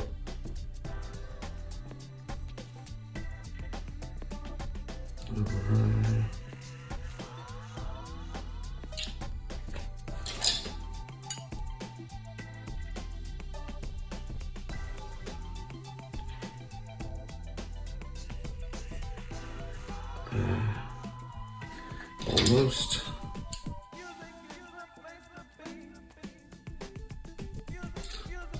All right, it should be. All right, here we go.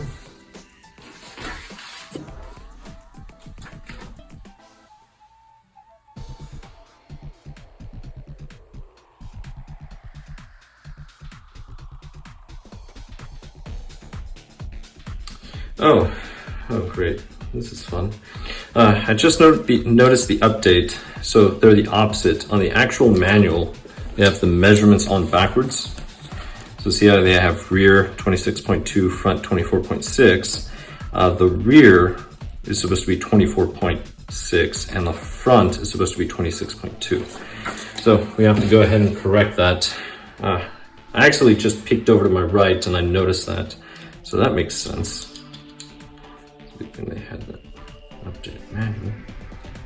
Alright, so let's push these up to that 26, which is where I had it before I started tweeting. Oh, nailed it. Oh, that is awesome.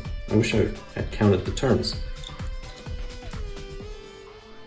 Actually, this looks to be just flush, so let me just run it flush.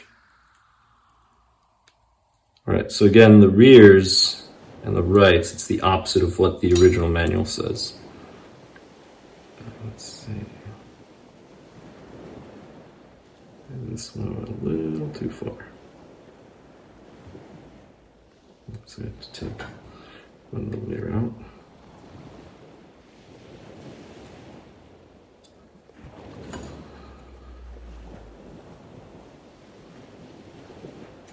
Just a little more. All right, and okay, so these get extended. Okay, so these I have to tighten now.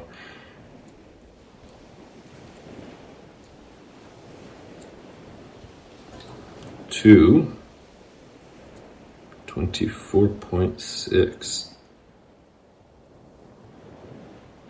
Almost, just a bit more.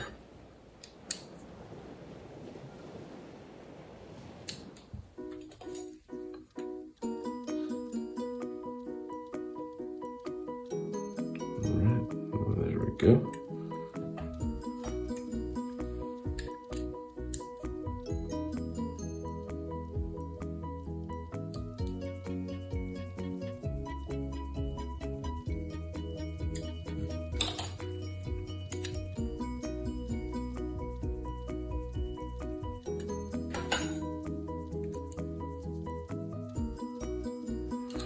All right, and that is it for the arms. So the arms can now be mounted, but before they are mounted, one of the things that I need to do, so we've gone ahead and, okay, there's an update to the next page, to 29. So this is all set. So these measurements here, these are backwards. That's one thing to note.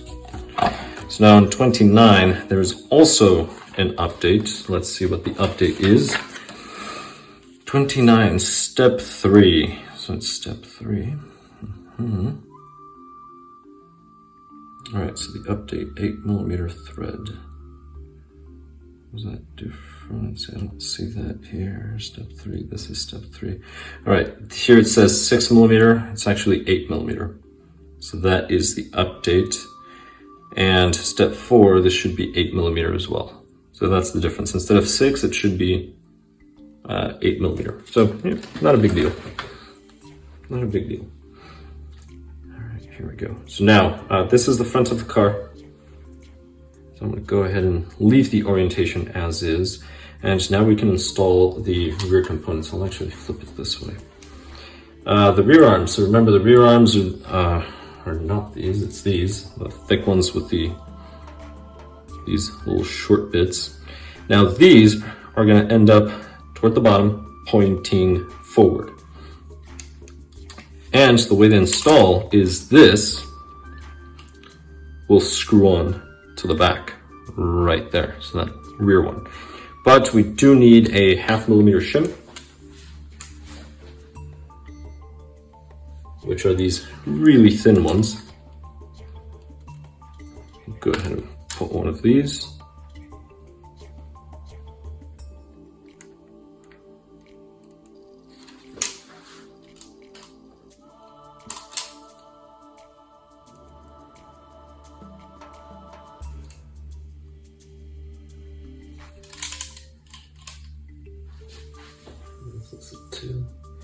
All right, so this is a 2mm driver that you need.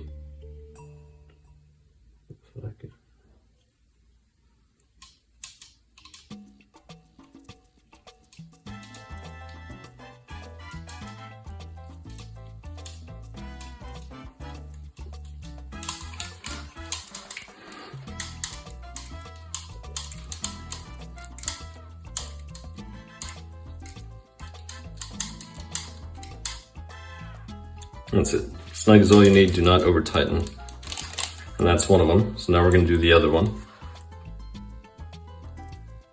And we need the shim. Now there's a variety of shims that are included, and you change the shims to change the height. So that's one of the differences with this one. So instead of sliding those little plate shims, you have these actual shims that look like washers. And that's how you change the height.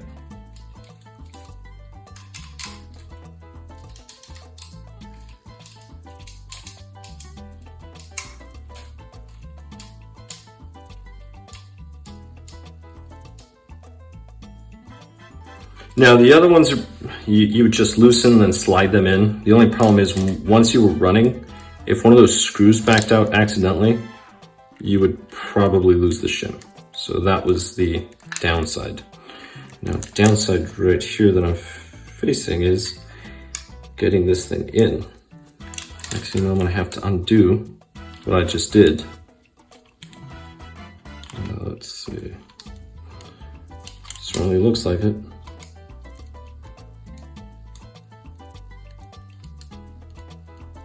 Definitely looks like it. All right, so quick little note. Before you do this, make sure that this goes in there. Good job, good job. Can't do it right the first time, can you? No, that's why I don't go parachuting. Skydiving's not for me. There we go. To be honest, you just have to loosen it just a little. Then it goes in, and then just tighten it all the way again.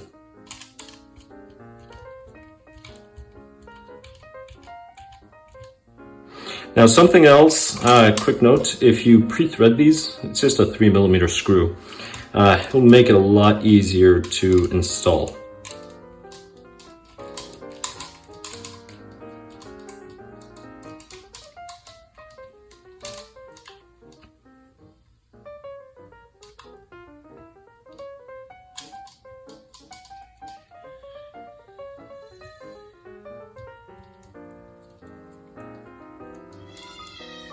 All right, let's see. Here we go. So that is it. So those are the rears. Rears are set. Perfect. All right, so at this point I can go ahead and install, let's see, does it want me to just to finish it off? It does. So I'm just gonna finish it off with the upper arms. Now, again, the holes, these go in the front, non-holes, these go in the rear. And this is rear left, so this will go rear left. So this one goes right over here. But we need some components before we can do that.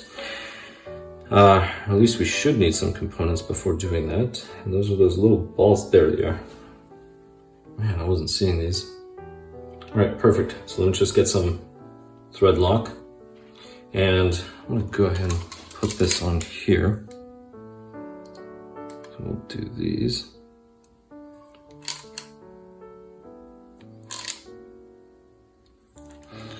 All right, good stuff. Those will go in there. And then you just use a 2mm driver to finish it off.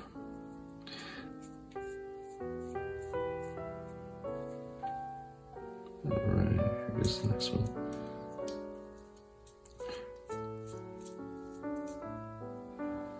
And number 4. There we go. That's a 2.5. Nope, it's 3mm. It is a 3mm.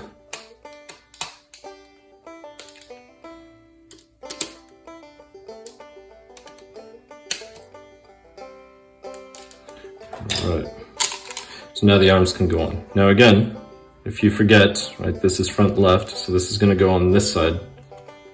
Then you just go in here, that's going to clip on.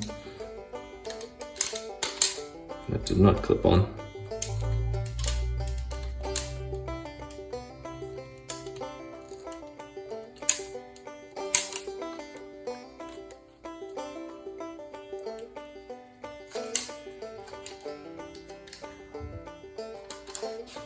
I'm gonna use the pliers for this.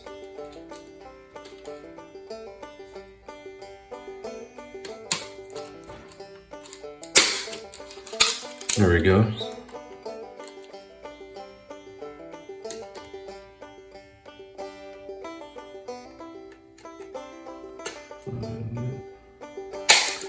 There we go, perfect. All right.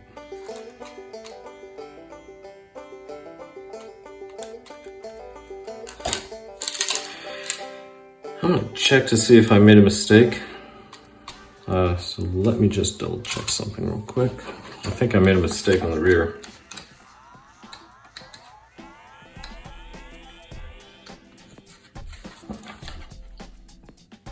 Which I'm finding out now. I did, of course I made a mistake. So I was just noticing these arms, they're a little challenging to get on. So I'm going to go ahead and remove this. And they're not moving as smoothly as I would like them to.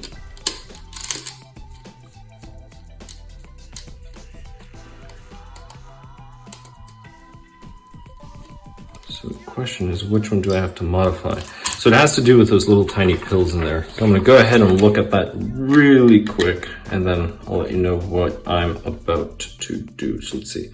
So neutral position, initial position, they should both be facing front. All right, so that one's correct. Okay, that's the one I need to change. Yes. All right, so this is flipped around.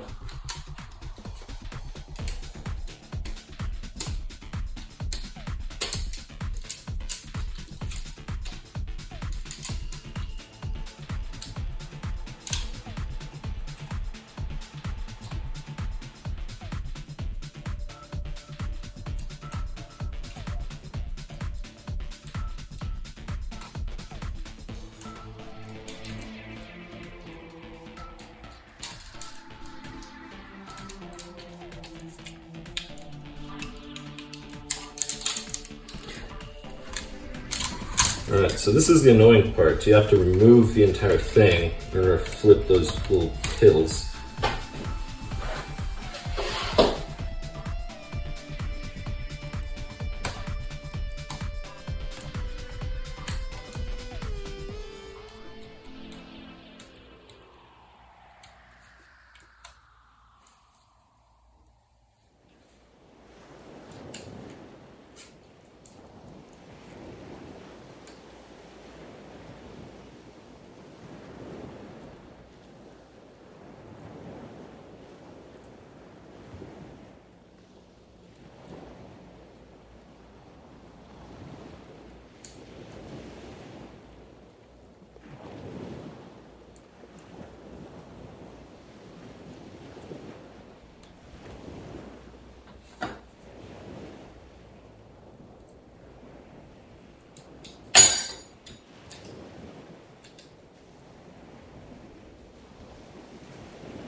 Right, here we go.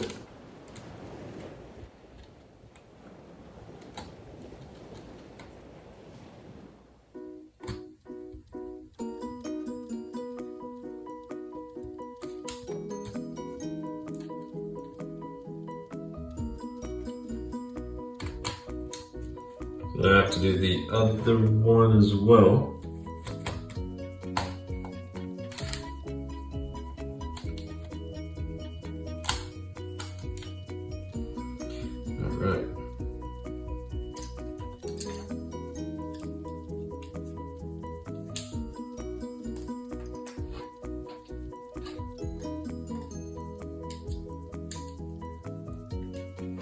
So you just need to make sure that all of these are facing the same direction. They're either both facing forward or they're all facing rearward. That's really it. So now they are facing forward. Make sure that the front and the left are facing the same direction. So they're all facing forward or they're all facing back. That's it. So now we can go ahead and install this. Then go ahead, that's it.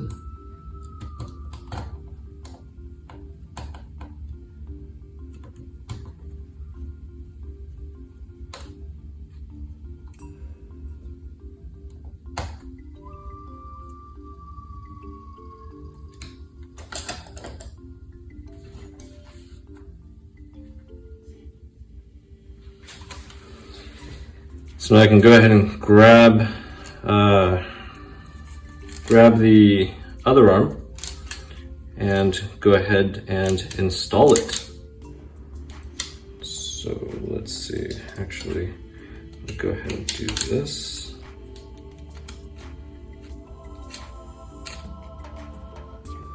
So I need some of those little ball studs. Let's see, okay, so I'll go ahead and put some thread lock here. I'm gonna do this first. just put these on. Then we'll put this one. All right, this will be easier. I can just use my pliers and clip the arms on. Just wipe some of the excess off.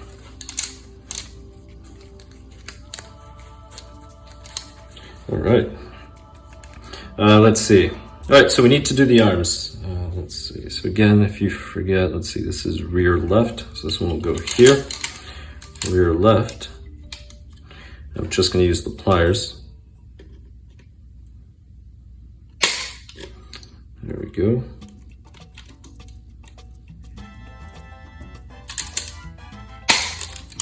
There we go. And that moves freely, as it should.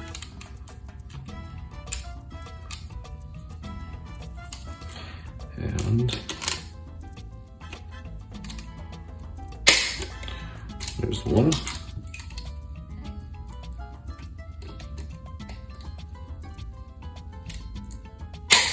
There's two. All right, that's it. They're set. So I have the rear set. Remember, the rear arms are the ones without the little hole. All right, so we have the rears. The rears are completely installed, and we can move on to the front ones. All right, I'm gonna finish off the rear, and then I'm gonna move on to the front arms. Now, we're gonna need, so there's a correction on the manual that says to use these, which are 8mm instead of 6mm. The original manual says 6mm. So that's the only change. So it'll be these right in here. And that should be your 2mm driver, and these go in the rear. So you're using these 2mm spacers, whereas here we use that 0.5mm spacer. So now these will go on the inner hole. So these will be going here.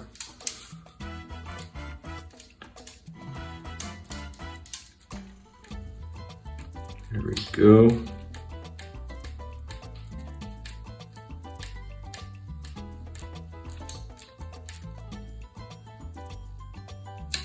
All right, so now is all you need. And then this will just clip on. And that is it. So, yeah, this definitely does not have the play the Yokomo did, which is why I wanted this style suspension. Again, if you've watched it from the beginning, I talked about how I was actually looking into Serpent because of this style suspension. But I ended up going with Xray because the parts that are readily available over here would be Xray or Mugen. And the Xray was just a simpler design when it came to the arms, whereas the Mugen has a bunch of aluminum bits that you have to screw on to the arms in order to hold the shocks, other components. These are actually carbon fibers molded in. So that's the reason why I ended up going with Xray. I used to have the BD10 Yokomo, that's what I used to run. But there's too much play.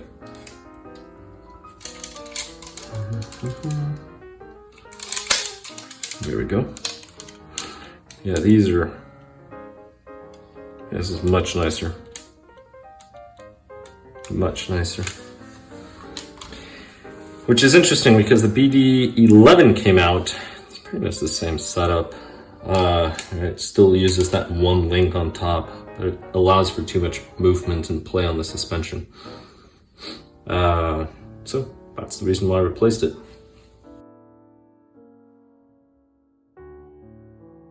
So the front end, I'm gonna go ahead and put some thread lock compound here, and then I'm gonna put these little ball studs on, which I'm only seeing 2. Should be 4. Hold on. There's something that is different. Let's see. Step 4. Okay, the only thing would be update 8mm instead of 6. Great. So I need 1, 2, 3, 4. but I only see 2.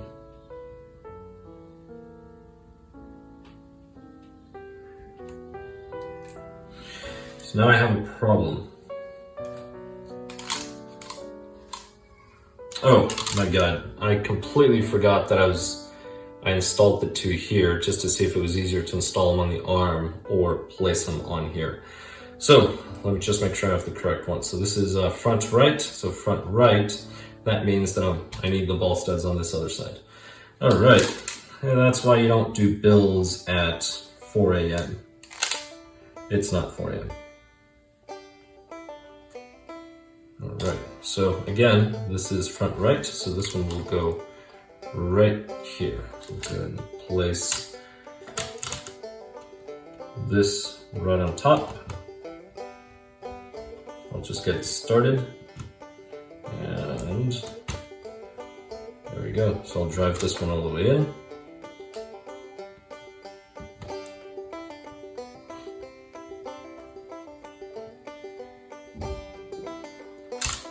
And now I can run these.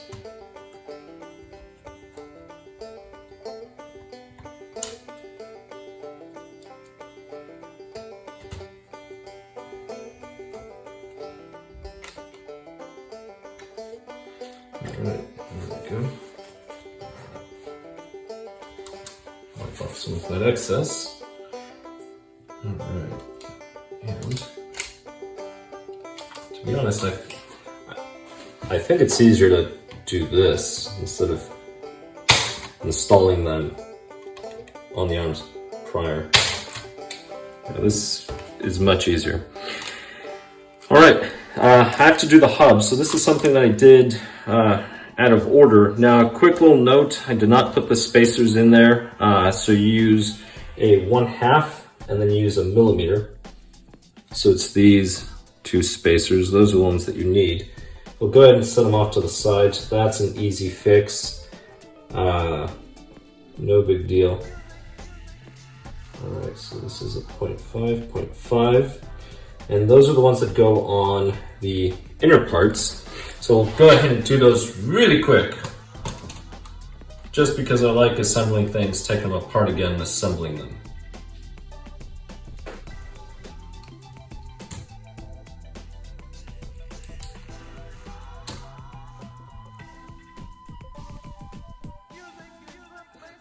Hold on. 1, 2.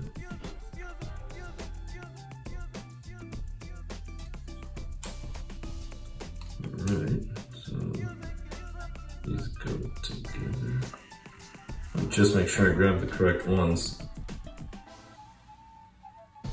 Right, so that's a 1 millimeter, 1 millimeter, 0.5, 0.5, 1 millimeter,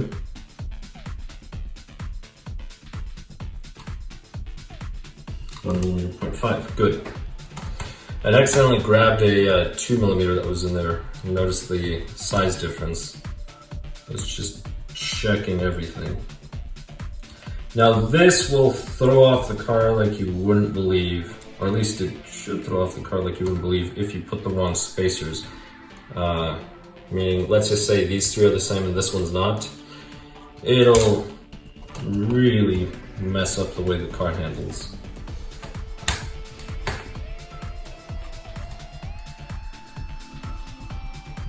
I'm putting the millimeter at the bottom and the 0.5 on top. Not that it really matters, but if you want to keep track of them, it just makes it easier that way. Alright, good stuff. So, the front. Let's see, actually it says nothing here about the front.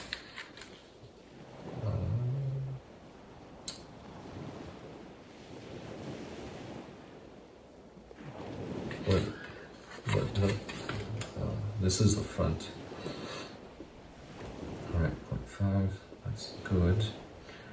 What about, oh, here we go, 0.5. Alright, so 0.5, we use 0.5s right here at the bottom. So this one's going to use a 0.5. The other one's going to use a 0.5 as well. Now for these, right, so just make sure the steering, this is going to be pointing toward the rear. I'm going to go ahead and put this in here. And again, 3mm screw will pre-thread that for you. So you can go ahead and do that. And we're using the hole in the back.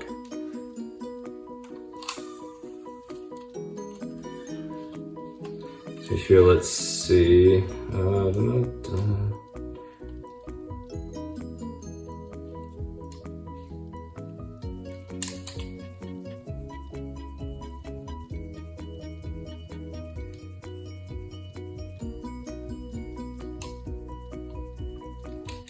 Good job, sheesh.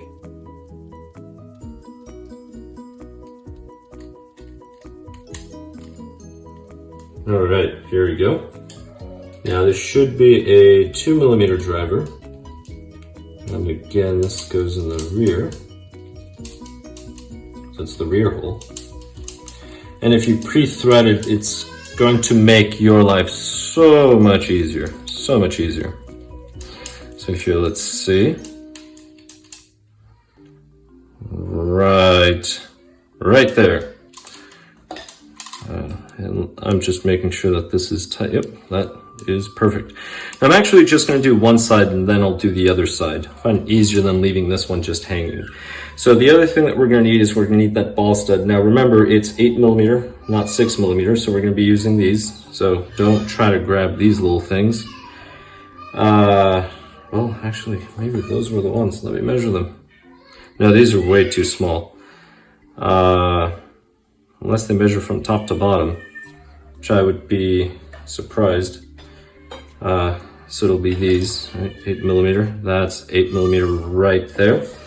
So I'm going to go ahead and drive one of these in, but we're going to need a 2mm spacer for this one. So 2mm, that would be this right over here.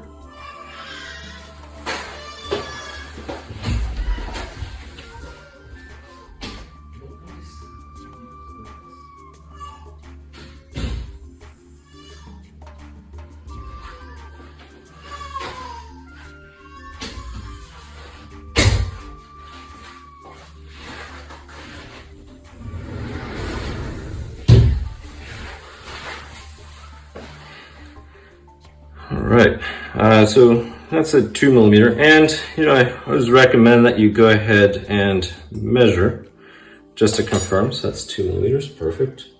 We're going to go ahead and thread this on, and this is going to go into that back hole.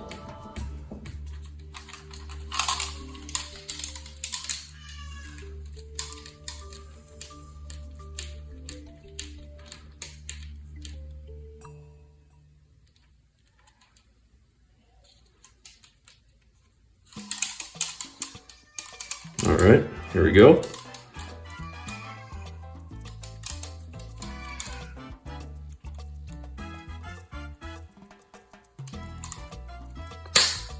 And that's it.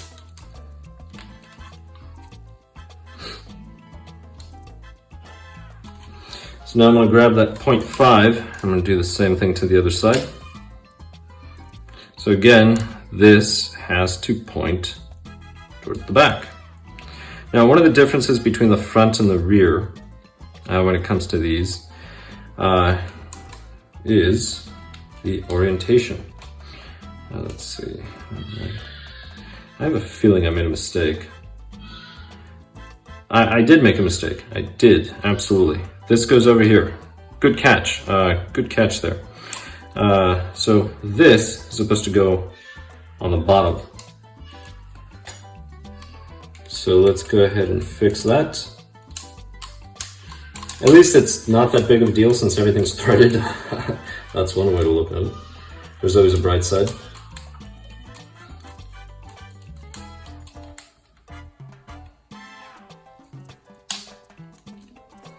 All right, so let's go ahead and remove that so I don't drop it. And I guess the ball studs are already installed, so that works out as well.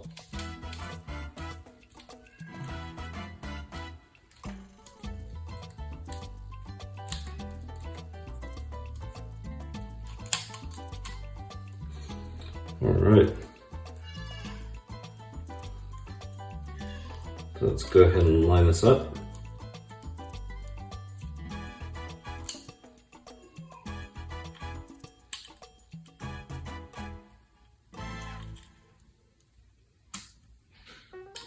There we go. That's how you lose parts. All right, hold on. Here it is.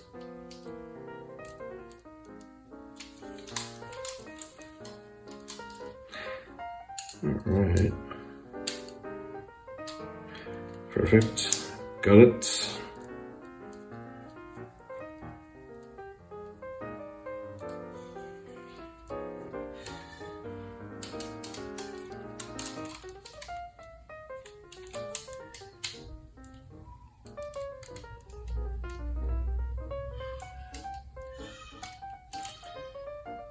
Right.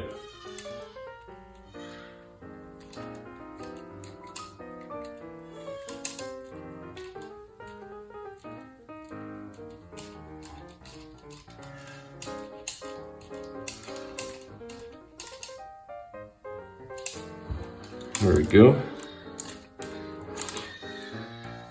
And this is the second time I do this. So again, don't do builds at 4 a.m. It's not 4 a.m.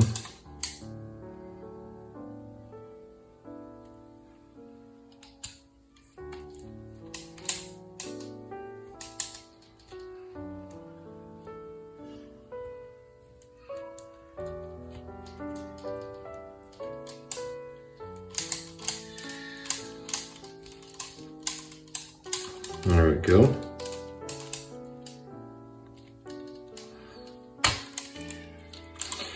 And let's go ahead and put the 2mm on top.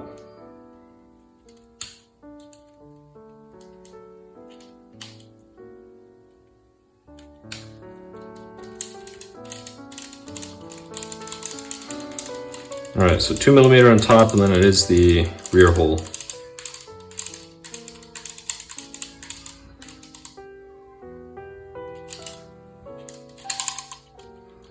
Although this looks, yeah, it looks about right. All right, so now I can do the other side. Fun stuff. So I need that 0.5mm spacer.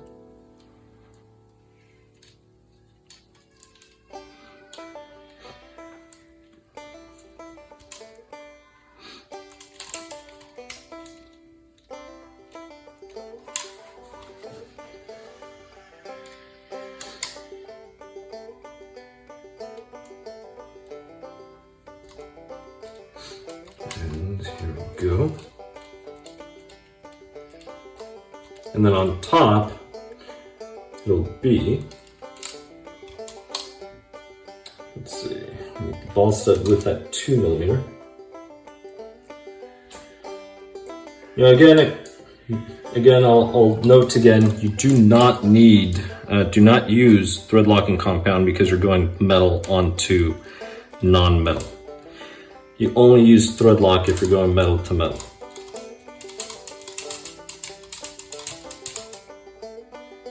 There we go. So I can go ahead and clip the arm.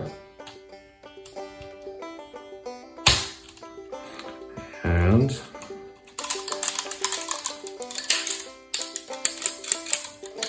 everything's smooth. This thing jingles all the way. I mean, as it should. It's not a bad thing. I was just making a comment. But that is it for the arms. And again,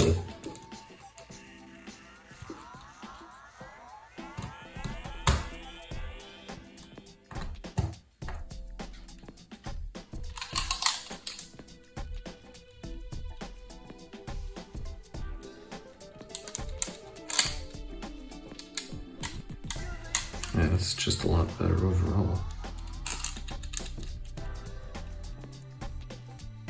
All right, well, let's pretty much it. So let's see.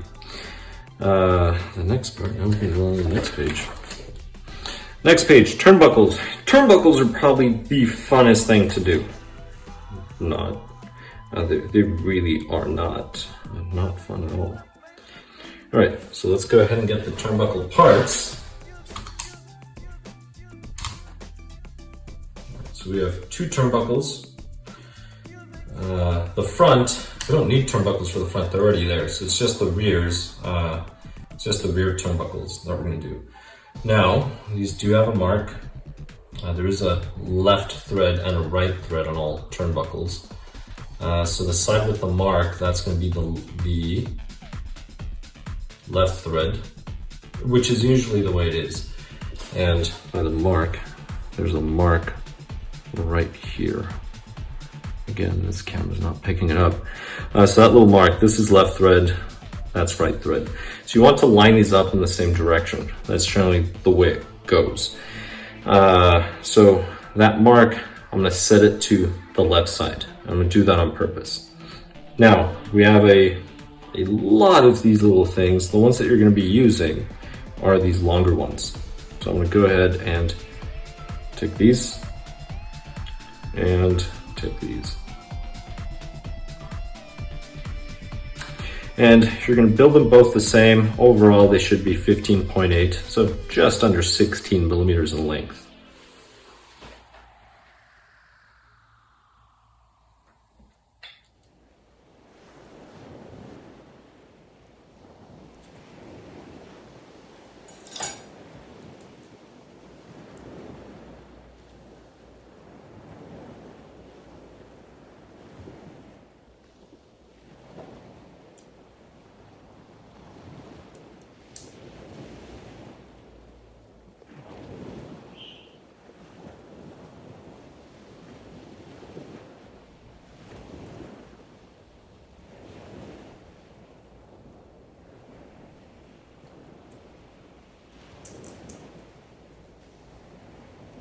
And this is the left side, so make sure that you spin this one the left. That's the side with the mark.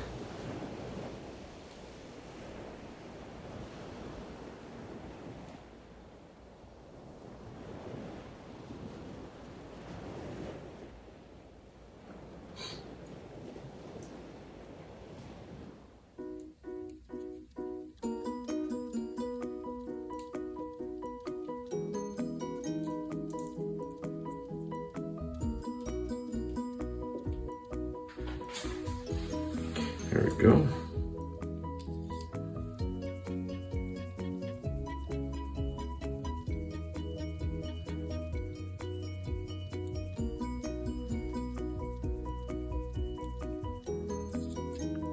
And this is the right hand.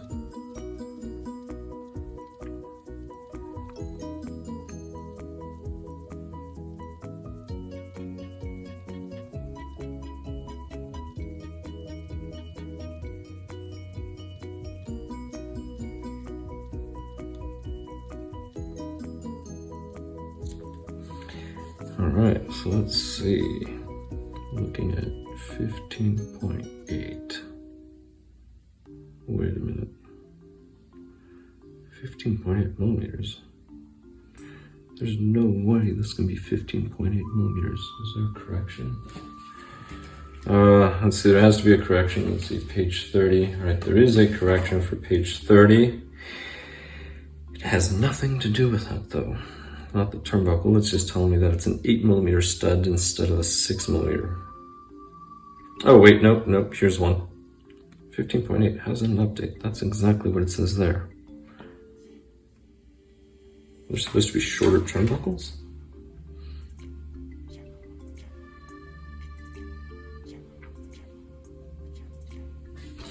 So here on the, oh, got it, I see the correction. Okay, so 15.8 inside. The original instructions say 15.8 from outer edge to outer edge. So this is a correction right here, which makes sense.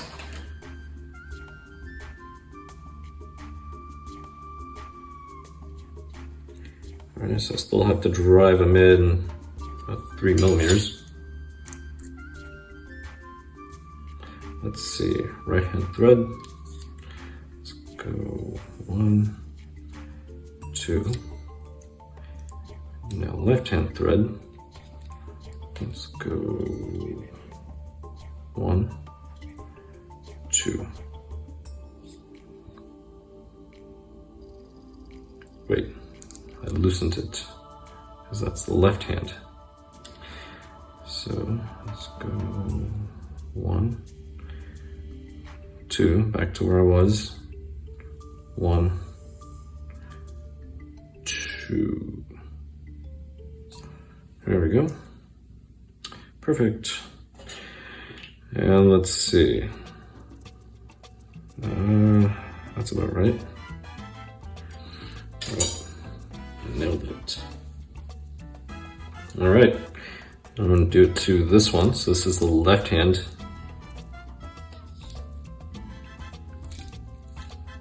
I almost dropped it.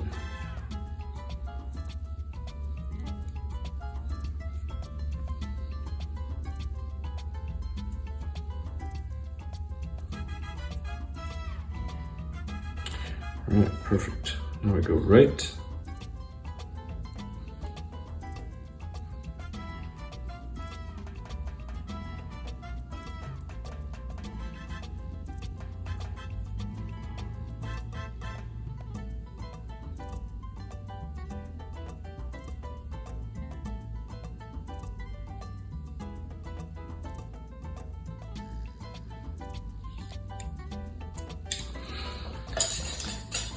All right, here we go.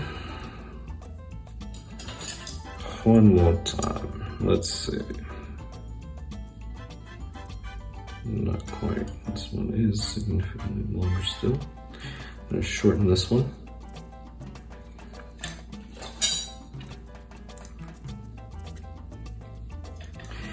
Yeah, turnbuckles, not really my favorite thing, although surprisingly, these were not that difficult to thread on.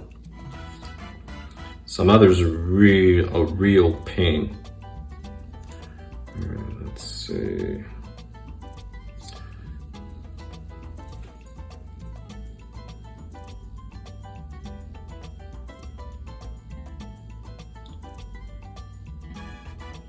Perfect. Actually, I could loosen them a little.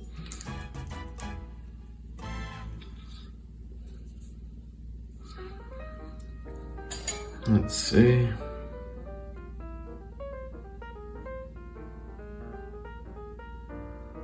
There we go. All right, so those are now set. And now I can go ahead and grab these ball studs. So I'm gonna go ahead and grab one. Now this is going to be going into aluminum, so I will be using thread lock compound, but here's the thing. So I need the shims first. So I need a 3mm and a 2mm.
All right, so those are set.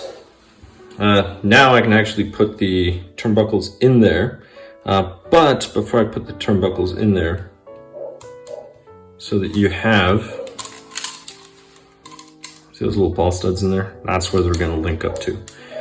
So the first thing, so if the car's going forward, I need to find that mark. Okay, so that mark's gonna go to the left. So this will go this way.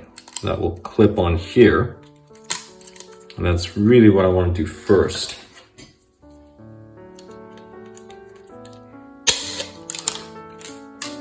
And now this one, that little mark, that's going to go to the left, so that will go this way. And there it goes. All right, let's see, there's the left mark.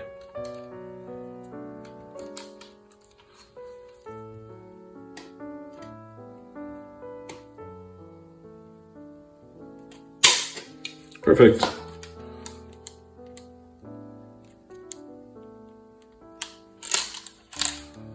Let's see, fix this just a bit.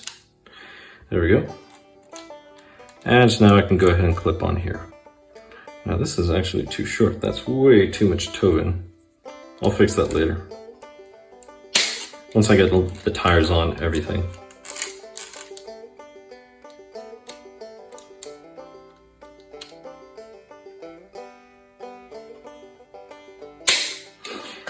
Perfect. Oh, very nice. This is such a nice car. This is really a nice car. I do have to work on the tensioning of the belts. So tensioning of the belts, I think I mentioned this in the beginning. So you remove these and then you just kind of turn those plastics. Now those plastics, what they're going to do is they're going to create less tension or more tension, but it's also going to shift the differential, which is something, to be honest, that I find somewhat annoying, because then you end up shifting the differential either up or down, and then it slightly changes other characteristics of the car. But whatever. I guess it's not really that significant, not for my driving. And probably not for anybody else, since everybody does the same thing. But we are finished with that. Now we have to do the front ones. And let's see.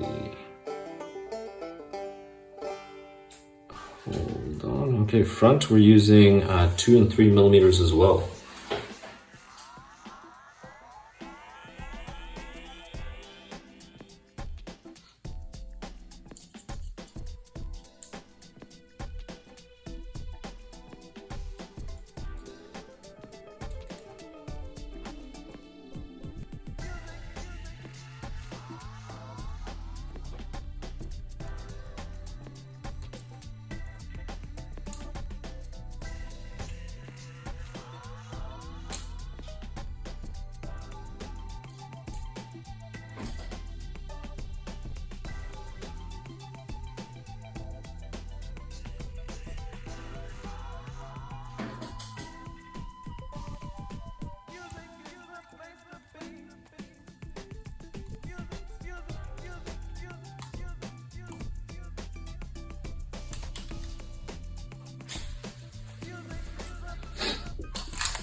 All right.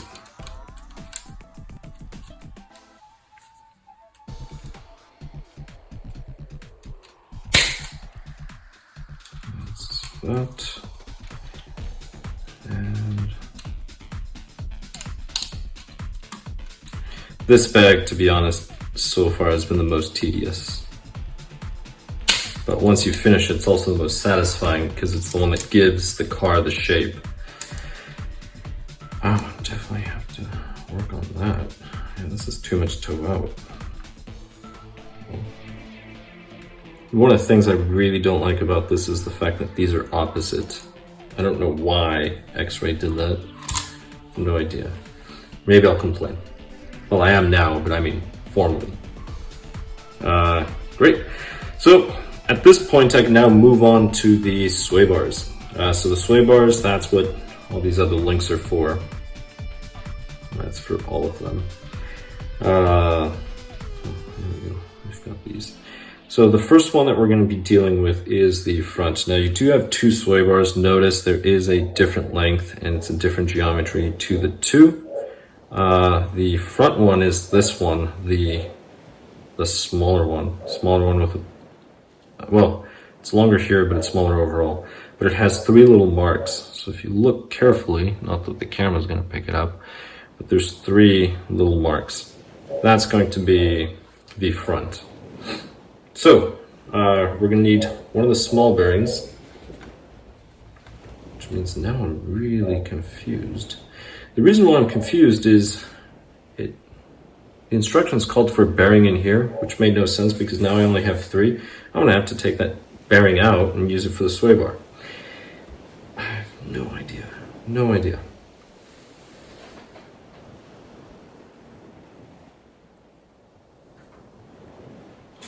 Right, so these, if you notice there's a cutout, this is so that this can bend through.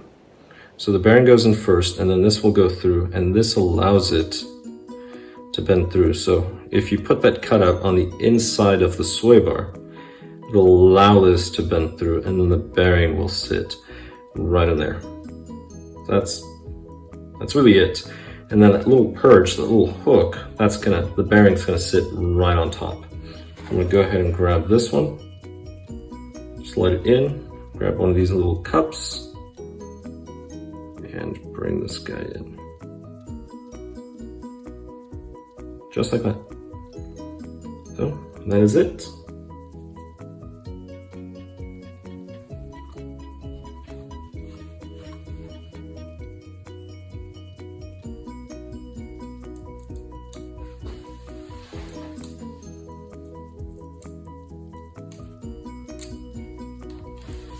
So these little things, it just slides in. That's assuming it's straight. Now I'm going to need a set screw for these. I'm going to go ahead and do that.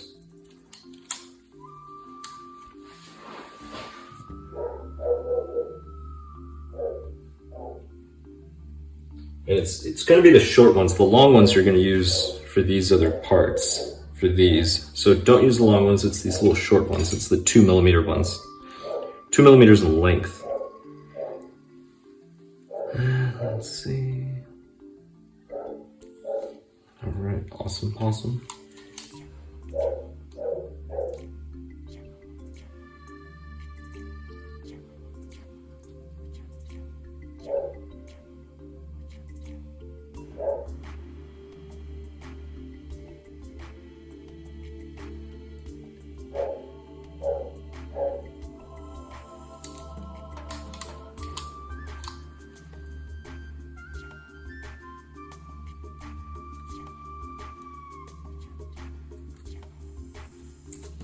There we go.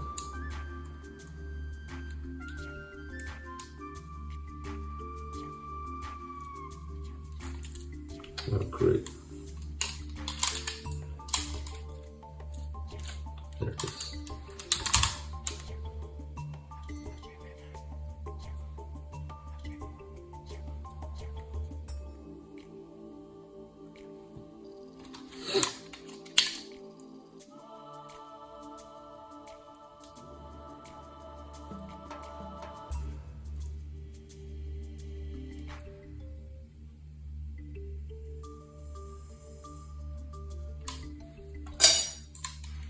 And that is it.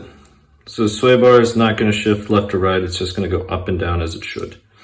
That's it for the front. So now we're going to have to build this, put these together. So I'm going to go ahead and snap these off. And I'll set this one off to the side. And we're going to need 2 of these. This almost seems like a waste of plastic. I don't know why I can't just do something like this, and even then. All right, so these, the way they're gonna go is the following. So the sway bar is gonna enter here, then you're gonna use that longer set screw to hold it in through this. This other one is gonna go in here. Now, am I orienting this the correct way? That goes up, yep, just like this. So there's gonna be a screw that's gonna be going right through here onto here. Actually, it's not a screw, it's these little bills. So it's these little ball studs. Notice there's no collar on them. So drive the ball stud through.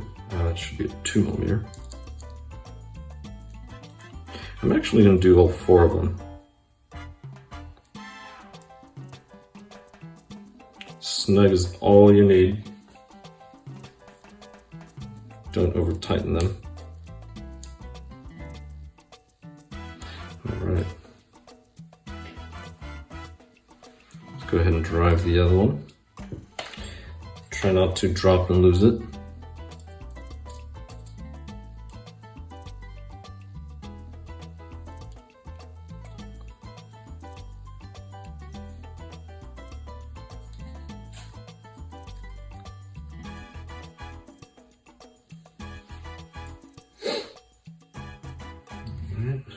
might as well do these.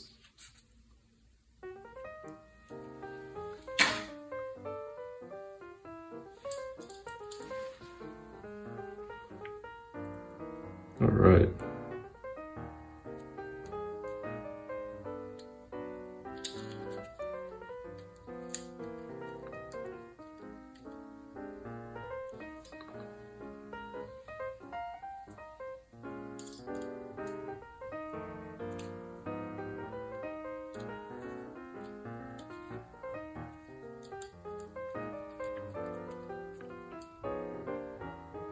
There we go.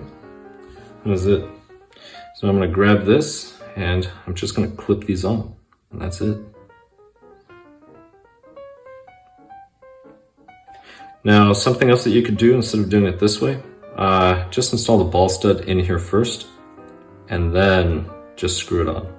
And I'm finding out that that probably would have been the easiest way to go about, to be honest.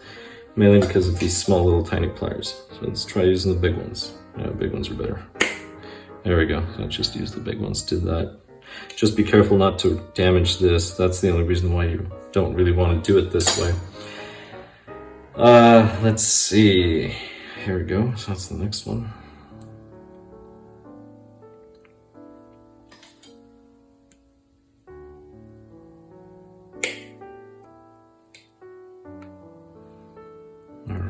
So again, just make sure not to damage the inside.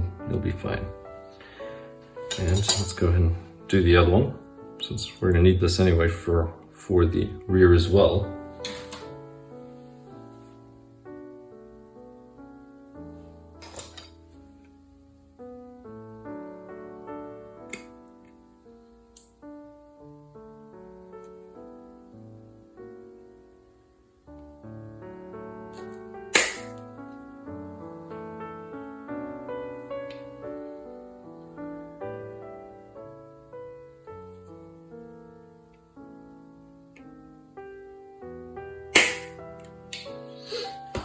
And that's it.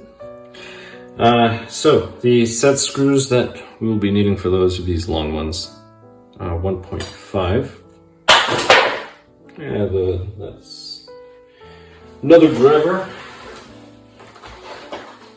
That's how you lose things.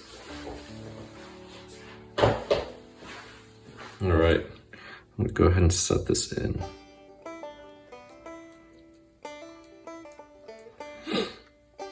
Alright.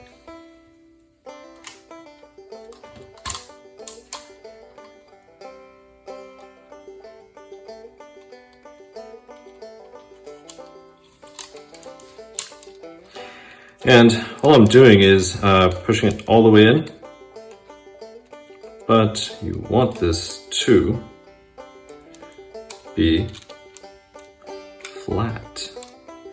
And I don't think I'm going to be able to unless I actually clip this on first. And so let me go ahead and clip it on first.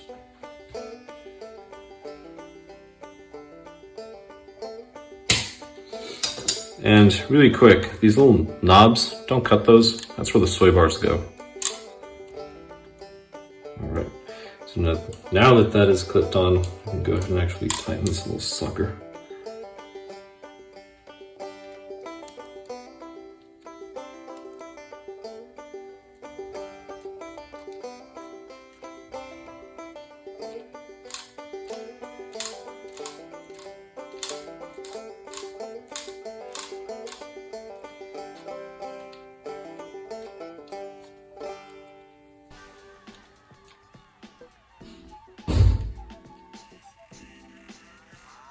And this is something you do not want to over tighten.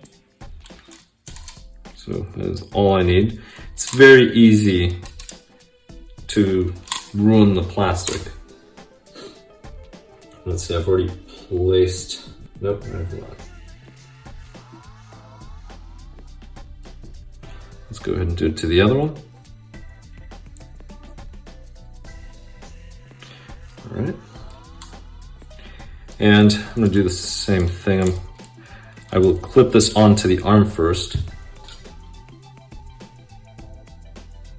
There we go, nice and easy. Oh, that was a mistake. I should have put it in the sway bar first and then the arm. This isn't flexible enough. All right, so on the first one, what I did is I slid the sway bar in, then I clipped it onto the arm, and then I tightened it. And that's really the way to go. So now that it's slid in, line this up, grab my pliers, and that's it. All right.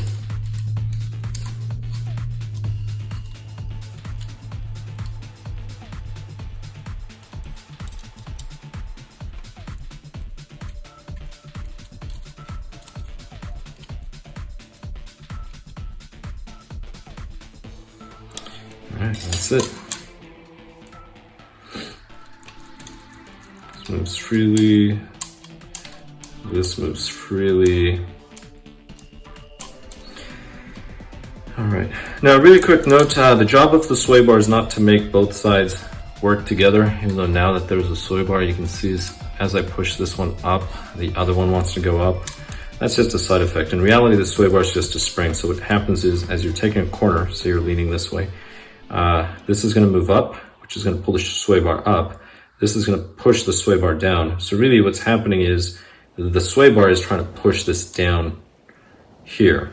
So the job of the sway bar isn't really to lift this, it's to push that one down, which is the one that's lifting in relationship to the cornering. So that's really what it is. A lot of people think this job of the sway bar is to lift the inside. It's really to push the outside down. That's what it is. So front sway bar is completely installed. So now we can do the rear. And like I mentioned, I'm gonna go ahead and take this thing out. I don't understand why on earth I don't have an extra bearing in any of the bags. So I'm gonna need this guy. That's why it seems so odd. I'll go ahead and just put this with that whole shim. Alright, so if you followed me from the start and you're building your car as I build my car, then I apologize. You probably made that mistake as well. Alright, so bearings. Bearings go inside. I'm just going to put them both inside. And we're going to do the same thing. So grab this, cut out on the inside, then it'll just slide right in. Bearing will go in there. Grab the other one, slide this in, and then once it's there, bingo, you got it. So we're going to do the same thing. Those little hooks, that's where the bearings are going to go. So we're just going to go ahead and place this in here. That will go in there. And I'm just going to push the bearings in. And that is it. There we go. There's one. It's always easier for you to do one and then the other. Don't try doing them both at the same time. The sway bar is not big enough, so you're going to get to the bend, and then it's not going to be able to go in straight. So that's something to keep in mind.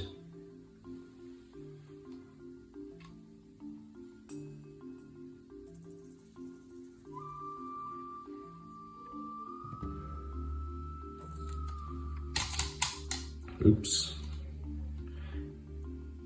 All right. Here we go.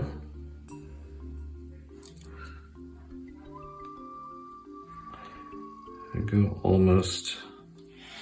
Need to make sure to line this up correctly.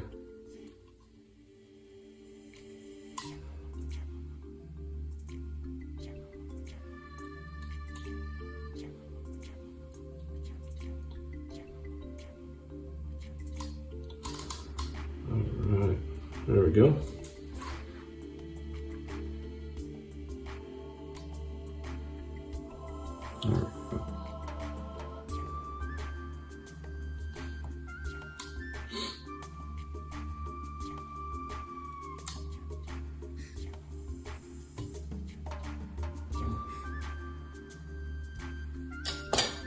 Perfect.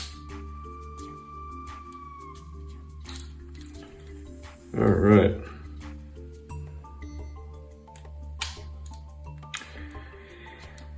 I'm having one little minor issue.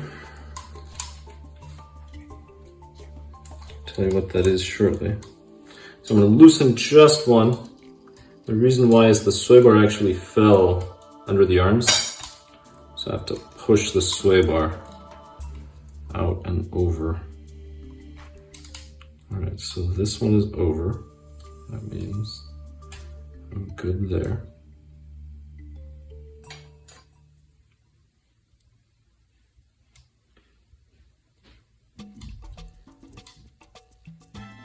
And let's do this one.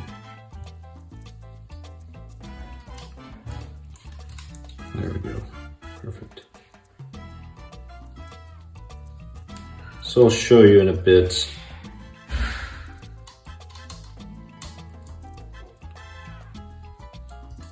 So the sway bar was simply under these arms, so I couldn't push it through. That's it. But now it's over the arms where it should be.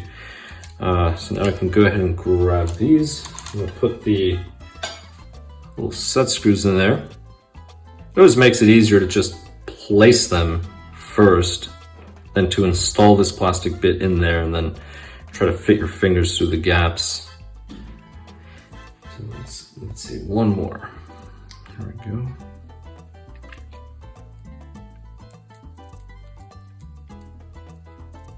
All right. So I'm going to do the same thing. I'm going to slide this in, and then once it's slid in right in there into the sway bar, I'm going to go ahead and clip on, and then afterwards I'm going to go back and tighten this up.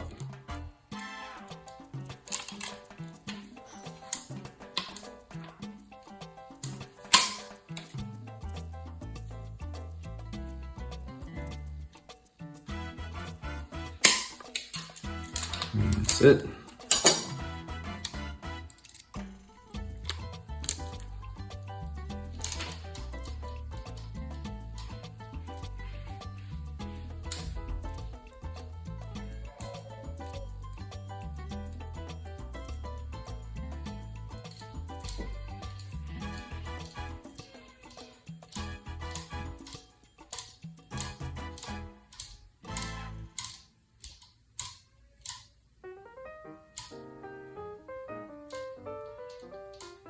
All right, and that's it. Perfect. Good. Now we can look at the other one.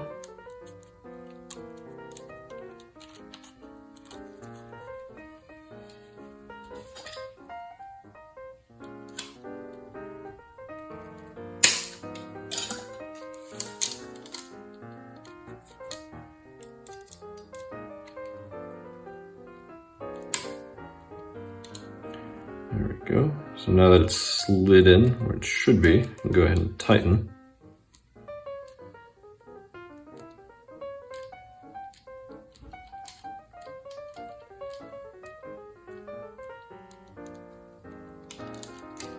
There we go. Perfect. Now, this one is actually perfect, is up and down. This one's sort of at an angle, so I'm going to go ahead and loosen. I'm not sure if you can tell. See how it's at an angle? So I'm going to loosen and turn this so that I can straighten this out.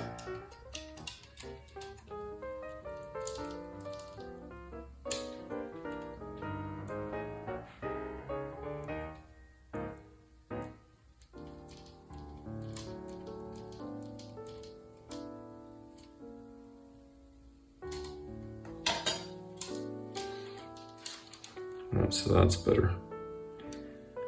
All right. So again, the job of the sway bar is not to push the other arm up. So say this is the inner. It's to create a spring effect so that this pushes this down.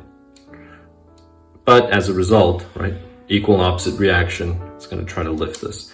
But as you're cornering, it's not really to lift this so the weight drops, it's really to push this so it lifts the car over. That's really what it's for. That is it. For the dampers or shocks, I'm only going to be doing once because it's tedious, and once you do one, you've done them all. Now this uses E-clips, so you're going to place an E-clip, and it's always easier to do I think the bottom and then do the top one last. Although you could do them in reverse order. It's not really going to make much difference, but drive them in and that is it. So make sure that this little section in the back, make sure this clicks in. If it doesn't, this thing might pop out. And you don't get spares, so that means you lose one, you're out of luck. Once you have this, you're going to grab the piston. Now, there are different pistons that you can use. There's 3 different ones with 4 holes, 1.1, 1.2, 1.3 millimeter holes, and then there's the equivalent but in 3 holes. And by equivalent, it's not really the equivalent, it's 3 holes, 1.1, 1.2, or 1.3 millimeters. The larger the openings, the faster this piston is going to be able to displace the oil. Smaller the openings, the more of a challenge, the more difficulty in order to displace the oil. So it just depends if you want it soft or if you want it stiff. That's really what it depends. But which one to use, it's up to you. You have to really drive the car and then decide what you want to do with it. Keep in mind that more holes and thicker oil can be similar to thinner oil and less holes. You just have to drive the car. All right, once you have this, just set the E-clip. The top clip tends to be the easier clip because you can just set it on top of the piston and then just drive it in, and that's it. So this is it. Now, because of those clips, that's the reason why you cannot put this, that little part in the bottom first. Now right now, this does not come with green slime. I just have some green slime. That's what I'm putting on the shaft. That's what I'm also putting on the little O-rings. So I'm gonna grab a shock body. They're all the same. Well, in this kit, they're all the same. And just sliding this through. Now, I'm gonna use one of these little O-rings. I'm gonna put some slime. And the reason why I'm doing this is to lubricate the O-ring so that in the initial movements, it doesn't catch on the shaft and then start tearing the O-ring.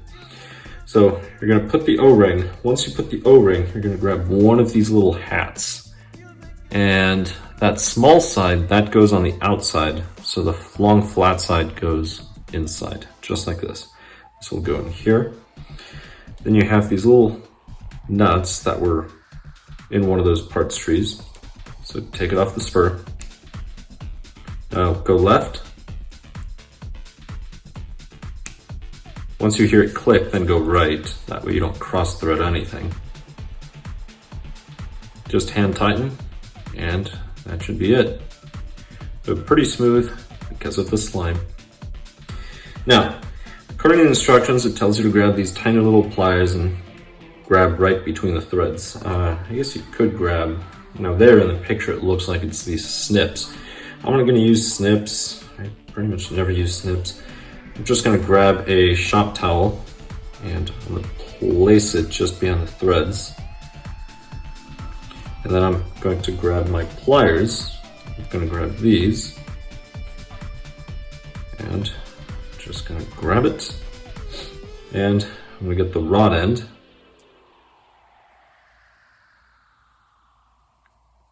And that's it. I actually want to turn these pliers the other way. That's all right. I started it this way.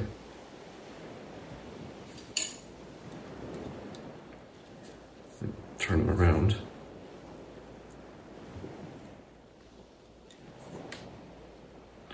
And I'm just threading this until the threads disappear. That's pretty much it.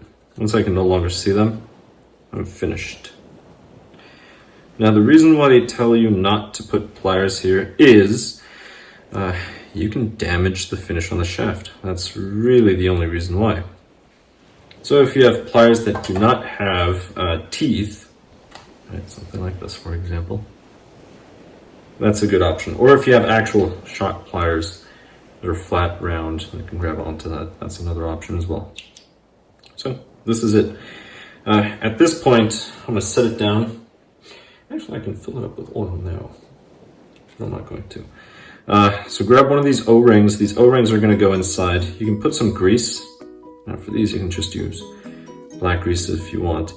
The purpose of this O-ring is so that the collar doesn't, with the vibrations, it doesn't tighten or loosen, so that your spring height, or your ride height, your spring height really, stays the same.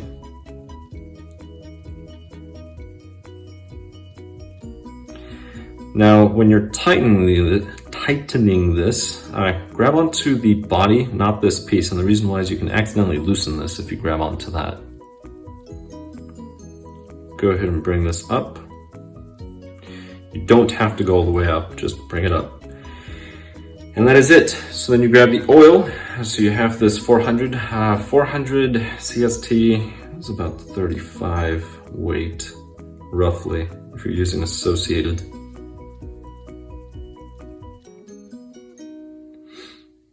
Then bring it up and then pull it down. There's a nice big air bubble. So I'm going to put another drop of oil. Do 2 drops of oil. Now,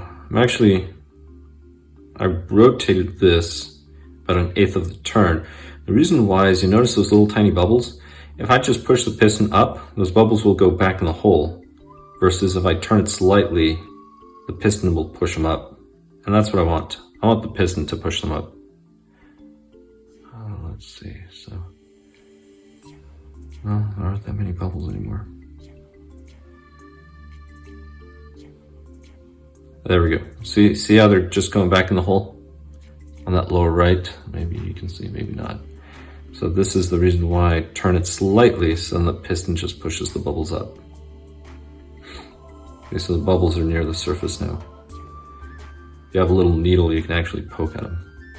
They'll disappear a lot faster. Put a little more oil. Even if you poke them with this bottle, we'll get rid of them. All right, now you're gonna need one of these little rubber hats. So this will just sit right on top. And you're gonna need one of these little plastic bits, and that's gonna go on this other collar. It just goes inside, just like that. And place that on top, and go left.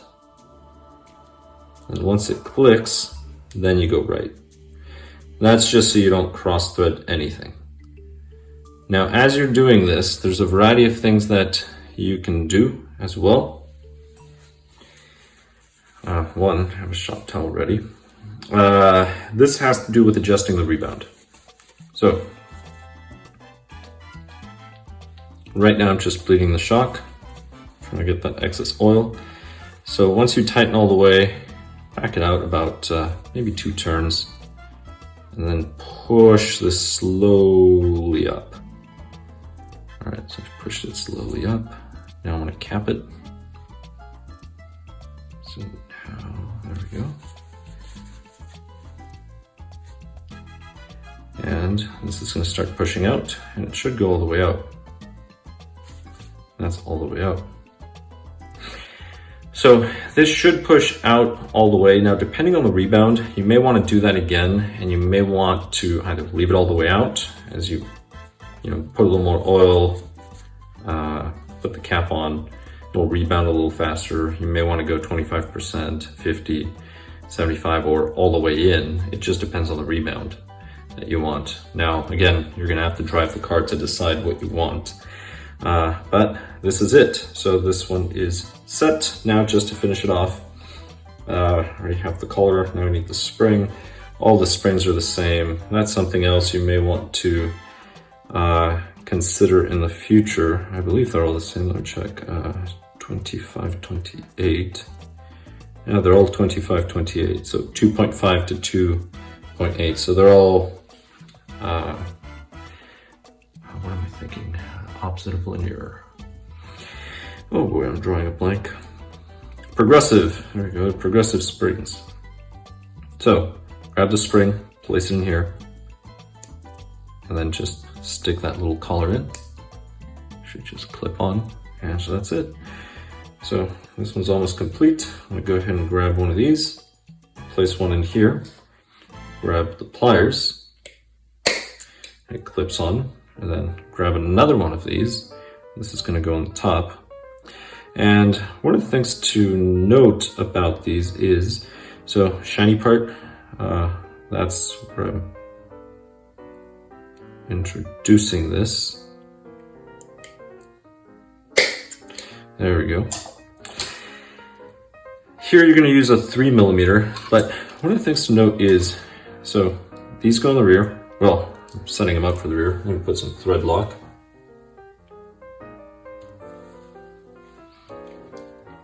This is a 1.5. As you start threading, it's going to start pushing your driver out, which is fine. Once it pushes your driver out all the way, you can no longer thread. If it's not tight, you're going to have to go in there. Oh, well, this one's not going to be an issue. Oh, I guess it is. Just go in there with your 1.5 and then tighten that little one a little. That'll just give you a little more space for your 3mm. That's all you need. So it's snug, that's it. So they are installed. And you will be doing the same thing to the front. So they're right in there.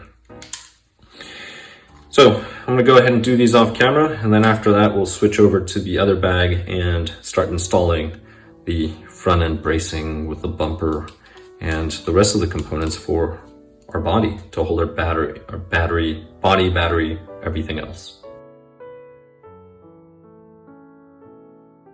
All right, so this is the last bag. So this is bag 7. Now a quick little note, I did go in and loosen the belts. I'm leaving the rear more loose than the front a little tighter. But I'm gonna begin with the bag. So I went ahead and separated everything. And this is gonna be the body mounts, front bumper, all of that fun stuff. So the first thing we're gonna begin with is this lower plate. Now, the lower plate, this is gonna have 3 screws that are gonna hold it on, and the middle screw is a smaller screw. So that's actually an 8mm.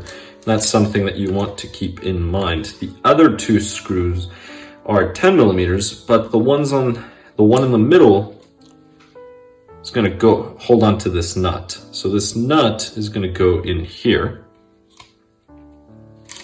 Go ahead and set it this way. Well, I guess this will be easier if I just do that. Oh, that's not working now, is it? Alright, well, let's do this. There we go. Alright. Now, there's 2 posts that are going to go in here, and that's where the other 2 screws are going to tighten, but we're not going to worry about that yet right now. Just want to use this, and it's all countersunk screws in here, so that's very, very important when you're going to the screws. So this looks like an 8mm, and it is.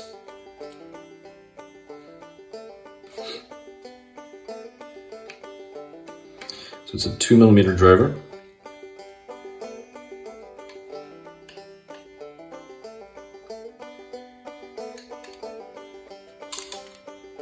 And it's almost flush. Now, it's going to be 10mm screws here on the sides. Actually, all 4 of these are 10mm screws.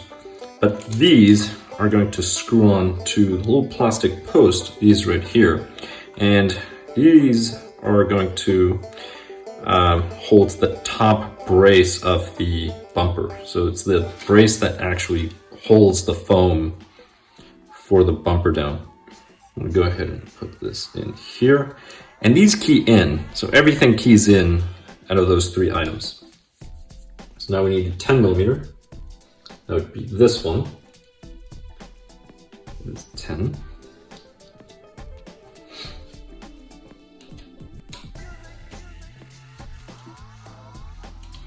Now the countersunk screws, as opposed to the button head screws, countersunks you measure from the top of the head. The button screws you measure from the bottom.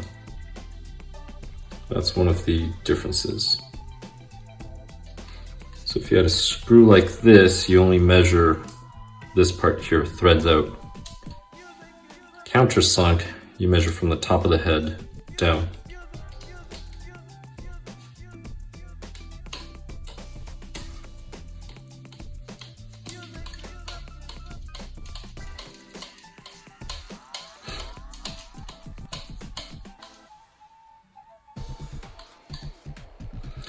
All right, so this would be those two pieces. Now I need to work on these. And for those, I'm gonna need the post. Now, there's two different size posts. So you can see right here. So it's these little short ones and the long ones. So there's gonna be a difference between the two. And if we look at this, let's see, front, and it doesn't say, let's see.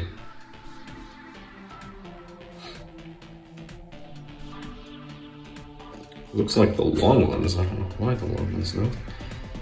Let's see, front, rear. Right. Yeah, the front ones are the long ones for some reason.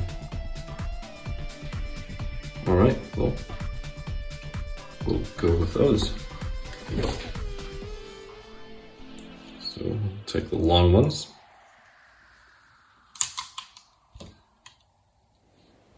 And the way I'm setting these is so that the body clips go sideways.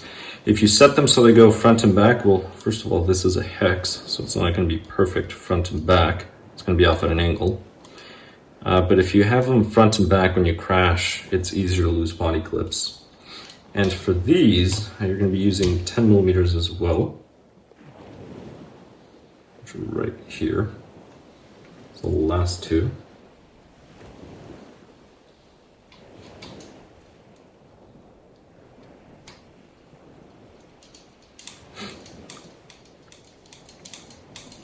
Then after this, we'll just set the foam.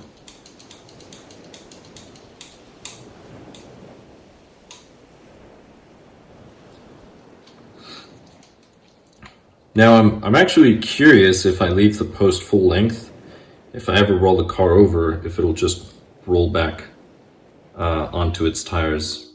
It's probably too much air resistance and too much weight, too high up. But I've been curious. I did that to my, what am I thinking? My Mini, my M chassis, Tamiya, and it actually works out great. Whenever I roll over, it just rolls back to its tires. But then again, it does have a hatchback body, which helps it. All right, that is it. I'm actually quite satisfied with the quality of this vehicle. All right, so now I can use the foam. So here's the foam. Now, these generally have the little tiny inserts in there. You want to make sure that you punch those out. And there it is. So here's the foam. And now we can go ahead and use this plate. Go ahead and drop this. Now, you can push this forward, push this back. I'm gonna leave it here, that's the neutral position. So it's gonna be the holes in the center. Those are the ones I'm going to be using. So those are the initial settings, what we call initial settings. They do make carbon fiber parts. I'm not sure why I would want carbon fiber, to be honest, for this, but they do have a carbon fiber option. And the next part that we're using is this. Now, notice that angle, how it curves, that's gonna go up. So the curve goes up. This is gonna go in here. So the screws that we're gonna be driving in through here, based on this, let's see, is this supposed to go farther in? No. All right, so it's gonna be the holes in the back. Do not use the holes in the front. Now in the picture it shows the holes in the front, but I can't seem to push this back far enough. I actually use the holes in the front, unless I'm putting this in the wrong spot. No, I'm not. Oh, I see why. All right. I ended up using this brace in the front. That's the reason why this doesn't fit. It keeps hitting the screws. So in order to install this, I would have to remove that brace. I don't think I want to remove that brace though. I don't. I'm gonna say I don't, which will be fine if I hit the bumper. Well, maybe I should. Maybe I should. Actually, no, I'm just gonna move it up. So this is what I'm gonna do. Instead of using the front holes, I'm gonna use the rear 2 holes. That way I can keep the brace, and this will be braced here, and it'll still act as a support. So keep that in mind. Oh, it's lower on the page. So page 37, very bottom, that's what it says to do. So I'm gonna go ahead and do that. Now the screws that I need for this, they look quite long, and they are 12 millimeters in length. And because they're 12 millimeters in length, I believe it's gonna be these over here, and it is. So these are 12 millimeters. That will go in there.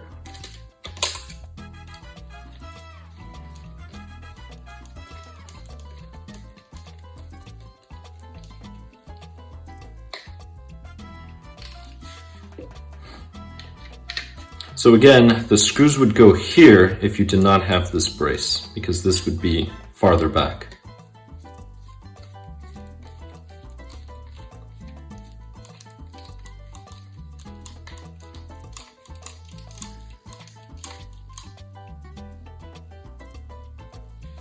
And that is it.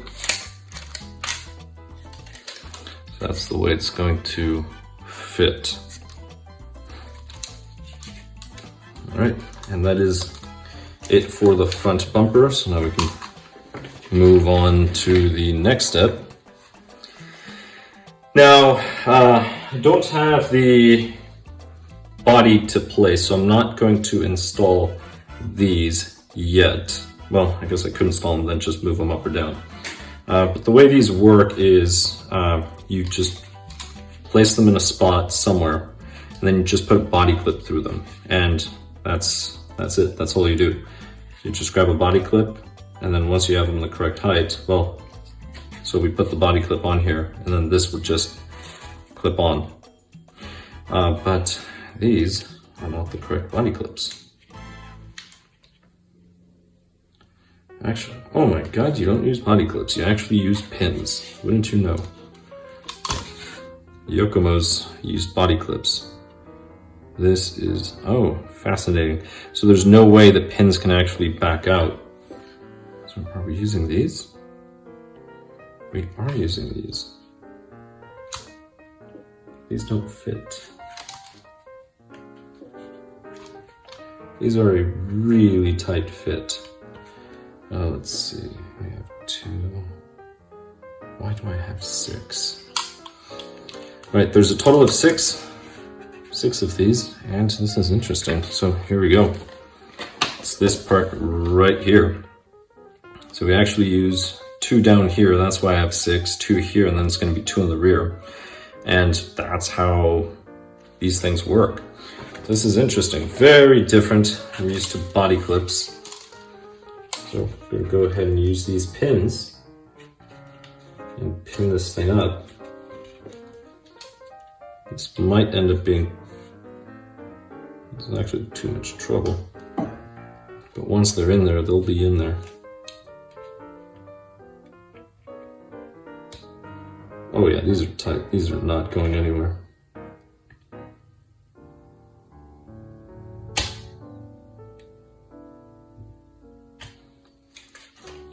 Just like that. It looks pretty clean.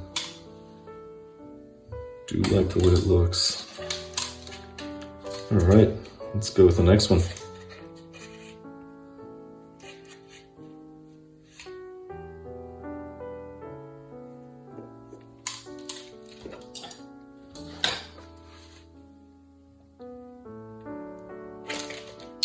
Of course not. Let's try it again. That was a challenge trying to keep it on camera and then doing this at the same time. There we go.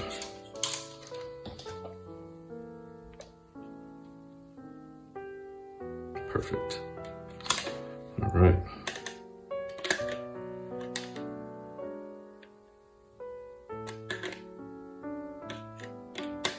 too far.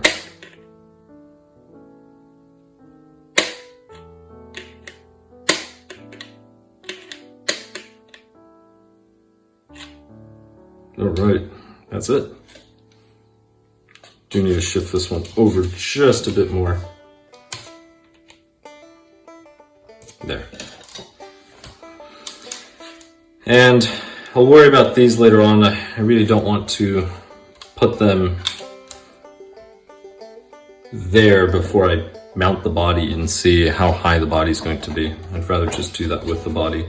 So the rear, that's something you see. The rear, you're going to use the same thing. All right.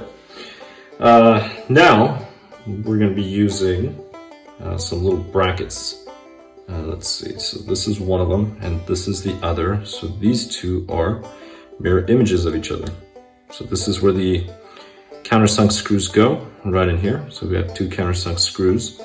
And these, there's going to be a little plate, this one right here, that is going to go back here. So let's see, one of the things to note is the orientation. And let's see, the flat side should go up against the carbon fiber, and that is correct. All right, so if you look at this, this is machined, this is flat, so the flat side goes against the carbon fiber. Now, the size screws that will be needed for this are shorter countersunk screws. I'm gonna go ahead and place this here because I am gonna need some thread lock.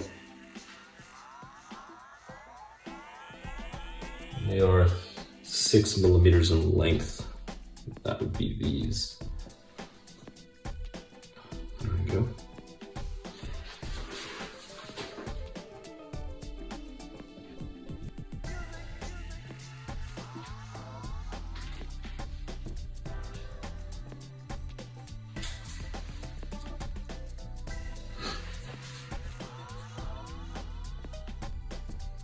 Right. Now there's also an up and down, so those two little notches, those things point down. I'm not going to tighten it all the way until the second screw is in there.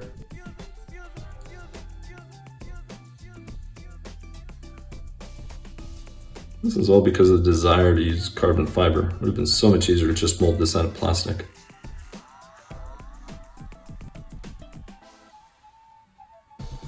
But now I see why the short ones go on the back, because this gives it some of its height. That's the reason why.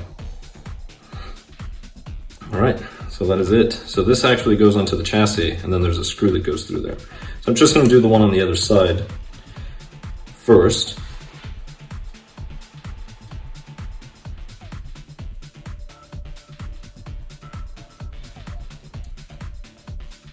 There we go.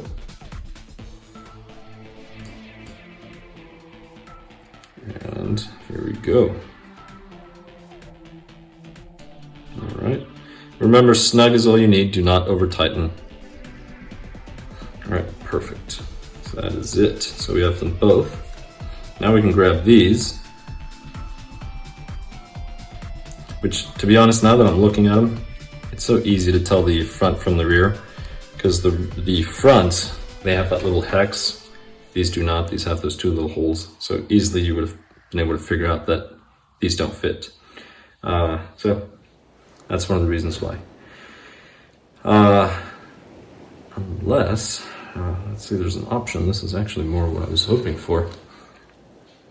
So there's this other option to where you can have them out the rear of the body. Now here's a quick little thing. Rear horizontal mounting options. I don't see those. So I don't see another set of those unless I take the front out. And the reason why, if you can go with this setup, the reason why I would recommend going with this setup is the following. When you get hit from the rear, if you have this setup, you may get body tuck. So you'll get hit in the rear and your body will tuck under the tires and it just slows you down. You pretty much need to try to hit a wall and bounce back because there's no reverse. So as soon as the car goes in reverse, it untucks the body. Or find a Marshall real quick, pull over, and hopefully the Marshall can put 2 and 2 together and realize that you have to just roll the car back to untuck the body. But if you have these posts help to prevent the body from getting tucked in the rear. So that's what I would use. And the only thing that you do is you just get a set of front body mounts and you place them right in there, and that's it. So right now I'm going to build it this way, but in the future I'm going to consider getting the other ones because it's a far better option. It truly is a far better option. Right, and for these I'm going to need these button screws right over here.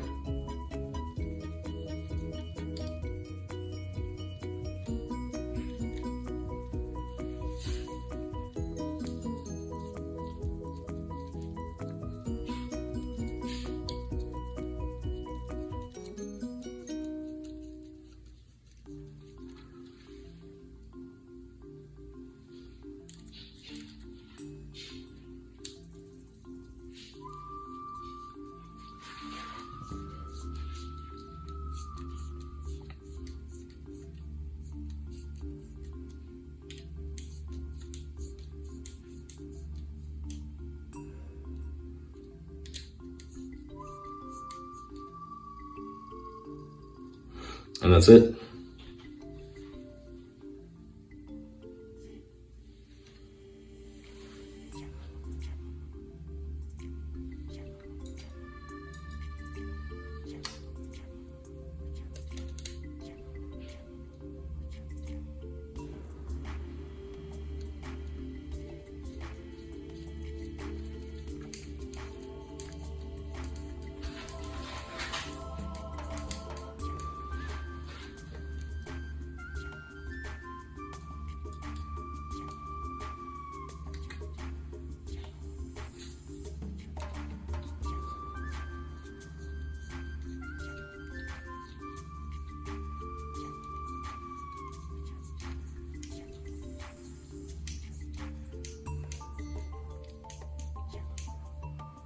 And there we go. Just like that. And now I can go ahead and turn this around. I'm gonna need thread lock for the next screws. The little aluminum block, this is gonna go toward the rear. All right, let's try and place it there. Perfect. Nope, fell out. Anyway, I'm gonna get the screw ready anyway, so it's gonna be these little guys, little short ones.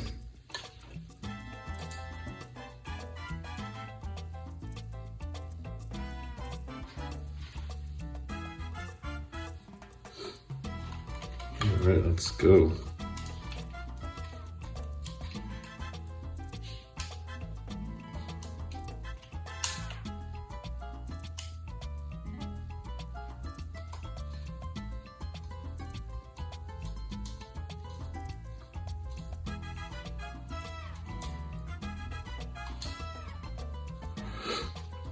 There's one.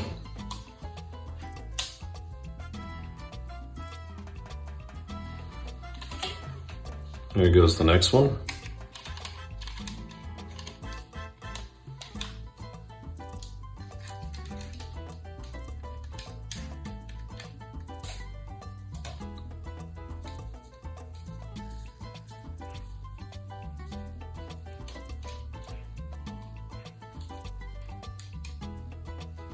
And there it is. So that's the rear body mounts. Like I said, I would recommend these going out for that reason. If you get hit from the rear, your body's not going to tuck in as it would with these. That's the reason why. So now I get to mount the shocks, and it's about time I get to mount the shocks. Oh, great. So in the rear, there is a 2mm spacer that I need for the rear shocks. All right, well, I mean, those are the only springs that were there. And what screw do I need? 6mm, really, only a 6mm. All right, 6mm. And that's just a regular button screw. So that's gonna be these right here. Yep, 6mm, great. So let me go ahead and fix something back here. I did not put the spacer.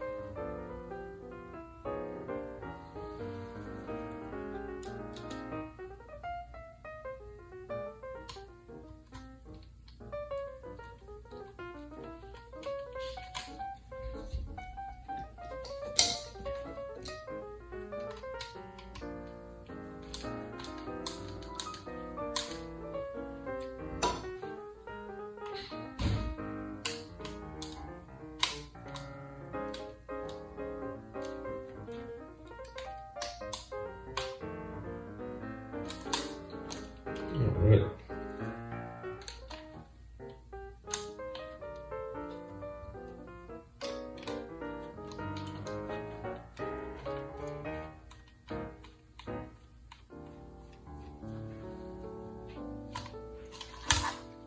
And there's the other spacer.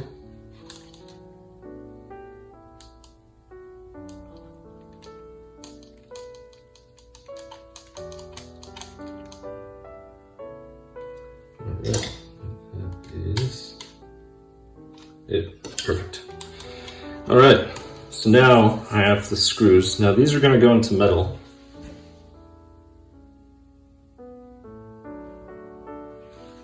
Which means that I need thread lock compound. Now I'm going to go with the stock settings. The stock settings, they're all the way down for both front and rear. So let's go ahead and place this very bottom. How am I supposed to get this in? I'm supposed to lift the arm? No, that's entirely in the way.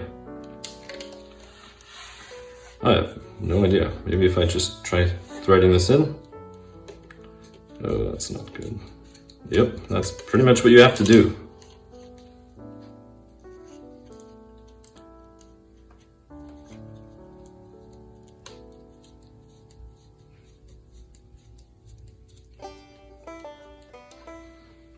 Then, so you're going to use your 2mm on the front side and then your 3mm on the back side, and then just tighten them. And that's it. All right. So this one is now dampened. Now we do the same to the other side.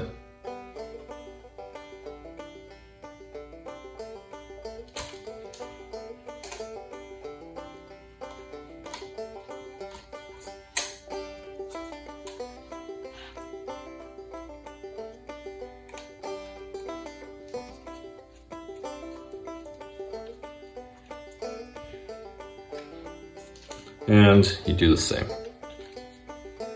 That's it.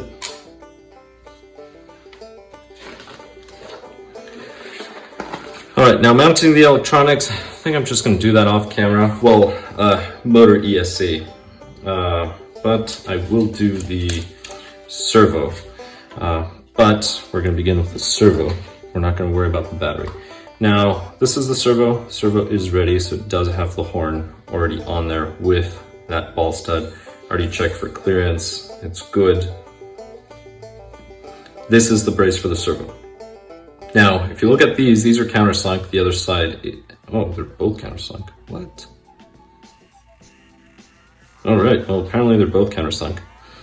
But if I orient the servo the way it is in here, this plate would go on top, but there's nothing to hold it to yet. And that is because I'm going to need some other parts, which I need to break them off.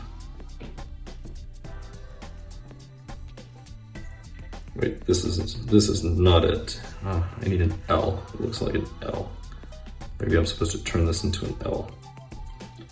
Don't see, oh, this part. That's the part I need. All right, we'll worry about these later as I take the other one off. All right, there we go. So I was looking for an L, it's not an L. Not at all, it looks more like an E. So this is the part, and this one will go right back here. So it's the rear two holes, just like this, and then it just screws on right in here. And we're going to be using some of these little 6mm screws.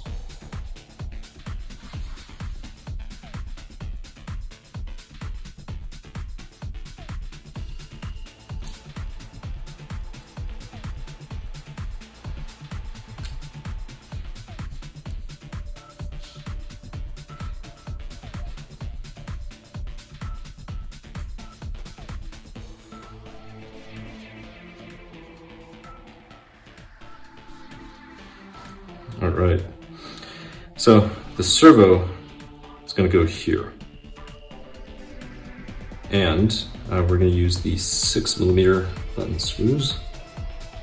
Those are these. Just check. Yep, these are it.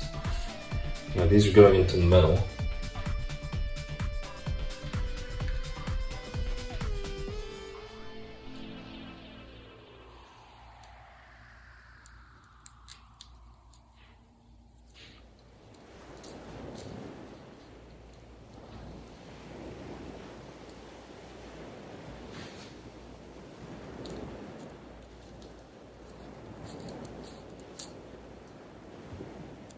All right. Now I'm not going to tighten this fully until I put the other, well, I guess I could, because sometimes the fitment's a little off. You need to move it off to one side or the other, so I can always readjust later. All right, here we go. And now we need the piece that goes here. So the piece that goes there should just be somewhere of a cylinder. Let's see. Looks like it has a hole on one end. Here we go. That's this piece right here. So this is going to screw on to the top, and this goes in the front. So there's a difference. Now, all the screws are the same, so it's the 6mm screws. Let's see, that one goes here. Let's see, 6mm. There we go, so it's these. That's a flat head. All right.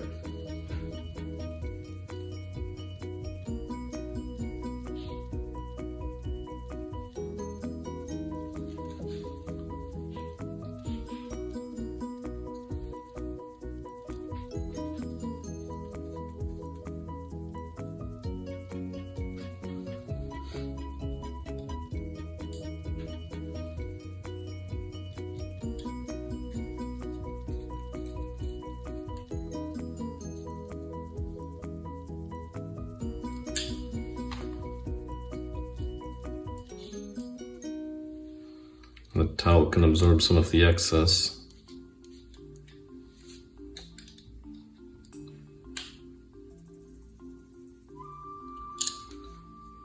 All right. So that's pretty much it for mounting the servo brackets.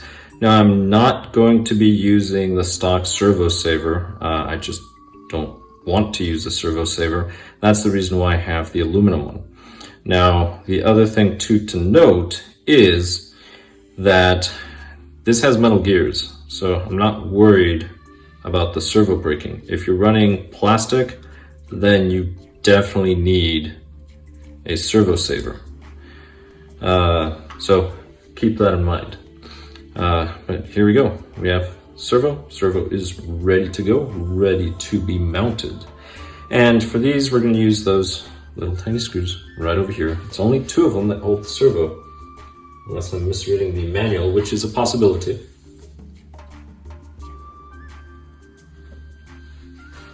All right.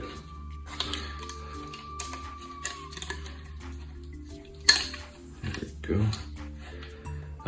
All right, let's see. So this is the front of the car, and the servo goes on the left side. So I need to throw this arm over the left side. Here we go. All right, that's on the left side. So now just need to find the holes where the servo goes. So see those two little holes, that's where it keys in. This keys in. There we go. And that's it. I'm just going to flip it. So now I need to install these two screws, which are the back two.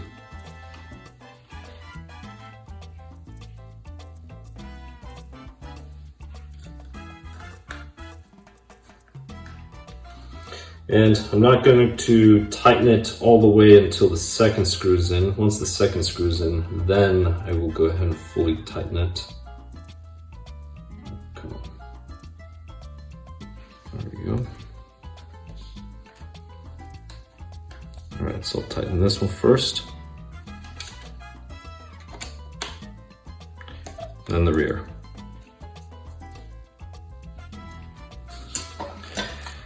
That is it. So now I can go ahead and install this. And just by looking at it, I think I'm going to use a spacer. Use a spacer here. Deal with that later. Maybe not. Maybe I won't need a spacer. Once it drives, I'll decide if I had a spacer or not. Alright, so that should be about neutral. We'll see if it's actually neutral or not once all the electronics are in and transmitters linked. Alright, let's see. Quick note. Anything important about that note? 90 degrees. Alright, so the servo should be at 90 degrees. That's the quick little note. Alright. Now it's just a matter of mounting motor electronics. Maybe I'll mount the motor. Let's see. Do we have 17.5? Here's a 17.5. Why not? I'll go ahead and mount this one. So this is a Trinity 17.5. Go ahead and mount this one just for fun. And you need two 1mm spacers, which are over here. Those are some of the ones that were left over. All right. Kind of want to go ahead and install everything else. But let me just go ahead and look at this. All right, mesh, that's easy to do. This is easy to do. Mounting, I almost don't want to mount it yet because I know I don't have the correct gears. Battery, I'm gonna go ahead and skip over to the battery. But before I do skip over to the battery, a few little things to note. There are some brass weight options that you can use for Xray, and also for the motor, don't forget those little spacers. So those were the spacers that were left over from a previous bag. So I'm not going to do this here. I'm gonna go ahead and skip over to the battery. So 43. For 43, we're gonna need those things that I was breaking off the spurs, and these two little links right in here. So I'm gonna go ahead and take these little pins out. If you have snips, just go ahead and use snips. I do have snips, I just don't feel like grabbing them. And there's that. And let's go ahead and do this one.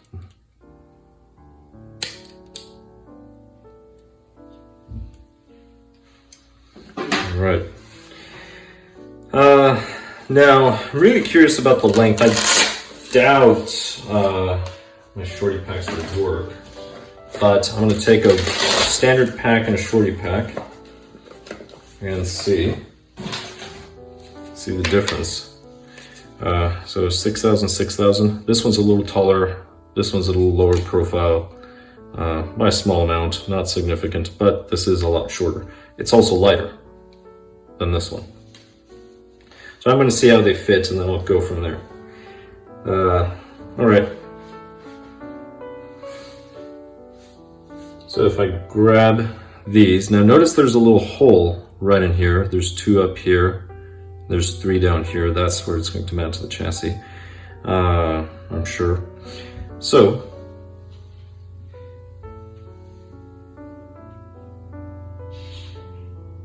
here we go. There's a set screw. So you grab this, this is 1.5. They're usually 1.5. Grab this one, and then if I orient this correctly, all right, they go on the side of the hole, that side right in here. So this will just go in there. I'm not going to drive it all the way in. Oh yeah, the hole's all the way through. I'm just going to drive it.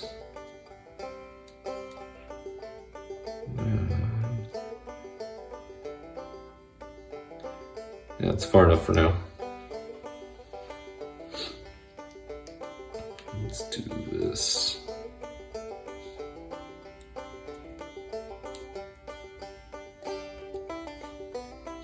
I will drive this one as well. And that was a little too far. There. All right, now that that is set, we need these 2 longer screws. These are the longest ones in the bag. And these will go right through here. Apparently I need to thread them.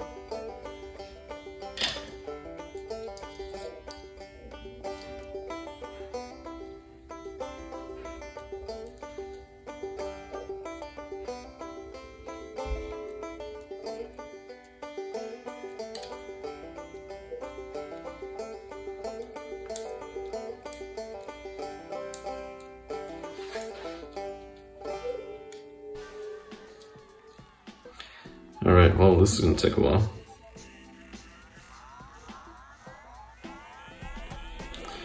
All right, so the way these work, you do not want to tighten them all the way. And the reason why you do not want to tighten them all the way is because these will tighten onto the battery and loosen onto the battery with the screw. That's the reason why. So if you were to tighten this the entire way down, so you leave a gap, the reason why is, so you're going to go left, this will open them. If you go right, this will close them. That's assuming this doesn't shift or move. So now I can go ahead and grab this. This is going to go on that second hole without the hole. So this will go here.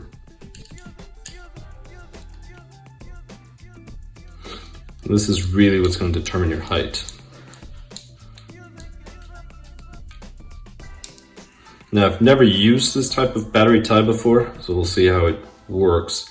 And the reason why I say that is because I have seen people lose their batteries, but I don't know if they just weren't installed properly or, you know, what happened. So let's go ahead and grab. Okay, so those are those plastic little T's that were in there. So these will go inside, and there is a direction. All right, so this one is here. Now that that is there, I can move this over and I can bring the set screw all the way down. That's just a battery stop.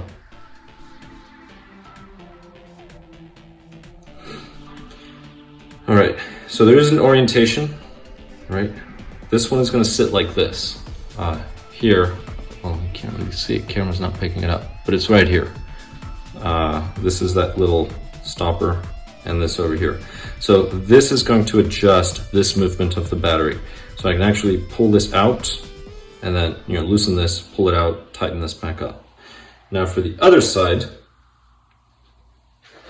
it is going to change. So let me just go ahead and start running this through.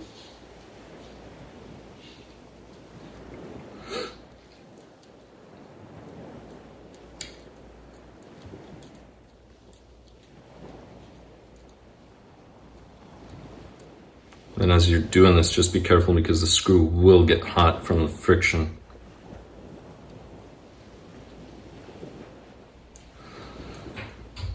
So, I'm almost there. And here we go. All right, almost there. All right, perfect. So I'm leaving that gap. I'm going to grab this. Again, it's the hole without the set screw. Drive this in. You can always adjust the height later. All right, that's good enough for now. And, all right, so this one is set this way. That means that this one will be set this way, which means that this one's going to go in through the other side. Now, another note, notice the flat side. That flat side goes up toward the set screw. I'm going to go ahead and tighten this. Do not over tighten this because then you're going to make a hole on this little plastic thing. That's important. All right, that's good enough.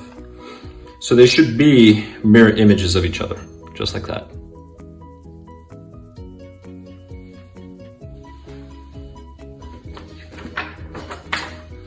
All right, now for the battery. So these little L's are gonna hold the battery. These are little spacers. This is just gonna push those little L's up a little farther.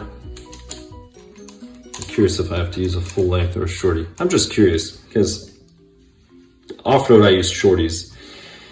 Yeah, I'd probably have to get an adapter. So we're gonna use the standard length.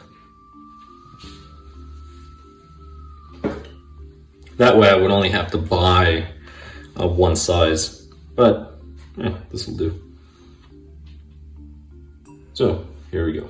All right, you have these little carbon fiber spacers. So these little spacers are going to go beneath these little L's. So it'll go this way. Now this is going to shift, so you are going to have to adjust. And then this is going to go on top. So that's something you have to keep in mind. Now, the one in the rear, so the little set screws, you want those to be inward. This battery tie, you want this to be outward. So it will look like this. Just like that. See, so this is going to go inward, this is outward. So this is outward. I wish the camera would focus. I'm going to have to go with the old one. Kind of defeats the point of getting this one. All right, well, a little less complaining, more building.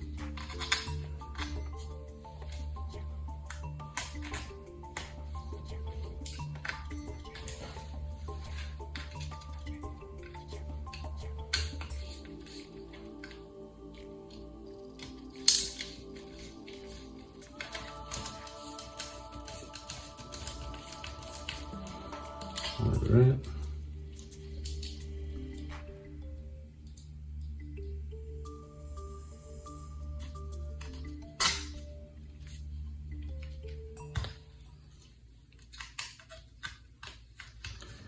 Here we go.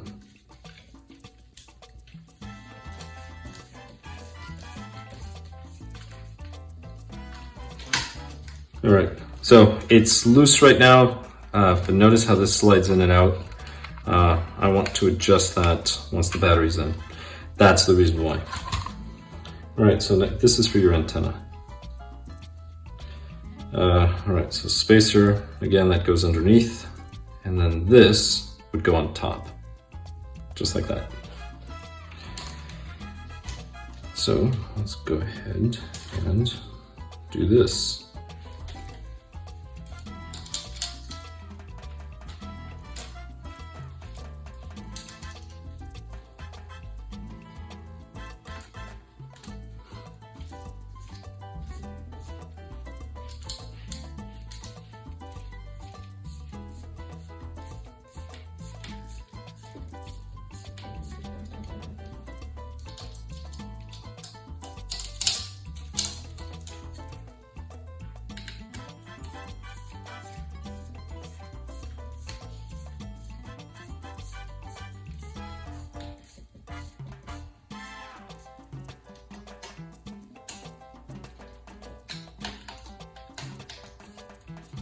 There we go.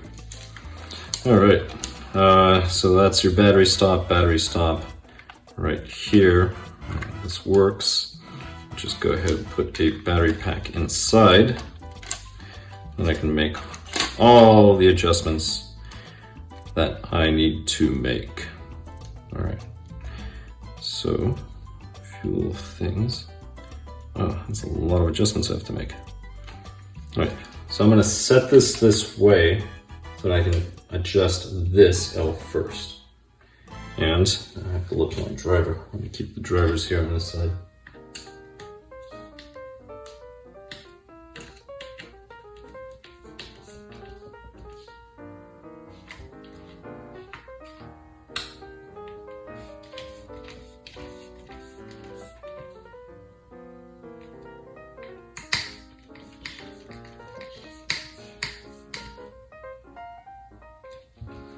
All right, battery should pop up, pop in, but it's secure.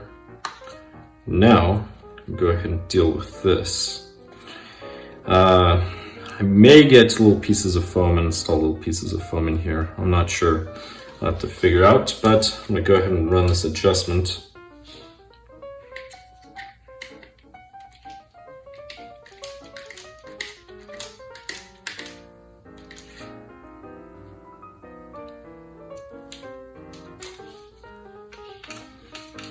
So I'm just turning this until I hear it rub. See? That's it. So the battery does not bounce up and down. And now, when removing these, I can just turn this left.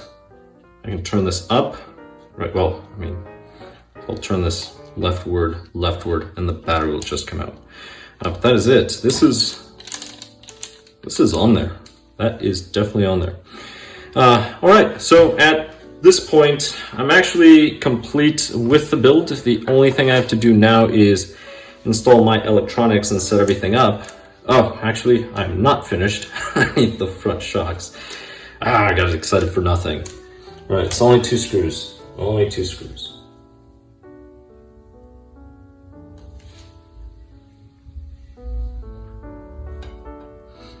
Let's go ahead and do those. Shocks. Now the stock setting has the shocks laying down the entire way. And all right, the front arms do not go in the way like the rear arms. So that is good, makes it a little easier.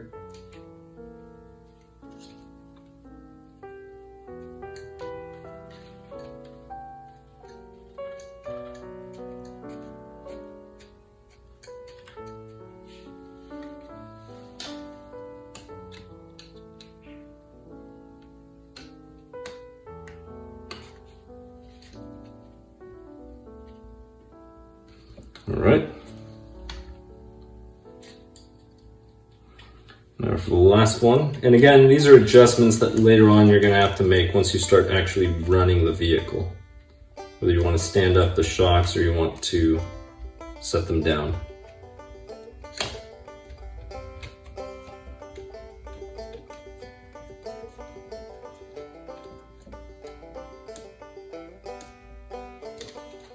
All right, that worked out. Now, everything's set. So front, rear, everything is good. So all that is needed now to complete this is to mount the motor. Now I do have to remove the battery in order to mount the motor. Again, I'll just do that, do this, battery comes out, perfect. Motor's gonna mount on this side, so this is where the spur gear is, but I need the gear. And it's those 2 holes that you see there so that the motor can slide back and forth to adjust the mesh. Now, in order to adjust the mesh, you can do it by ear, by look. I think I have another video, or in one of my other builds I do that.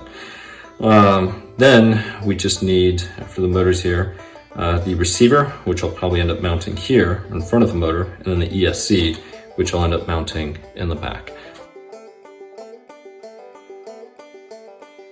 I wasn't going to show you how to mount the motor, but then I realized what a pain these things are. So first thing, now I did swap the screws. I wanted to go with the stainless steel, not because they're stainless steel, but just because they're easier for me to see.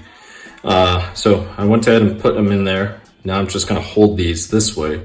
There's already some thread lock compound, it's just on the other side.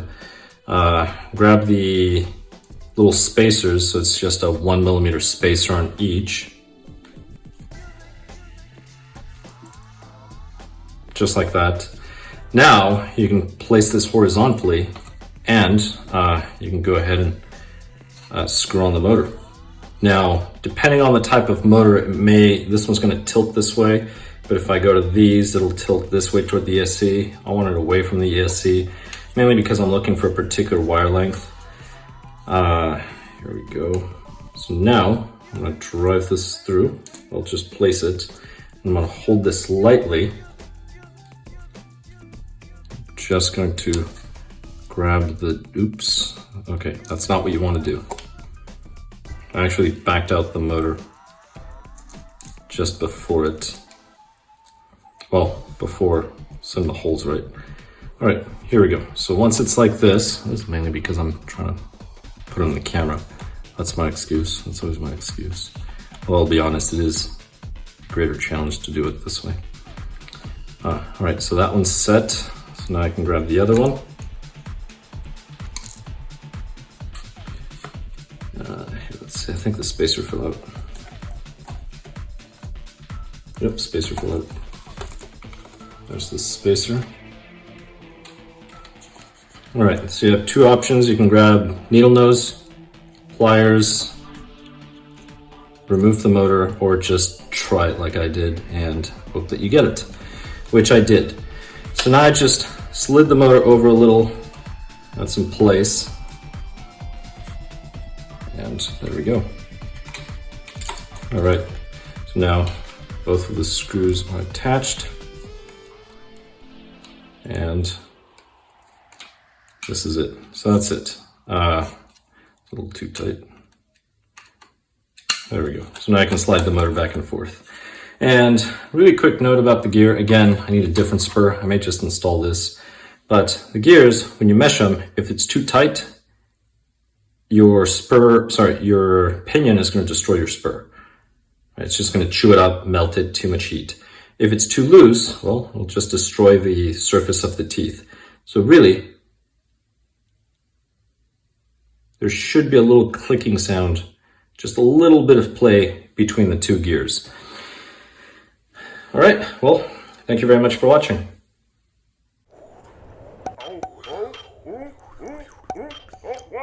Oh, my hair! My arm! My rod!